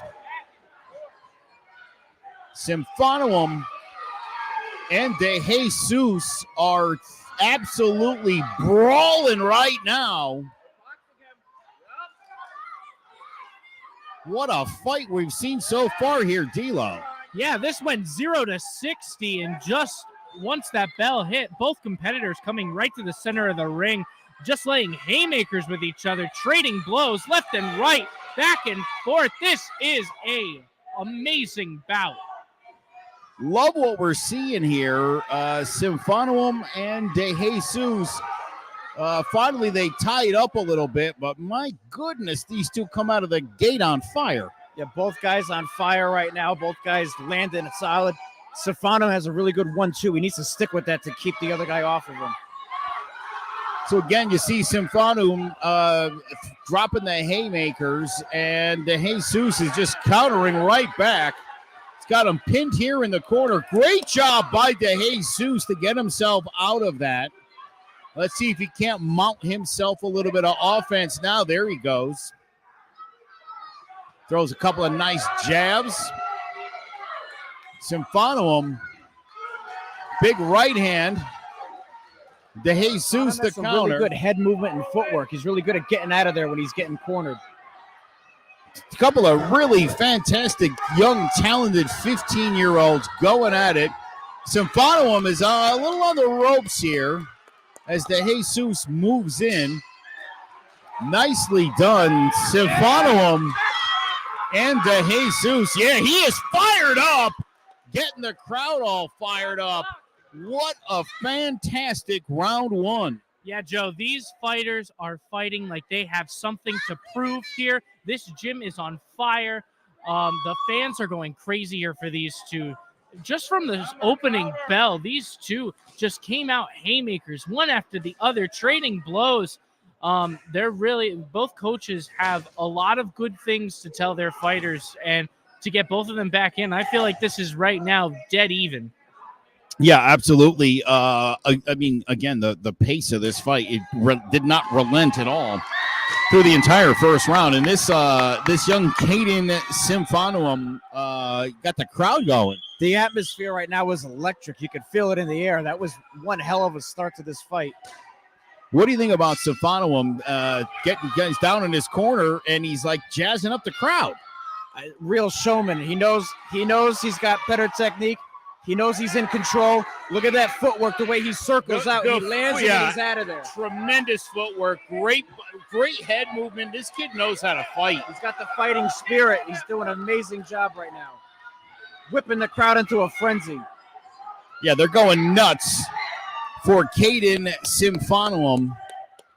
Meanwhile, Nasir De Jesus, a talented young man in his own right, trying to mount some sort of a comeback here. But Symphonium definitely feels the crowd behind him. Yeah, and definitely. You guys are talking about their footwork. Man, these two just don't stop moving. They're like sharks. If they stop, they're going to die. But they just keep going. They're coming out. Another great way to get out of the corner. They're really going at each other with blow after blow, getting close. Ooh, a nice shot to the head there. Kind of shook them up a little bit, but they are fighting for their lives out here. Oh, De Jesus gets caught with one, but it's going to be Symphonium who gets the standing 8 count. I'm not sure I saw that the same as the referee. It looked to me like it went the other way on that, but okay. I mean, again, great footwork and really good defense by Symphonium. De Jesus still looking. Yeah, De Jesus throws a big right hand there. Follows that up with the counter left. It seems like now De Jesus maybe trying to use his size and strength a little bit. But again, just fantastic boxing from Caden Symphonium. This kid, boy, he is on fire right now. Yeah, this is definitely the match of the night right now. These guys are showing that they have something to prove here. Caden has been showing great technique and definitely trying to get out of these situations when he comes up against the ropes or trying to get out of the corner. He's really giving Nasir a run for his money. You mentioned the footwork from Caden Symphonium. It's been really good. I think Nasir De Jesus, a good boxer. He's just facing a guy who's just got much better footwork, superior footwork. This right here really is the fight of the night. I mean, it's a barn burner, but there's also a high level of skill going on. The relentlessness and the technique of De Jesus and the footwork and speed and technique of Symphonium. I mean, this is amazing. De Jesus and Symphonium head into the final round. Man, these two, it's been nonstop action since the opening bell. De Jesus, the bigger fighter, trying to impose his will, has great technical skills, pretty good footwork. Symphonium, just great defense, and his footwork for 15 years old is pretty phenomenal. These two just absolutely going at it right now. I think De Jesus might actually be up in the fight because of the standing 8. Oh, big left from De Jesus. Boy, De Jesus, if he could just put his body into this, I think he's a much bigger fighter. He's keeping that jab in his face. He's keeping him at bay. Symphonium, can he pull something out here? Does he go back to the bag of tricks? It looks like they're really aiming for that head. They're going head hunting. They really need to start working the body here in this last round if they want to get the upper hand. And I think, Nasir is trying to get him cornered, but Caden just keeps finding a way to get out of there. Yeah, the footwork really, it makes him a tough target. And again, to De Jesus' credit, he has landed a lot of punches. He's mounted quite a bit of offense, but man, every time it seems like he's got Caden Symphonowem in a spot, Symphonowem just uses the great footwork to get out of it. De Jesus is going to be warned for a hold and maybe a bit of a shin, not a shin, but a forearm. These two tied up. Symphonowem, I'll tell you too, for the smaller fighter, it has not been bullied in this fight. Working the body big time. This one comes to an end. What an absolute. This definitely was the fight of the night right here. Boy, oh boy, man. Caden Symphonowem and Nasir De Jesus. Unbelievable matchup right there, D'Lo. Yeah, standing ovation from the crowd, really showing their appreciation to these two fighters, really showing what they can do. And a lot of respect going back and forth, saying good match to the coaches. Really, what a fantastic fight. In the words of Jim Ross, this was a slobber knocker. I love that. Thank you for quoting Jim Ross. Well done. And that's exactly where that's what applies here for sure. It's a shame someone's got to lose this fight. Yeah, I mean, this bout was the highest level of skill that I've seen so far from both fighters. I mean, top level skill, jabs, hooks, footwork, head movement, everything was just above the board with these two. I'm so proud of these two young men. Ladies and gentlemen, again, as I said, someone's going to lose this fight, sadly. by split decision. Oh no, even worse. Out of the red corner, Yeah. I will say this. I'm not stunned. I thought Caden maybe was in trouble because of the standing 8. This was a close one. I'm not a split decision. You can't be mad at that. I understand Symphonowem obviously a little disappointed, but I thought De Jesus definitely did enough. That could have gone either way. Yeah, there was definitely a lot of, Caden looked shocked. He really thought he had this fight won, but like you said, it's a shame that there had to be a loser here today. Unfortunately, Central City boxing coach having some words with the judge, not loving that decision. But again, it's that's what happens in this sport. And anytime you leave it up to the referee's decision, you're probably going to get some bad news. And that was the case right here. Nothing for Caden Symphonowem to be ashamed about. He fought an absolute great fight. Obviously, he's very upset with himself. Caden, nothing to be ashamed of, bro. What a fight. The entire Central City team has come over to embrace Symphonowem, who absolutely put on the fight of the night. That was crazy and really unfortunate. Again, that's the sport of boxing. That's what happens, D'Lo. When you put it in the hands of a judge, you never know quite what they're seeing, and you get obviously what Central City Boxing feels was a bad decision. I'm okay with it. I thought, again, that could have gone to either guy. Personally thought Symphonowem had won that fight, but I'm not mad that it was De Jesus. Right, and the fans are definitely showing their opinion and letting the referees know how they feel with that last fight. But like you said, boxing is so specialized that we have these judges on the outside for that when we get to that limit. If they get to that point, that comes into a factor. Yeah, you never want to leave it in the hands of your judges because, boy, that sort of thing happens, and it happens a lot in the great sport of boxing. I'm not mad that De Jesus won that fight, I'll be honest. I said in the second round after the standing 8, I thought that could potentially hurt Stefano. I thought he did enough to win the fight, but I don't think that was an outrageous split decision. It's unfortunate. That is one of the downsides to the sport, is someone has to lose in a fight that high quality, that hotly contested. You hate to see that, especially a fighter who's an entertainer like that, whipping up the crowd. I mean, that kid's got a bright future ahead of him. Both fighters, tremendous skill. De Jesus and Stefanem, I expect bright things out of both of them. That was amazing.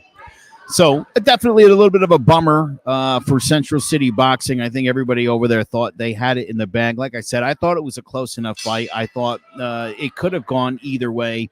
Personally thought Stefano had done just enough to win that fight, but the referee saw it definitely different.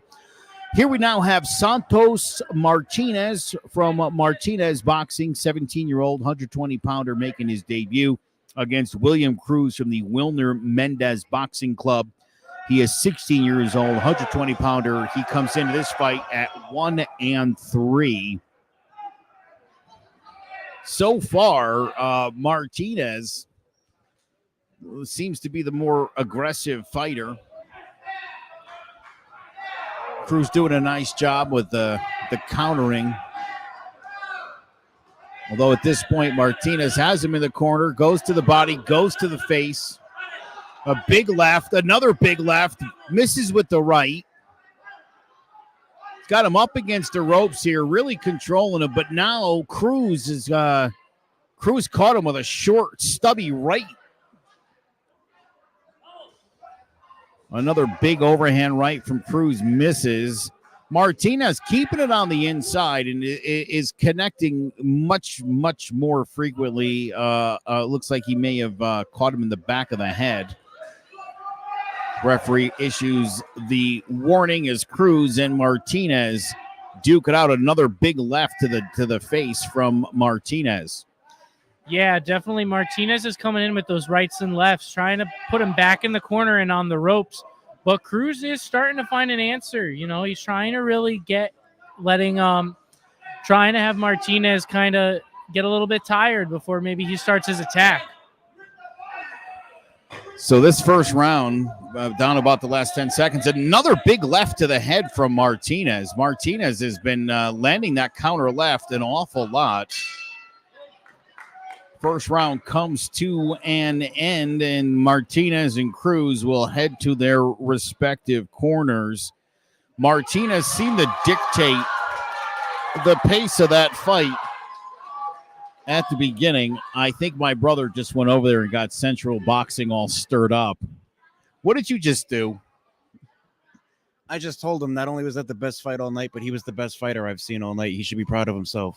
I appreciate you doing that. Obviously, Caden, after his matchup ended, Stefano was very disappointed. His coach was very upset. His dad was very comforting to him, and his mom came over and was very confused by the decision. Then the entire boxing club, big ups to Central City Boxing for this.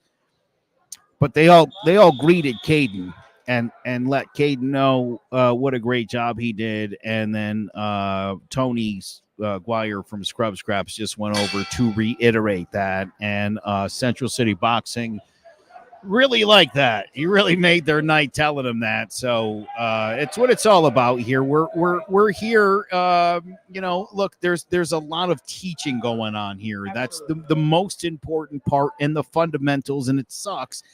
But there's the winning and losing part of this, D-Lo, and you do have to learn how to deal with that.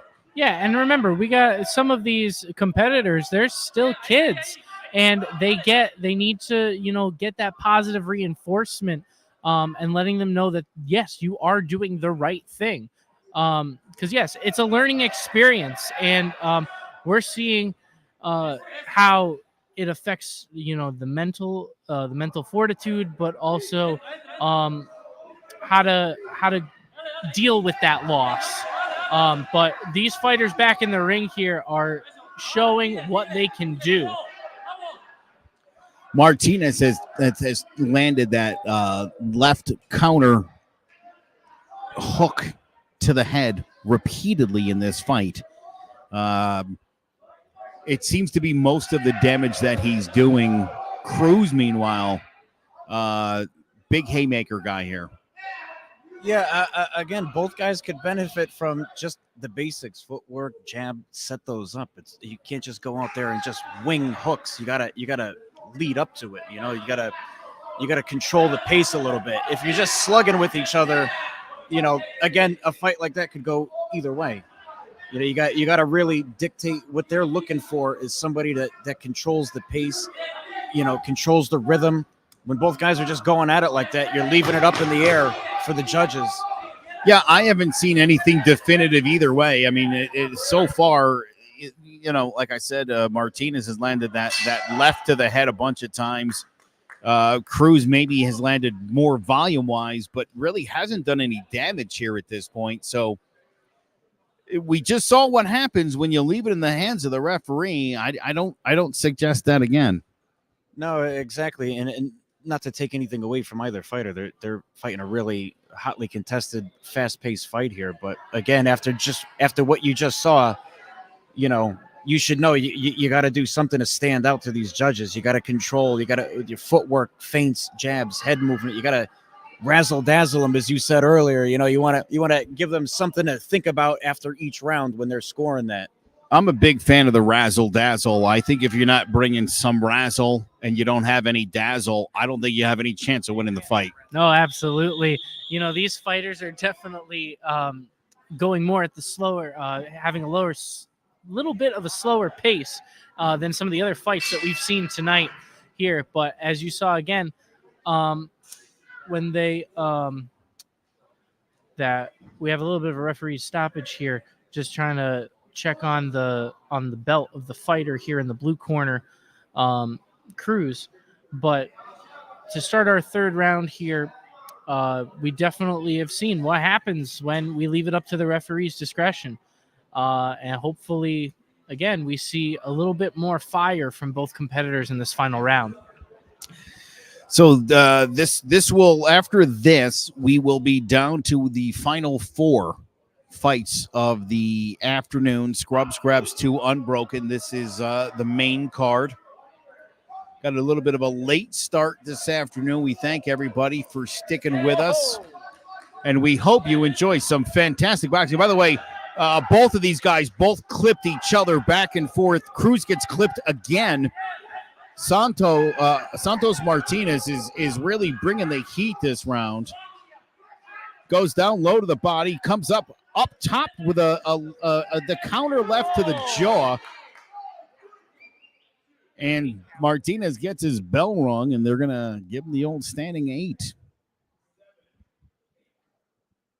Seemed to me like Martinez was in control there for a hot minute. And just like that, Cruz threw a couple haymakers, one landed, and boom, there you go. The momentum is definitely on his side right now.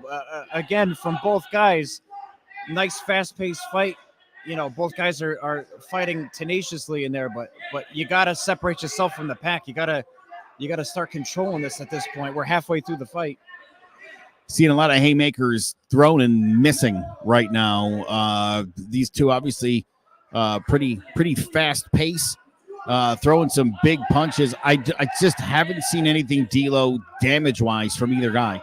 Right. They did definitely come out with that razzle-dazzle in this third round, but there's a lot more, they're really swinging with power instead of accuracy here. With another 8 count coming up to Martinez, and we're going to see what happens with this. They're coming back in with Cruz. Suddenly, Cruz looks like he's in control of this fight. Yeah, definitely the tables have turned here, as I can keep hearing Cruz's team just keep telling him to keep going, stay on him, keep giving those jabs to the head and to the body, going back and forth. Very nice combination of, one to the head and back to the body, back and forth. But what a great way to wrap up round 3. I don't know who won this fight. I thought Martinez was in position to win this fight. Couple of standing eights in the third round. That's not gonna be good for him. So it looks like Cruz may have pulled out his second victory in 5 fights. Yeah, I definitely scored for Cruz. I thought he had the better moments in this fight. Again, when you're just mentioning another fighter shot for shot, you're really leaving that up to the judges there. Obviously, neither guy could really hurt each other. So at that point, you got to switch up the game plan and do something different. Maybe work the outside so you can just keep building up points, piling up as you go. Because basically they went. I mean, and it was a great fight. Shot for shot, that's up to the judge to decide who got more in. Yeah, so we'll get the decision here in just a moment. It's going to be disappointing for somebody. Another split decision. How you like that? All right, so this time the split decision goes the way I thought it was going to go. Again, I'm not mad at the results of split decision. This was a very close fight. All that said, definitely, I thought those 2 standing eights that had to have hurt Martinez, who I think otherwise probably wins this fight. Yeah, definitely. Again, once you get the standing 8 count, your first one, the judges are looking at you. That they say it doesn't affect you, but it clearly does. At that point, you really got to switch things up and try to do something else. Yeah, it seemed like in this matchup, like I said, Martinez really did a nice job with that counter left, but there wasn't much more to it. And I mentioned Cruz with the overhand rights. He threw a bunch of them. He missed a lot of them, but he connected at least 2 times and got standing eights on both of those. And I think that was the difference maker. Right. And Cruz in that third round really stayed on Martinez, really kept at him, even though he was throwing those haymakers and missing, but he really stayed on him and, kept Martinez on the defense. So our next bout is Christian Kovalkic and Tegan Jones. Why don't we take a quick break, because I don't see anybody even approaching the ring at this point. Take a quick break, do our commercials, and we'll be right back live from Scrub Scraps 2 Unbroken. Yeah, that's definitely something we see here. It's really amazing. I think that he feels really confident boxing and because he's good. He's good at it, and everybody tells him that, But he feels like he's good at it, and he is confident. And then that gives him, more ammunition to cheer people on. I mean, I think one day with you, he was like, "Go Tracy," and just this random trying to motivate another member, that he didn't even know very well.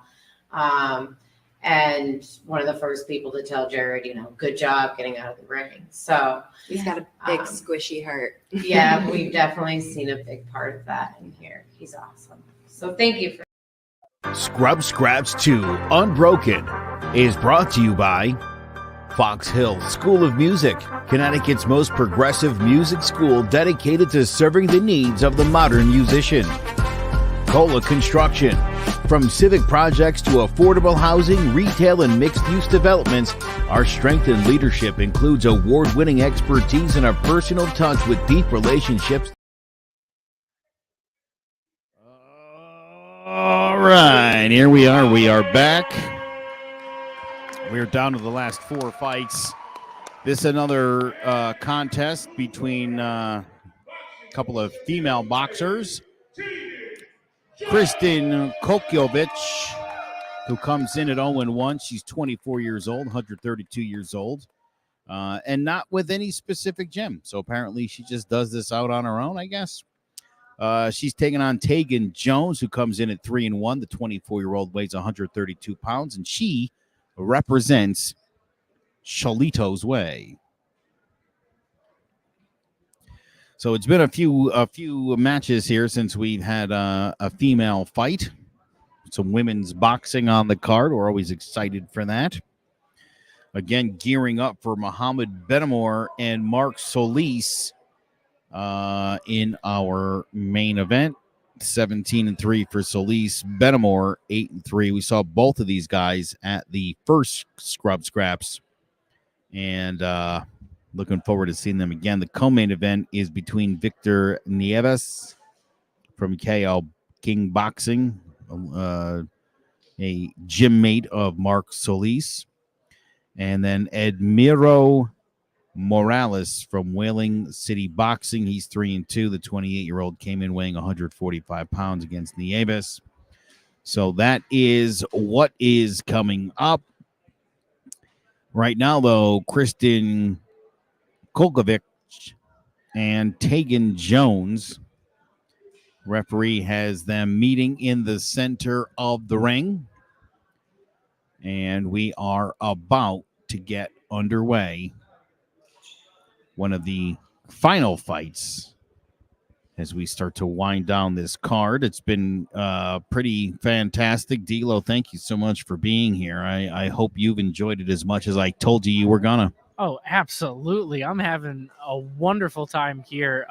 Love the sport of boxing, and to be here live and in person, it's just something amazing. As we get started with this next bout, these two women are coming at each other full force, with Tegan really going at her. Yeah, Tegan Jones just has landed all sorts of punches to start this one out, and Kopovic is just eating them.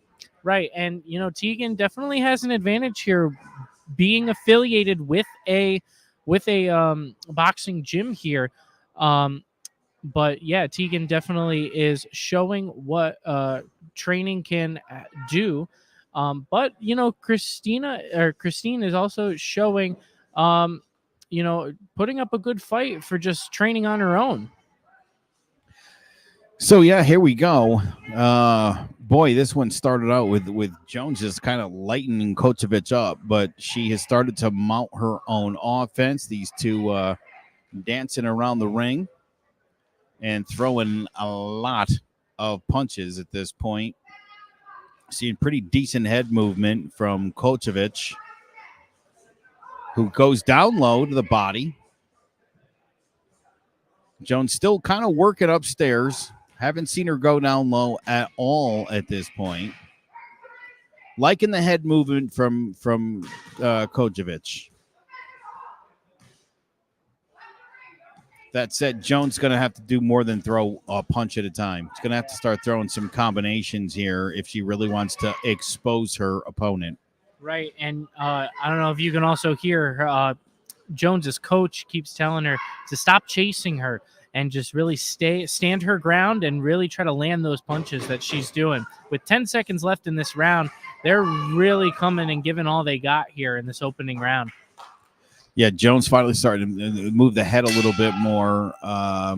Pretty aggressive here in the first round. We saw Kocevic kind of do a little shimmy as she walked away. I kind of like that. Feel like she feels a little more confident than maybe she should, but that's not a bad thing going in round two.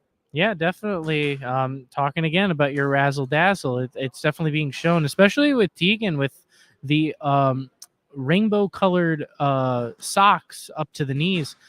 Definitely given that razzle dazzle effect.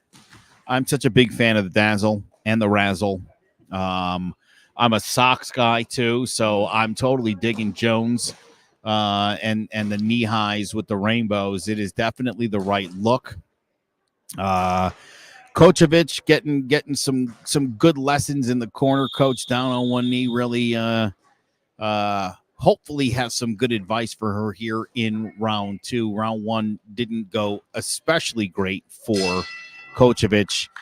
So here comes Jones to the middle of the ring, and right away she gears up and starts throwing. And she's got Kocevic trying to back her up towards the corner. Yeah, definitely. Both of these fighters on the offensive. No one really wants to give up that offensive position here. But it looks like Tegan's really been putting Kocevic into the corner and up against the ropes, really trying to stay on the offensive here and stay strong. Meanwhile, Jones has landed a couple of big rights to Kochevic's head, not causing a great deal of damage, but is doing more work at this point, and I would assume is slightly up in this fight. We also now just saw Jones go down low for the first time. I like that. Got to work that body. Beautiful left jab caught Kochevic again. Kochevic goes down low. Right, yeah. I feel like Kochevic is finally trying to dissect the Jones's strategy here. As Jones has really just been headhunting here and not really going to the body, so she's really trying to do the bob and weave and duck and try to get out of the way of those hooks to the head. Kochevic just landed a nice uppercut. Yeah, Kochevic is really showing this round what she can do, trying to get in between those hands and trying to get right to the head. But another good, another hook by Jones right to the head. Yeah, Jones definitely seems like a more experienced fighter. But again, Kochevic again going down low, working the body right around the belt area. If again, you're looking at a taller opponent. That belly's right in front of you. You might as well pound on it a little bit. A much better round for Kochevic. Still think Jones might be up here 2-zip as we head into the third round. So Kochevic's going to have her work cut out for her here. Jones has been sort of working it all matchup. Tony, the only real positive I'm seeing from Kochevic right now, she's continuing to work the body in this match against a bigger and more experienced opponent. Yeah, I mean that's your best bet. If you can't outbox them, try to wear them out as best you can. Work that body. Eventually, the head will fall. So we are heading into our third and final round. 3 more matches after this, and that is the full card here for Scrub Scraps 2 Unbroken. It's been an absolutely exciting afternoon and evening of boxing. Standing room only at Coventry High School. An absolute sellout here as round 3 starts. Kochevic comes out, guns blazing. Jones is still outworking her, still a step faster, just a little bit quicker than Kochevic on all of these exchanges. Another big left from Jones. Jones in tight. Oh, catches her with a right there.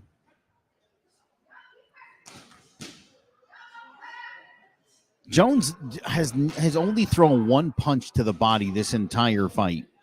Totally headhunting. And to me, just either hasn't landed flush enough or doesn't hit hard enough to really do the damage she needs to do here to Kristen Kochevic. Again, that's a trap that a lot of amateur and first-time fighters do. You want to go headhunting, but if you've landed dozens of them and it's not having any effect, you really need to switch it up, start working that body. Or if you can't hurt them, then just keep throwing that jab out there in a straight right and just keep them on the end of your punches. That said, Jones just literally dropped back-to-back lefts to the lower body of Kochevic. And it's having an impact now. And now she's suddenly starting to land the left and right to the head. A couple of shots to the body. The arms dipple enough that suddenly all these punches from Jones are landing. Yeah, they're definitely wearing down now. I think those body shots are definitely having the desired effect at this point. I could see both fighters kind of wearing down. Kochevic really the kitchen sink at this point, and anything else she can do here to mount some sort of offense. But it seems like, to me here, this was Tegan Jones, just an experienced fighter working in a gym like Shalito's way. I think that ultimately it's a little more than what Kochevic signed up for. Yeah, definitely. You can see the training paying off for Jones as she definitely was going more she was really kind of driving the pace, keeping Kochevic on her heels, kind of bringing her up against the up against the corner, up against the ropes. But again, as we've seen throughout tonight, a lot of good sportsmanship between both fighters. So here we go. We go to the referee's decision. And typically when we've gone to the referee's decisions this afternoon, it hasn't been great. Our winner, by unanimous decision, boxing out of the blue corner. Yeah, Tegan Jones, definitely. That might have been the easiest one to call this entire afternoon. And no disrespect to Kristen Kochevich. I just don't think she's got the experience or is quite at the level of somebody like Tegan Jones. I liked what I saw, though. Like I said, Kochevich definitely knew to work the body. And it really wasn't until late when Jones worked the body. And then that actually literally Kochevich's arms dropped a little bit. And suddenly everything that she was throwing to the head that was not landing started landing. And that was the way this fight ended. This, to me, was an easy 3-0 win. Yeah, definitely. This Jones definitely proved herself as the victor in this match. Definitely the more experienced fighter, now getting her 4th win here. And Kochevich definitely needs to find a good gym to start really taking this seriously. She did prove herself tonight, but just couldn't get the job done. Yeah, so we are down to the final 3. We are just one fight away from our main and co-main events. The Private Jewels Boxing Club, represented by Ariel Palma, 18-year-old, 154-pounder, comes into this fight 1-0 against Matthew Gwen. Central City Boxing, 18 years old, 152-pounder, comes into this fight with a record of 2-1.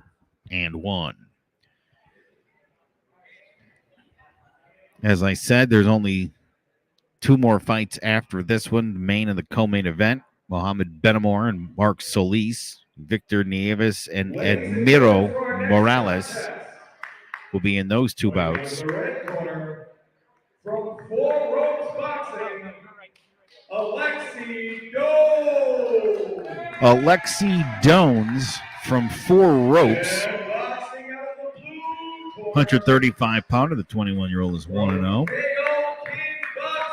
Meanwhile, from KO King Boxing, 24-year-old, 135-pound Warney Morales will be making his debut. So we get 3 2-minute rounds coming up between Dones and Morales. And then we move on to the main and the co-main events. And then we will call it a successful day here in Coventry as we approach the 7 o'clock hour on the Eastern time zone in Coventry, Connecticut. Yeah, for those of you who've been sticking around with us on the live stream for almost our 5th hour now, we really appreciate you for staying tuned and watching some incredible boxing here in Coventry for Scrub Scraps 2 Unbroken. With the start of this next bout, again, very fast hands from both of these competitors, really landing those punches right to the head. Nice punch there from Dones right to the solar plex. Haven't seen a ton of body work with a lot of these fighters. You love to see that. These 2 come in high energy. Now Morales mounts his first real offense of the fight. Dones catches him. Back in the center of the ring, the lefty. Morales trying to outland Dones. Starting to work the jab a little bit. Dones got to move a little bit more. Pretty stiff. And he's a pretty easy target here for Morales. Morales might want to circle in and out of here a little bit, no?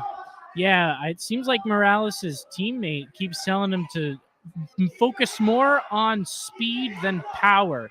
and to keep those hands up so that he doesn't, can't really see these fast hands going. Ooh, a nice swing with the left to Morales here. Pushing him back up against the ropes, but trying to get out of this situation here. Yeah, Doan's really starting to mount some serious offense here, throwing some uppercuts too.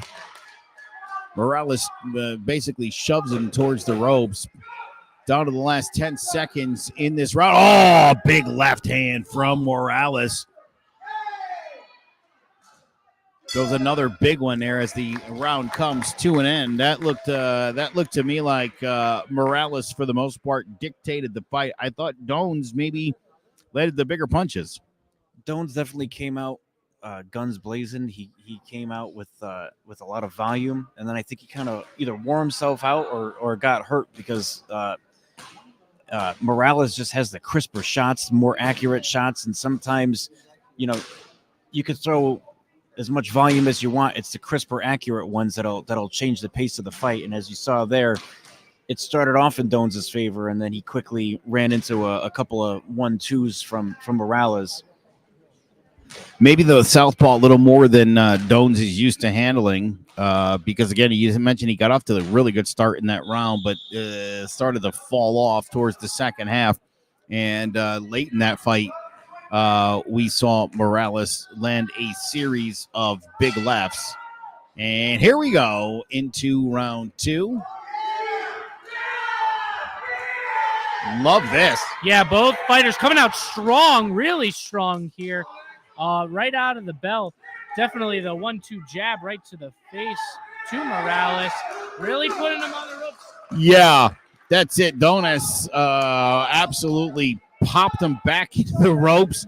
Got him. Got the knees to buckle. He's going to get to standing 8. Yeah, definitely got down to a knee. Morales went down to a knee there. We're going to see how that affects him for the rest of this round, if we even make it to the end of this round. Another barn burner hit. Tying him up with the ropes here. Well, round 2 has been quite the opposite from round 1. Doan's really just landing constantly, especially that right uppercut. Going to the body a little bit, too. He just landed 2 of those. Yeah, Doan's is really showing what he can do in this round coming out of that, out of round 1. Kind of on the slower side now, really showing his speed and power to Morales. Yeah, Morales definitely trying to get something going, and has largely been unsuccessful in this round with most of his punches not really landing. Also had his knees buckled. Now he lands a couple there from the corner. Ducks the head. Oh, big left from Morales. Boy, he needed that one, and he's trying to land another one. Much better footwork. That's what I'm talking about. He's got to be able to spin out like that. Goes right to the body. Then goes up top, changing levels. Morales suddenly is woken up. Yeah, Doan's had him in the corner for a really long time, but now is backing him up again into the corner. But Morales is fighting out of it, really trying to land those haymakers at the end of this second round. Wow, what a fantastic round. A weird round. What a back and forth that was. Yeah, men were stunned in that round. Just when you thought Morales kind of or Doan's was dominating the round, Morales came back. This has definitely been a back and forth battle. It's the crisp accuracy and skill of Morales against the power and volume of Doan's. He's so active, and he's just in your face the whole time. And Morales keeps countering him with these crisp, sharp, like accurate shots to the chin that kind of give him pause for a minute. It's an excellent fight so far. Obviously, Morales got popped in that round. You mentioned he went down to a knee, knees buckled, went flying into the ropes. He looked a little surprised that he got the standing 8 count somehow. Yeah, with a hit like that and showing, a little bit of a weakness there, definitely no surprise that he got that 8 count. Well, this one gets another great start to this round. These two just in the center of the ring, duking it out like a couple of gentlemen from the 1500s. Every straight left that Morales lands is just it's landing flush right on the chin. He just caught him again with another big left. Blood now coming from the nose of Dones. Oh, is that our first blood of the afternoon? Again, and you talk about this a lot, righty on lefty. You're walking into the get punched in the face zone, and your nose is probably going to get broken when you're fighting a lefty. The Dones probably isn't surprised by this. That's why nobody ever wants to fight southpaws. It goes against everything that you're used to. The way that you shadow box and the way that you practice moving, you're walking right into their best shot. It's just a nightmare for orthodox fighters. And in the middle of a fight, it's so easy to sort of forget what you're doing, who you're fighting, step forward and eat one. Yeah, this has been an action-packed fight so far. So Done's bleeding, but still throwing bombs. Morales still throwing the better punches in this fight, but this has been a back-and-forth battle the entire fight. Right, these two fighters are showing what adrenaline can do to the body, right? They're definitely going into those reserve tanks, showing power after power shot, more focus on power than technique here. Right to the head again, Morales. Boy, I'll tell you what, Dones threw a punch, and Morales was going so crazy forward that he almost got knocked out by the momentum of his own body. Yeah, you got to watch out for that whiplash too. Definitely from those hits right on the chin. We're seeing the strength of these guys' chins. What an impressive fight! Another barn burner. That might be the second best fight of the night. That definitely was the second best fight of the night. Again, a classic matchup of power versus skill. I mean, Morales, everything was crisp, everything was short, everything was accurate, economical, and then Dones just power and volume and speed. What an excellent matchup that was. At the end there, Morales nearly walked into basically at that point, Dones just sort of threw a haymaker out there, and I don't know how Morales didn't eat it and drop to his butt. Lucked out. I think he ends up pulling this out. Yeah, again, Orthodox and Southpaw matchup is a bit like two dance partners that are both trying to lead at the same time. You're just going to be walking all over each other's feet. It's hard to work a real rhythm in there. Out of the red corner. Well, Alexi Dones, I don't know that I saw that coming. Yeah, Dones really, I felt like kind of fought from behind during this match, and definitely once he got busted open a little bit, that adrenaline really started to flow and definitely got what it took to take the win. I'm a little surprised by that decision. I got to be quite honest. What are you thinking? I'm not surprised, mainly because Dones was just a high volume fighter. And in a fight like this, where it's kind of back and forth, the guy that you see the most shots coming from, because you got to figure you have two judges on this side, one on that side. So depending on where the fight's taking place, sure. If all you're seeing is the back of a fighter and you just see his hands flying, you're going to assume that he's doing most of the damage, even though his nose is busted. So the Morales is throwing less shots, but landing all of them accurately. But when you got one guy throwing double the amount of punches, you're inevitably going to have him win that decision. So that was a tough one, and I definitely, by the fight's end, thought Morales had done enough to win that one, but he does not. Alexi Dones moves to 2-0 in his career. All right, so we are now on to our co-main event. Victor Nieves from KO King Boxing. He's 24 years old, 140-pounder, comes in with a record of 1-0. He will face Ed Lamiro Morales from Whaling City Boxing. He's 28 years old, 145-pounder, comes into this matchup with a record of 3-2. So we are prepared for the co-main event, and then next up it is Benamor and Solis. So it is nearly come to a conclusion here. Scrub Scraps 2 Unbroken. Make sure you visit scrubscraps.org to learn more about Scrub Scraps, the great organization. Make sure you follow us on Facebook and on YouTube. There's a good chance that if you're watching this or listening to it right now, that you are already connected to one of those pages. But please, we could use as much support as you are willing to provide. So it has been an afternoon of boxing. I know my wife's going to give me fits for being home much later than I anticipated, but hey, those are the breaks, D-Lo. Right, as you guys know, we started about maybe a couple hours late with a little trying to just get things set up here, but you know, we're finally here. We've had a wonderful night of boxing here, and this co-main event is off to another hot start as these two fighters start feeling each other out.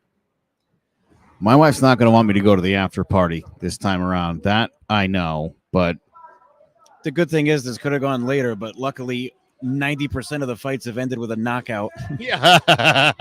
So a 2-hour late start, but we probably cut an hour worth of fighting out with all those knockouts earlier in the night. Oh boy, there's been so many stoppages here tonight, and yeah, definitely got us. We would have been here till midnight otherwise. Yeah.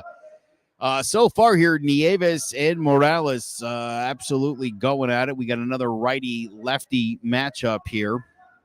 Morales, the southpaw from the red corner, and Nieves, the righty, is in the blue corner. And so far, we have seen high volume from these two as they sort of take a moment, feel each other out, and re-engage.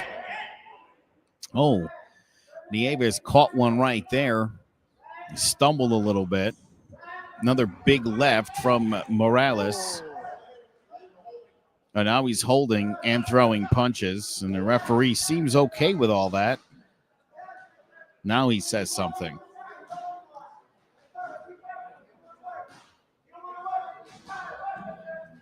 Nieves keeping the hands high.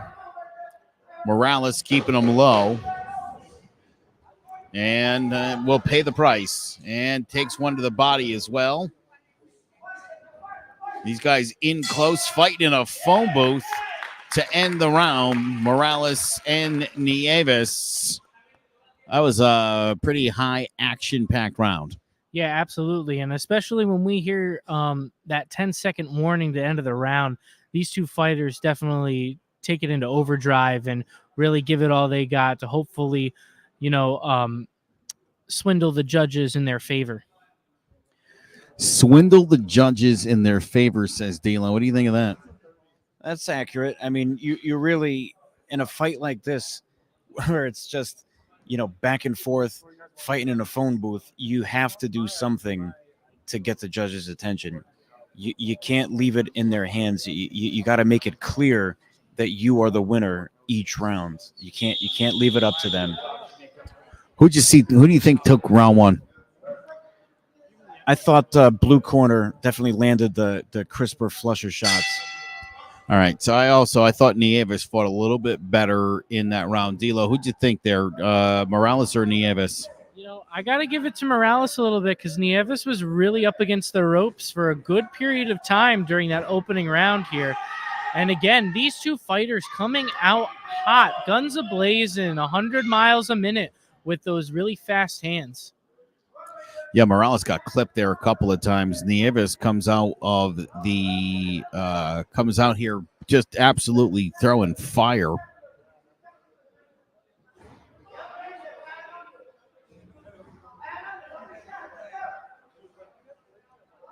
Dancing around each other here, middle of the second round. Nope. All right. Morales gets the break.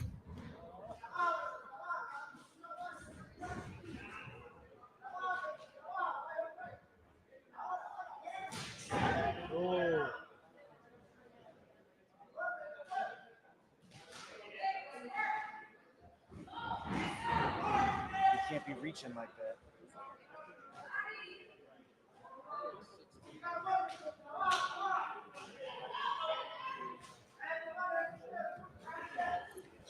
So Nieves and Morales center the ring, throwing haymakers back and forth at each other. Another big left from Morales. Gotta be careful if he doesn't watch out. He keeps like lunging into things, and he's gonna end up getting caught if he's not careful. Quick break in the action here. Yeah, I mean, again, Nieves keeps his hands very high. Morales keeping his hands super low. When I first pointed that out, Nieves responded by throwing a bunch of punches first to the kitchen sink, and then went up top and landed about 3 or 4 in a row. So, and now he's charging right on him, hands high. Catches with that first punch, and now he's I mean, again, and Morales continues to keep the hands low. Yeah, you got to give it to who's the red corner? Morales. You got to give it to Morales. I mean, he's controlling the distance, he's setting the pace, he's using the jabs. You can't just keep walking in like that. You gotta create openings and get in the gap like that, and use your jab, use feints, use footwork. He's just walking in and he's just getting hit with the crisper shots. You know, I wonder how much of this is, you're seeing a lot of these guys today, and in the case of many of them, it's probably one of the top 2 or 3 guys in the gym. And you're sparring against other people in your gym, and then you come out to a situation like this. And again, these matchups are meant to be evenly matched. But it seems to me in some of these situations that you have a guy who, might be just a little more high level than the other guy.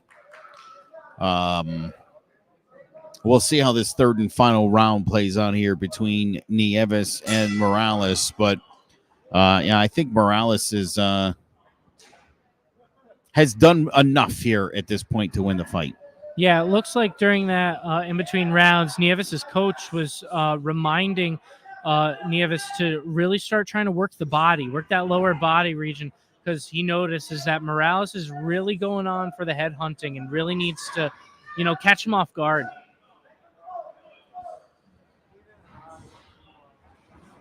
I mean, Nieves has been on the attack, getting hands high, comes in fast, comes in quick. Morales always has the hands low, but he's been able to avoid any real big damage.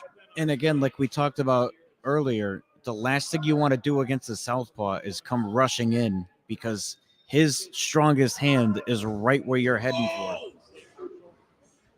Absolutely clipped him with a big left cross right there. Nieves absolutely ate that. He's just coming in hands high. He's got to be throwing stuff on the way in.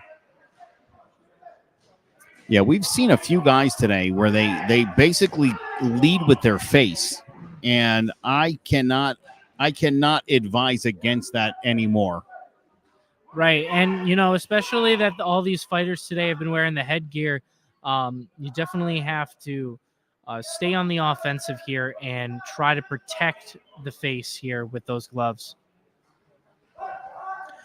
Pretty decent footwork from both of these gentlemen, by the way, in this matchup, Morales and Nieves. I would definitely like to see Morales keep his hands higher. That is definitely my one piece of advice his way. Morales and Nieves all fired up now, kind of egging Morales on. But I think Morales seems like he was... Yeah, there's a lot of talking. It seemed like Morales was kind of happy to cruise there at the end. Morales, Nieves wanted to throw hands, and Morales was like, I'm winning. I think we're good. Yeah, definitely Morales was on the defensive, on the retreat, trying to make Nieves work a little bit harder to try to land some key shots. But what a co-main event. This was definitely there was a reason why these gentlemen were in this position on the card. Yeah, 100%. Really enjoyed that fight. I'm going to say Morales probably pulls that one out.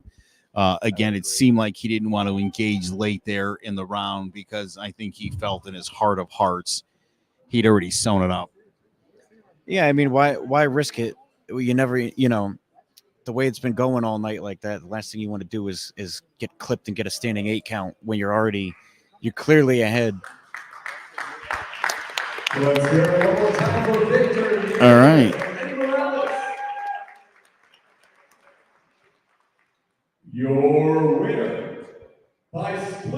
Another split decision. Out of the red corner. And it does go, as I suspected, to Morales. So another win from another left-hander in a pretty dang good fight here as we are about to get into our main event. Let's take one more commercial break, do the sponsors, and we will come back and finish it off with the main event.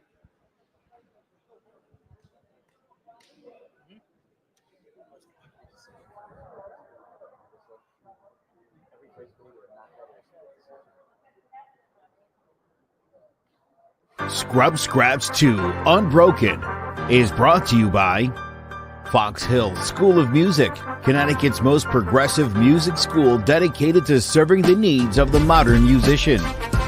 Cola Construction.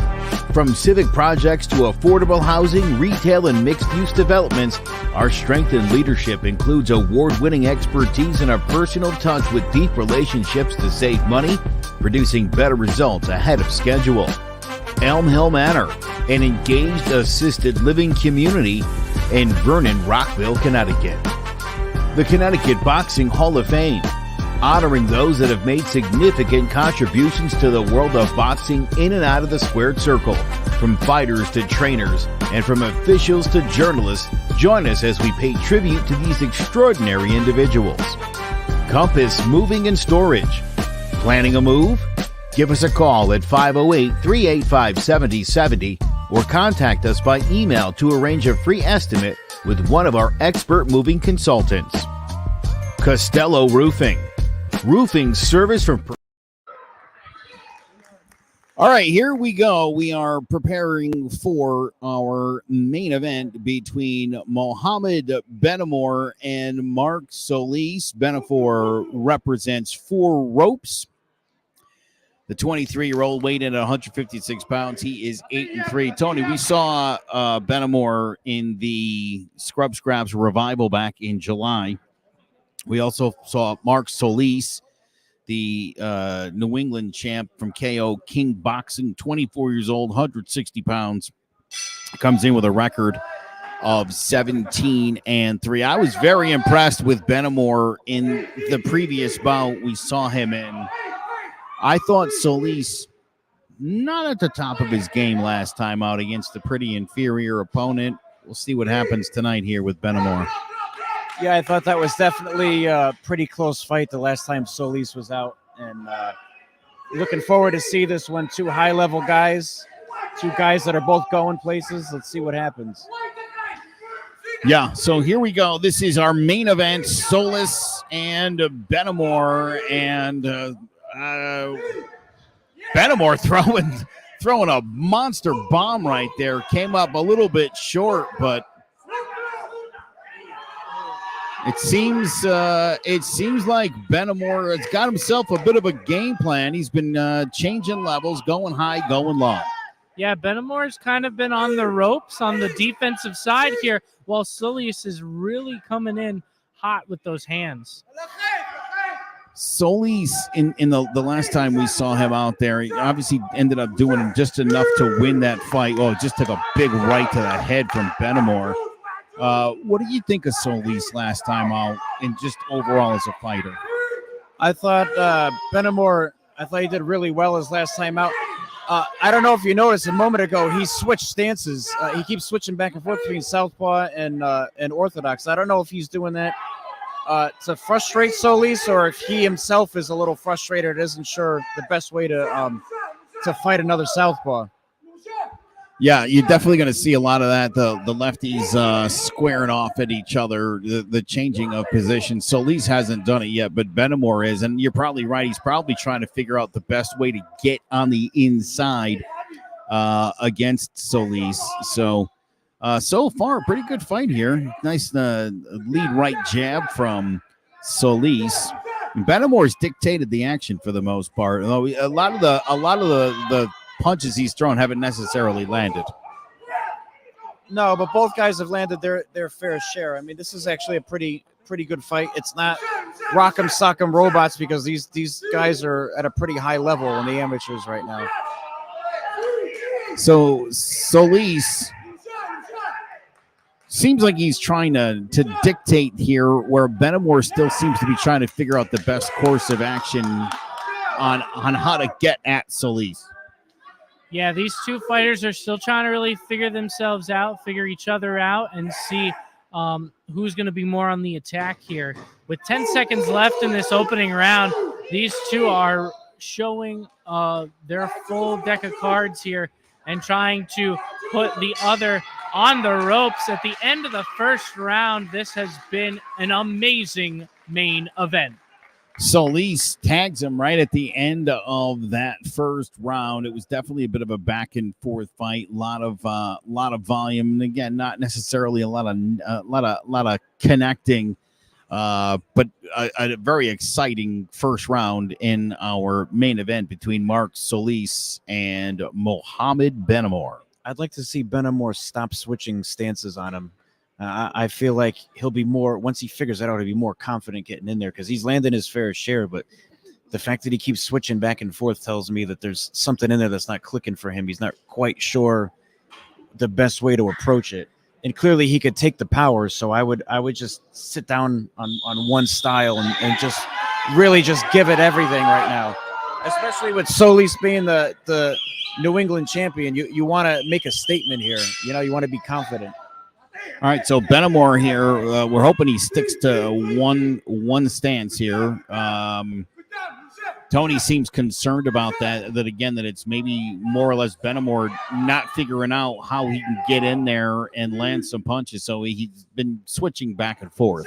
Right, and like we've said all night, some of these fighters are coming in with that game plan, but once that bell rings, it's just you're in the moment. You got to go with your gut here, and something's telling Muhammad that he needs to, stay on his toes and try to make the New England champ guess what's going on.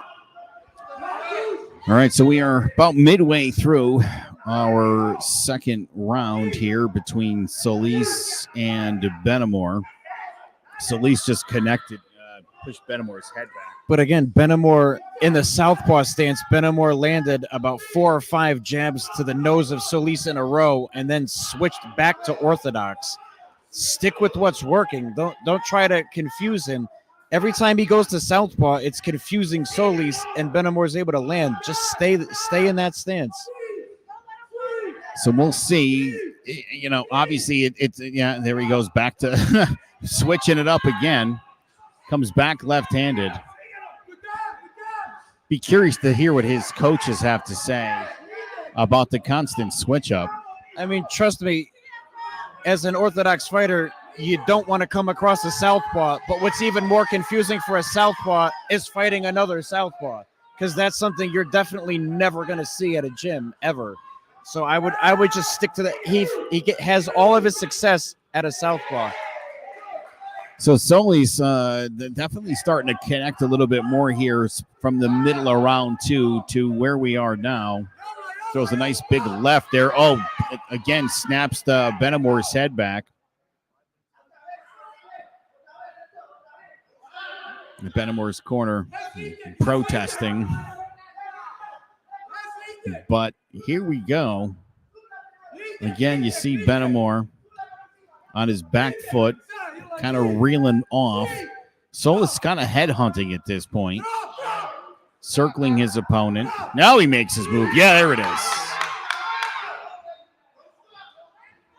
Oh, great body shot. Body shot by Solis. Solis is such a high-level fighter. He understands that you got to break a big guy like this down against Benamor, who's still trying to figure out which stance to stay in. And that's that experience right there. That's why he's the New England champion. He knows right now he's got to do something big to take these rounds. You can't just leave it up to the judges. And again, landing powerful body shots. He's having a hard time finding his head. So he switched halfway through the round and started focusing on Benamore's body while Benamore's still trying to figure out if he wants to be a right-hander or a left-hander. So that's the end of the second round, and my goodness gracious, Solis really proven why he's the real deal, the champion of New England, and definitely, I thought from the middle of that round to the end of that round, he absolutely dictated it. As Tony said, Benamore still trying to figure out which stance. Yeah, Joe, I am so happy to be on this side of the table and not in that ring, because these guys are throwing haymakers at each other, whether it's to the body or to the head. These guys are giving it all they got, especially here in the main event at Scrub Scraps 2 Unbroken. I was so impressed with Benamore in the first fight at the Scrub Scraps 1, the Revival. I liked the idea of him challenging Solis tonight, but things aren't really going according to the plan. So once again, Benamore switching stances back to fighting the orthodox style. Catches him there with the switch to southpaw. Every punch that Benamore's landed has been out of the southpaw stance, and he immediately switches to right-handed afterwards instead of capitalizing on it. Oh, Solis snapped the head back, but the ref said it was more wrist. See, again, he just landed a right hook at a southpaw Yeah. right on the chin of Solis. See? And now he's back to back to right-handed. I don't know why he's doing that. Well, this has definitely been the main event we deserved. Solis and Benamore duking it out here. Now both in the southpaw stance. Again, Benamore switching it up, goes back to orthodox. And back to southpaw. And he circles southpaw, throws a punch, throws another, back to orthodox. Solis to the body. Solis, I was going to say, looks like he's about to start mounting as he does each and every round. Solis at some point just sort of takes a look and starts landing his punches. And then, as you point out, immediately Benamore switching stances back and forth. Yeah, again, he's finding some real success in southpaw, and then he switches right back instead of capitalizing. He switches right back to right-handed. This shows you the professionalism of Solis. It shows you why he's at this level. He's doing an excellent job. He's got bull-like strength, and he's got a bright future ahead of him. Solis plays a little bit of defense. He starts to pick out his mark, and then he drops 4, 5, 6 punches in a row, and he lands most of them. Yeah, they're really trying to stay on the defense and find that spot open. Nice shot to the body there by Solis.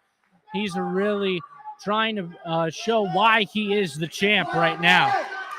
Benamore got off to such a nice start in this fight, and I thought, maybe. I was like, hey, this will work out. What an exchange from Benamore. Oh, are you serious? How about it? The standing Again, that was out of the southpaw stance. Does him again. Stick with it. Don't switch back. So now Solis isn't messing around. He's definitely thinking he's got to come up big here to end this fight after the standing 8 count. Referee did not like that. Gonna send him back to the nope.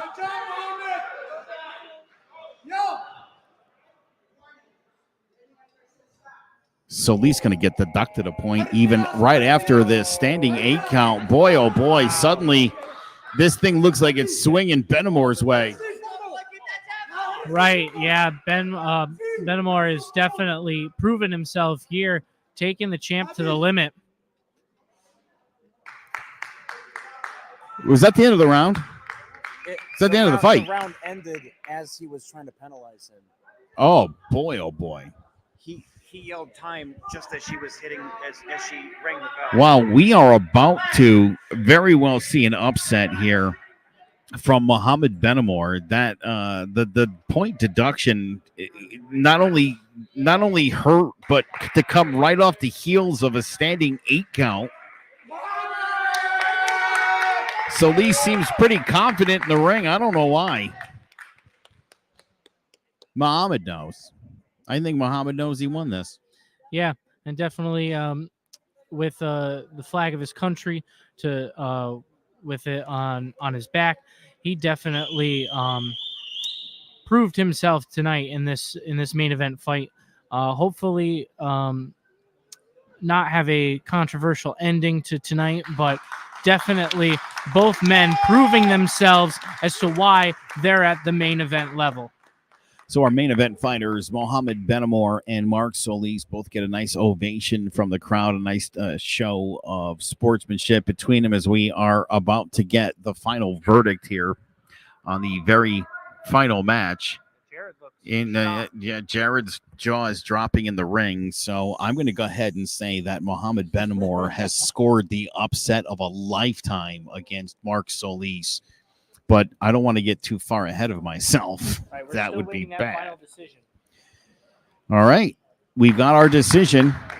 One last time from the ring, here's Jared Jones to let us know who took home this main event matchup at Scrub Scraps 2 Unbroken.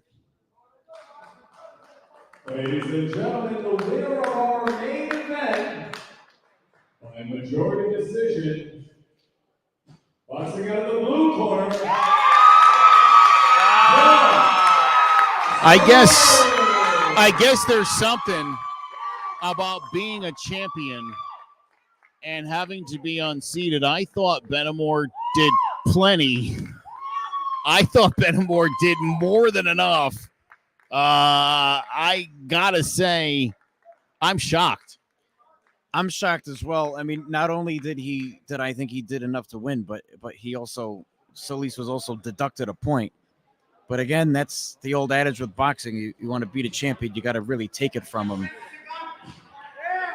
Wow, that was a stunning end to hours and hours of really fantastic boxing. Obviously, there was a couple of fights in there. I think we all agreed could have gone either way, but nobody was mad about it. This one I disagree with completely. Yeah, we had some phenomenal boxing here tonight. These fighters were proving themselves, and what a way to end this wonderful night. We want to thank all of our sponsors again. We hear the people's champ as he walks by. But what a night of action. We thank our sponsors here for Scrub Scraps 2 Unbroken. Thank you guys so much for letting us be here and seeing some wonderful boxing. Well, an absolute pleasure, D'Lo. We appreciate you being here with us today, obviously. A big thank you to Tony Aguirre, my brother, who was also working the corner in the early stages for the Scrub Scraps gym, which is one that is both near and dear to both of our hearts. So big thank you to Tony. Appreciate you being here, brother. My pleasure. Another amazing night of fights. This one was even better than the last one. Also got to give a big thank you to Colin, Ryan, Sherm, Rebecca, Zach, Eden, Big JT, and of course to my main man, Bob, doing the old ones and twos and keeping it going all afternoon long. Bob, we appreciate you and the entire crew. A big thank you to Fox Hill School of Music, to Cola Construction, Elm Hill Manor, the Connecticut Boxing Hall of Fame, Costello Roofing, and Central City Boxing and Barbell. That is going to do it for Scrub Scraps 2 Unbroken. Make sure you visit scrubscraps.org to learn more. Follow us on Facebook and on YouTube. I am Joe Aguirre. For everybody here on our broadcast crew, thank you so much for watching. We'll catch you at the next Scrub Scraps event in a couple of months.